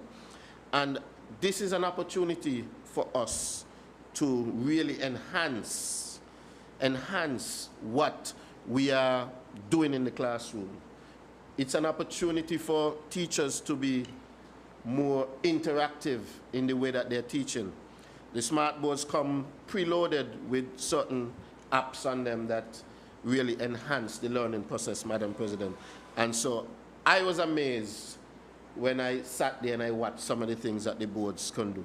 So these boards are going to be, each public primary school on Nevis is going to get one smart board, and I think the 2 public secondary schools will get 2 smart boards each, Madam President. And I think that this is the beginning of something really, really wonderful. My hope is that, sometime in the near future, that we are able to get a lot more smart boards. I'm going to be trying my best to see where we can get some more donations, see where we can get some more money from the budget so that we could possibly buy some more smart boards, because this is the way we want to go in terms of education, Madam President. I have to look at the time because I have quite a lot to cover, Madam President. Sticking in education and going a little bit into sports, because education and sports dovetail quite a lot, Madam President. I want to talk about the Gulf Insurance Bunny Inter-Primary Championships for 2025. You know that Inter-Primary is our marquee event. I don't know how much longer I'll be able to say that, because we have some other activities that are coming up right on the tail of Inter-Primary now. But for 2025, we had a really good renewal of the Inter-Primary Championships, and I want to congratulate all of the schools that participated in the Inter-Primary. The Charleston Primary School, however, Madam President, they are now the 6 times running champions of Inter-Primary. So they are the 6-peat champions, Madam President. And it was a really keenly contested championships this year. It's a gold medal meet, Madam President. So that means whichever team has the most gold medal, they win. So Charleston Secondary School had 16 gold medals, Madam President. They had 15 silvers and 16 bronze. The Ivor Walters Primary, who was second, they also had 16 gold medals, Madam President. But they had 11 silvers and 16 bronze. So it came down to the silver medals, because they were tied on gold medals. And then in third place, we had the St. Thomas's Primary School with 10 gold medals, 9 silver, and 8 bronze, Madam President. So Charleston Primary are the 6-peat champions. So congratulations to them. And I want to say a word of encouragement to our other schools. I want them to up their game and try to break what is now a juggernaut, Madam President. So I want to thank our sponsors, not just the title sponsors, but all of the other companies that come on board to make our Inter-Primary Championships what it is. Still the biggest event here on the island of Nevis. And I move on to the TDC Winako Morton Primary School Cricket Tournament. And this was held in June, Madam President. The Ivor Walters Primary, they emerged as the champions for this year, Madam President. They were the champions last year also. So they are 2 times. They are the back-to-back champions for the TDC Winako Morton Primary School Cricket Tournament, Madam President. Ivor Walters Primary, right out of Brownhill. The Maud Cross Preparatory School, they placed second, Madam President, and they were also the regular season champions for the cricket tournament. I want to, send out special commendations to some of our young cricketers who did really well. We had our top female player, Demaya Lagi of the St. James Primary. We had our tournament MVP, Rosen Daniel of the Maud Cross Preparatory School. We had the student with the most runs, Zakeem Bailey of the Charlestown Primary School. The bowler with the most wickets, Tivern Herbert of the Ivor Walters Primary School. The bowler with the best bowling figure, single best bowling figure, Nikedra Newton of the Charlestown Primary School. And we had the finals player of the game, Tivern Herbert of the Ivor Walters Primary School. And Madam President, following this cricket tournament, a really good tournament, you know, public starting to catch on to the cricket too, starting to come out, and we were able to live stream some of these games also. Following the tournament, Madam President, we had a little 3-game series, which it was, the 3 games were played on July 23rd, 25th, and 27th at the Villa Ground, where we selected 2 all-star teams, and they were able to play the 3 games against each other, Madam President. I want to say kudos to the good folks at the Department of Sports and Education who organized this. I think Mr. Kezi Archibald, he was the one who was the person spearheading this 3-game series, along with the Director of Sports. I see him there looking. They were the ones responsible for this, Madam President. Really good series that happened there at the Villa Grounds. We also, Madam President, had the Queen of the Courts netball series that was just completed maybe about 2 weeks ago.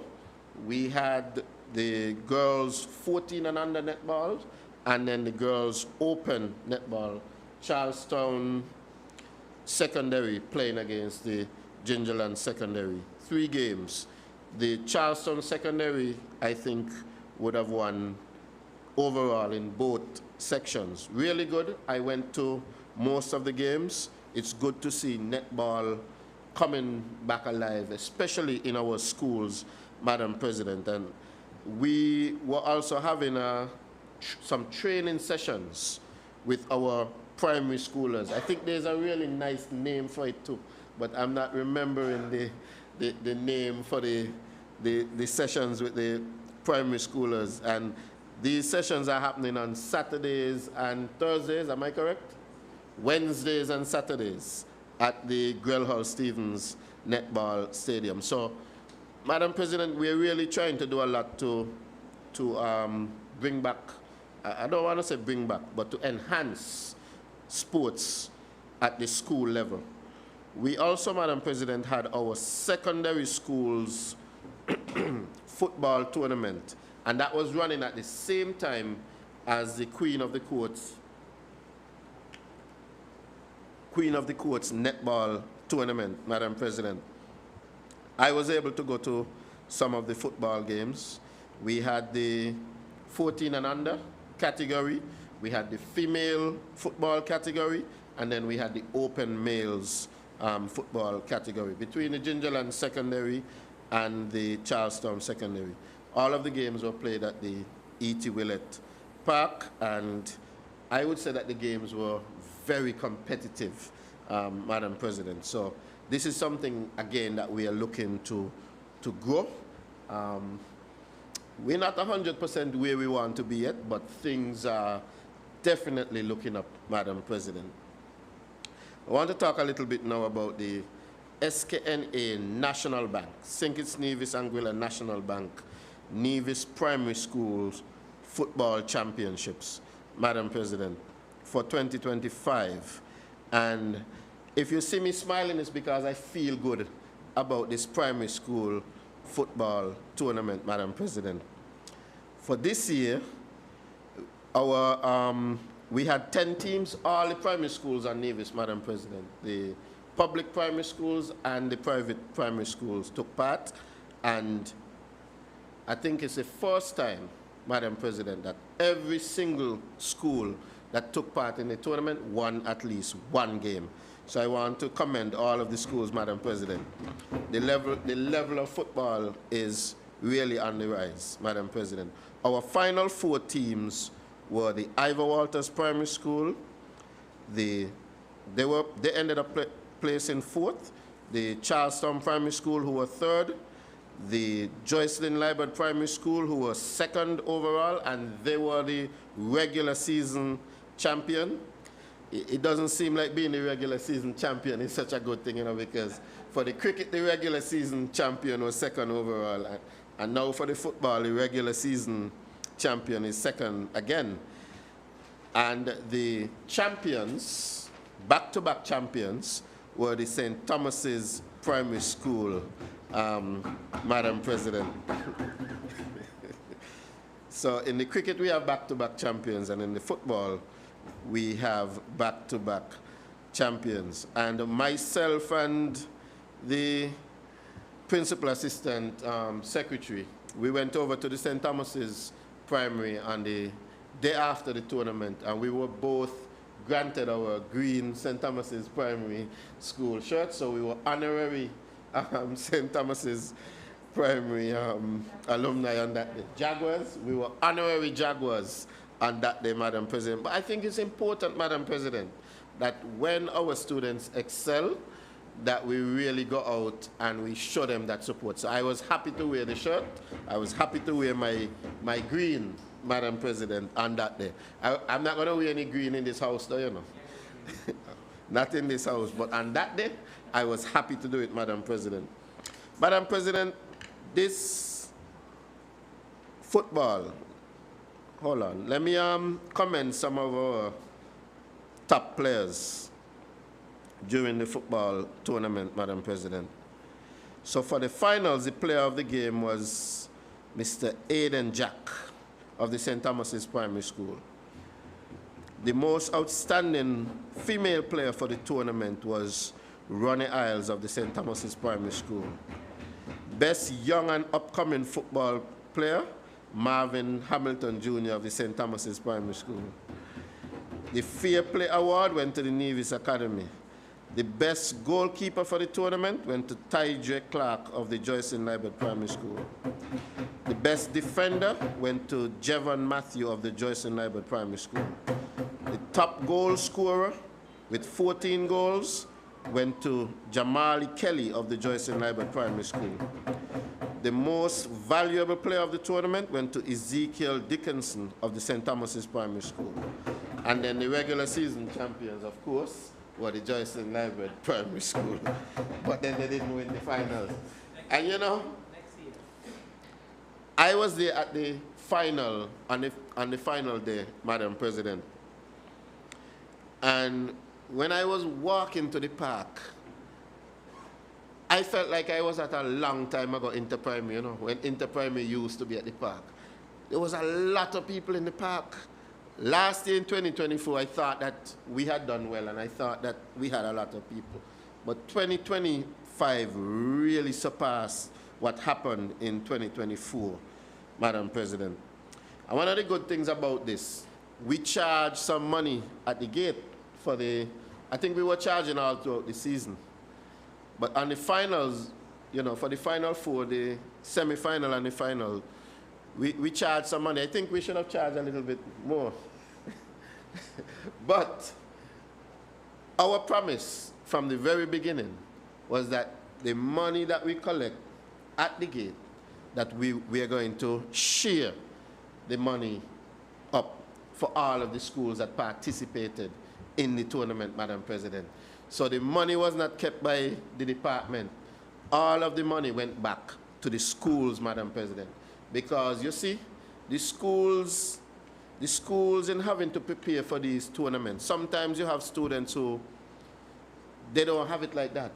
The parents don't have it like that. So they have to get the clothes, they have to get shoes, they have to get the pads and so on. And so we wanted to give that money back to the school, Madam President. Another thing that we did, Madam President, is that each one of the schools had an opportunity to get the bar. So they would sell the hot dogs and the chicken and whatever at the bar, Madam President. So they were able to also generate some income from, you know, the supporters who were coming to view the games. And Madam President, from the start of the tournament to the end, there were big crowds every single match day. Nothing like the final. I would hope that everybody who came to the final, that they come to every single match day. I know that's not going to happen, but, you know, we could hope. The final, though, Madam President, was an extremely big crowd. I think I saw Minister Evelyn when I walked through the finals, and we were both lamenting how the Joycelyn Liebert primary was doing. But, Madam President, it is what it is. We support, you know, all of our children, and we support the eventual winners, Madam President. You know, Madam President, I should have mentioned, because our final, Madam President, is a big whole professional thing we do, you know. So, you know, when you're watching sports on TV and so on, you have a big-time announcer who announce the teams as they're coming out and so on, Madam President. And so this year, we brought in a big gun to do the announcing. That's in the person of Mr. Barrett, who's right there in the gallery now. No, Barrett is backing everybody, you know. When Barrett is with education, he's backing everybody. So for this year, the announcer for the final, who was calling out the teams, was Mr. Barrett. When, Madam President, I tell you, when I am there and I'm listening to the announcement, I look over to see if that was Barrett, because he had one of those big announcer voices, you know. He came prepared and professional. So it's not a little smally thing that we're doing. We're doing a big-time production, Madam President. And Madam President, on the final day, you remember when I spoke about the Nevis International graduation, I said that Mr. Kamari Wilkinson did the national anthem, and it blew me away. I thought that that big crowd that would have been at the finals should have the opportunity to hear him. So we had him come in to do the national anthem, Madam President, and I think he did an exceptional job again, Madam President. I was very, very happy and delighted to showcase that young man, because I think his talent is something that we should see. And that is, when I think about young people, Madam President, that's the kind of thing that I like to see. People with talent, and we giving them the opportunity, Madam President, to showcase that talent. How am I doing on time? Just about 2 minutes. But you 2 minutes. 2 minutes, Madam President. Yes. 2 minutes. Madam President, so I have a lot more things here to talk about, you know. No, I'm not going to take up too much time. You know why, Madam President? Because the thing about this budget, I've been here for a long time, since 2013. We've had some really contentious budgets and so on debating in this House. What I like about this year is that with this budget, the mover presented such a good budget that we haven't really had much opposition, Madam President. So we could all just come in, sing Kumbaya, and we leave. And that is a hallmark of a good government, Madam President. So I don't have to come here and talk for 2 hours, even though, you know, I like to do it. Even though, you know, maybe I like to hear myself, but the thing about it is that Nevis people know that this government is a government that is working on their behalf. Madam President, Nevis people know it. Let me just try to run through these things in the 2 minutes, and then maybe I might ask for maybe another 15 minutes. 2 minutes. And Madam President, if you could give me 15 minutes. I won't need any more than that. Thank you. So your time has now expired, that 2 minutes that you're relying on. And I'll put the question that the member be granted a further period not exceeding 30 minutes within which to wrap up his presentation. Those in favor? Aye. Those against? The ayes have it. I don't need that much, Madam President. Continue to talk a little bit about sports, Madam President. We had some really good performances in sports. We had a team that went to Carifta. Quite a few divisions were on that team to represent, Madam President. We had Abija Nemdari, who finished 4th in the javelin. We had Keziah Phillip, who participated in shot put, Najib Kelly, Kimani Newton, Udell Wisdom. There were divisions who represented at Carifta, Madam President. Yes, and the NIA was the first to contribute to the SKN Athletics for Carifta, Madam President. I think the president of the SKN Athletics would have made a little presentation, and he did highlight that the NIA were the first, Madam President. And throughout the year, Madam President, we have continuously supported our sporting groups here on the island of Nevis. When I checked, Madam President, to see what we have spent this year in terms of assisting with boat passes, assisting to pay for whether it's a swim team to go to St. Martin or to go to the OECS swimming championships, or for a basketball team to go to St. Martin, or most recently we're paying for a basketball team that's going to be heading to Montserrat, I think next week, or we're paying for some athletes to go to Antigua, Madam President. I think so far for this year, the NIA has spent a whopping $250,000, Madam President, assisting sports teams. It didn't come in one time, Madam President. It trickles in at $1,000 here, at a $3,000 there, a $5,000 there, Madam President.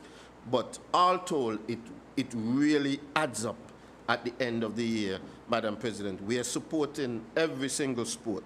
I think there was some sailing in St. Martin recently, cricket, swimming, all sports, Madam President. And we are really, really happy to support these sporting activities, Madam President. The NIA has really been doing our part, Madam President, and we will continue to do our part into 2026. We have a lot of big plans, Madam President, for 2026. We have some big plans in football. I don't want to talk about every single thing because some things we still have not signed off on as yet, but we are looking to do some really good things in 2026 when it comes to football, when it comes to netball, when it comes to basketball, Madam President. And of course, swimming. Swimming is now a really, really big thing, Madam President. The government, Madam President, we take things serious. And I think the people of Nevis, they recognize this, Madam President. There are some who are out there and they would want to be negative, Madam President. But it's easy to be negative when things are going good, you know? It's really easy for people to come out and say all kind of things when things are running good. And I want people to think about things. Getting the island to run on a proper footing is not something that just happens. I've been around for a while, and I remember when the talk in this honorable house used to be about the country being broke. I remember that at one time the permanent secretary for finance came out and said after the government finished paying salaries that there was no money, Madam President. And when we came into government, that was the reality that we met. And Madam President, we have managed spending. I listened to the member opposite earlier, and I marveled. And, you know, I want to commend the member opposite too, because she made an effort to be critical in a way that, you know, that she wasn't cussing anybody, but she tried to be critical. But she did say a couple things that, you know, I mean, she spoke about the fact that the CBI is getting less. And I sat down over here and I marveled, because I said to myself, well, since when Nevis has depended on CBI, or since when the NIA has been responsible for anything to do with CBI? You know, I marveled because NRP was in government in Nevis, and they were also in collision with government in St. Kitts, and they weren't getting anything at all out of CBI.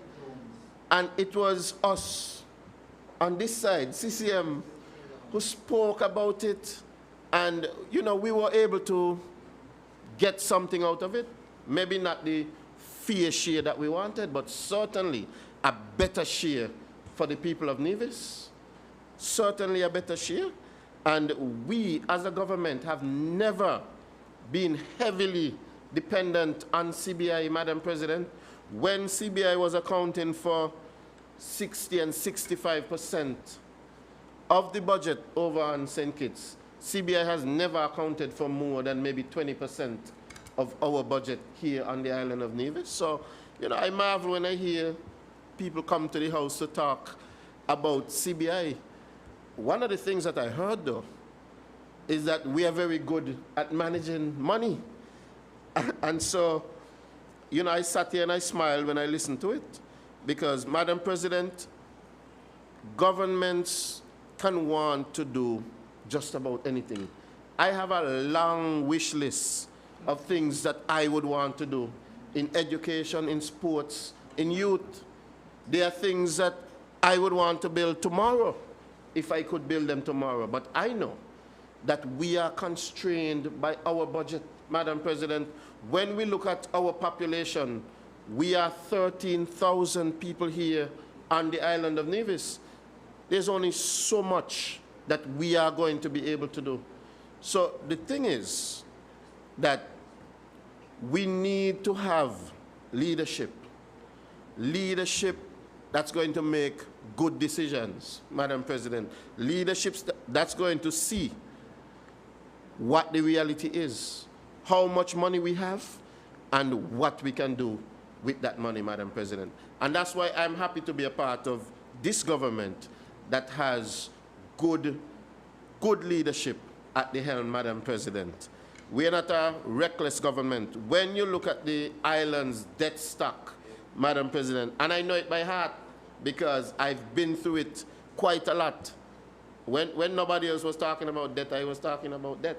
When we look at our debt stock, when we look at the amount of debt that the previous government put on us between 2006 to 2013, and we look at the rate that we have accrued debt at, it's night and day, Madam President, night and day. What they did in 5 years and 18 null and void months, we have been here for almost 15 years and we have not done anything close to that, Madam President. We haven't done anything close to that because we have tried to be a responsible government, Madam President. We know that the decisions that we make today, that they're going to affect us today, but they're also going to affect Nevisians tomorrow. And so we try to make good and responsible decisions, Madam President. I did say I'm not going to stop too long, so I'll end here, Madam President. But before I end, let me commend the good folks at the ministry, Madam President, those who have come to support today, those who are the hard-working people, people who are my permanent secretary, Ms. Claxton, her deputy, Mr. Claxton, the PEO, Ms. Brown, the deputy PEO, Mr. Williams, all of our education officers, the director of sports, the director of IT, who is there, the deputy director, our librarian, all of our principals, Madam President. I also want to thank Mr. Barrett, who has not left education. No, he has not left. Every now and again, he comes over. Let me thank all of those, Madam President, who have been working really, really hard throughout. Yes, I did mention the director and the deputy director. Yes. All of those who have been working really hard throughout the year, Madam President, to make 2025 a very successful year. I look forward to, a very good 2026. There are lots of good things, Madam President, that are on the horizon. And I want to urge the people of Nevis to continue to be steadfast and to keep your confidence in this government that continues to work on behalf of all of the people of Nevis, Madam President. This government is a government with good, steadfast leadership. I want to continue, Madam President, to give my full support to our leader, who has been doing a tremendous job, Madam President, running the island of Nevis. So with those few words, Madam President, I want to wish this bill safe passage through this honorable House. May it please you, Madam President.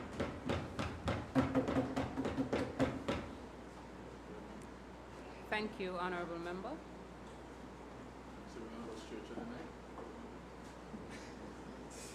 I recognize the member for Nevis 3.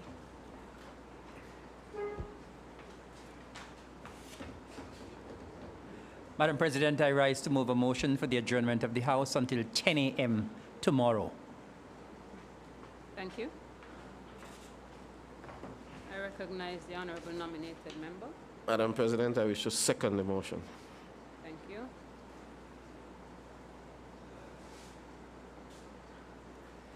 The question is that this honorable House stands adjourned until 4th December 2025 at 10 a.m. Those in favor? Aye. Those against?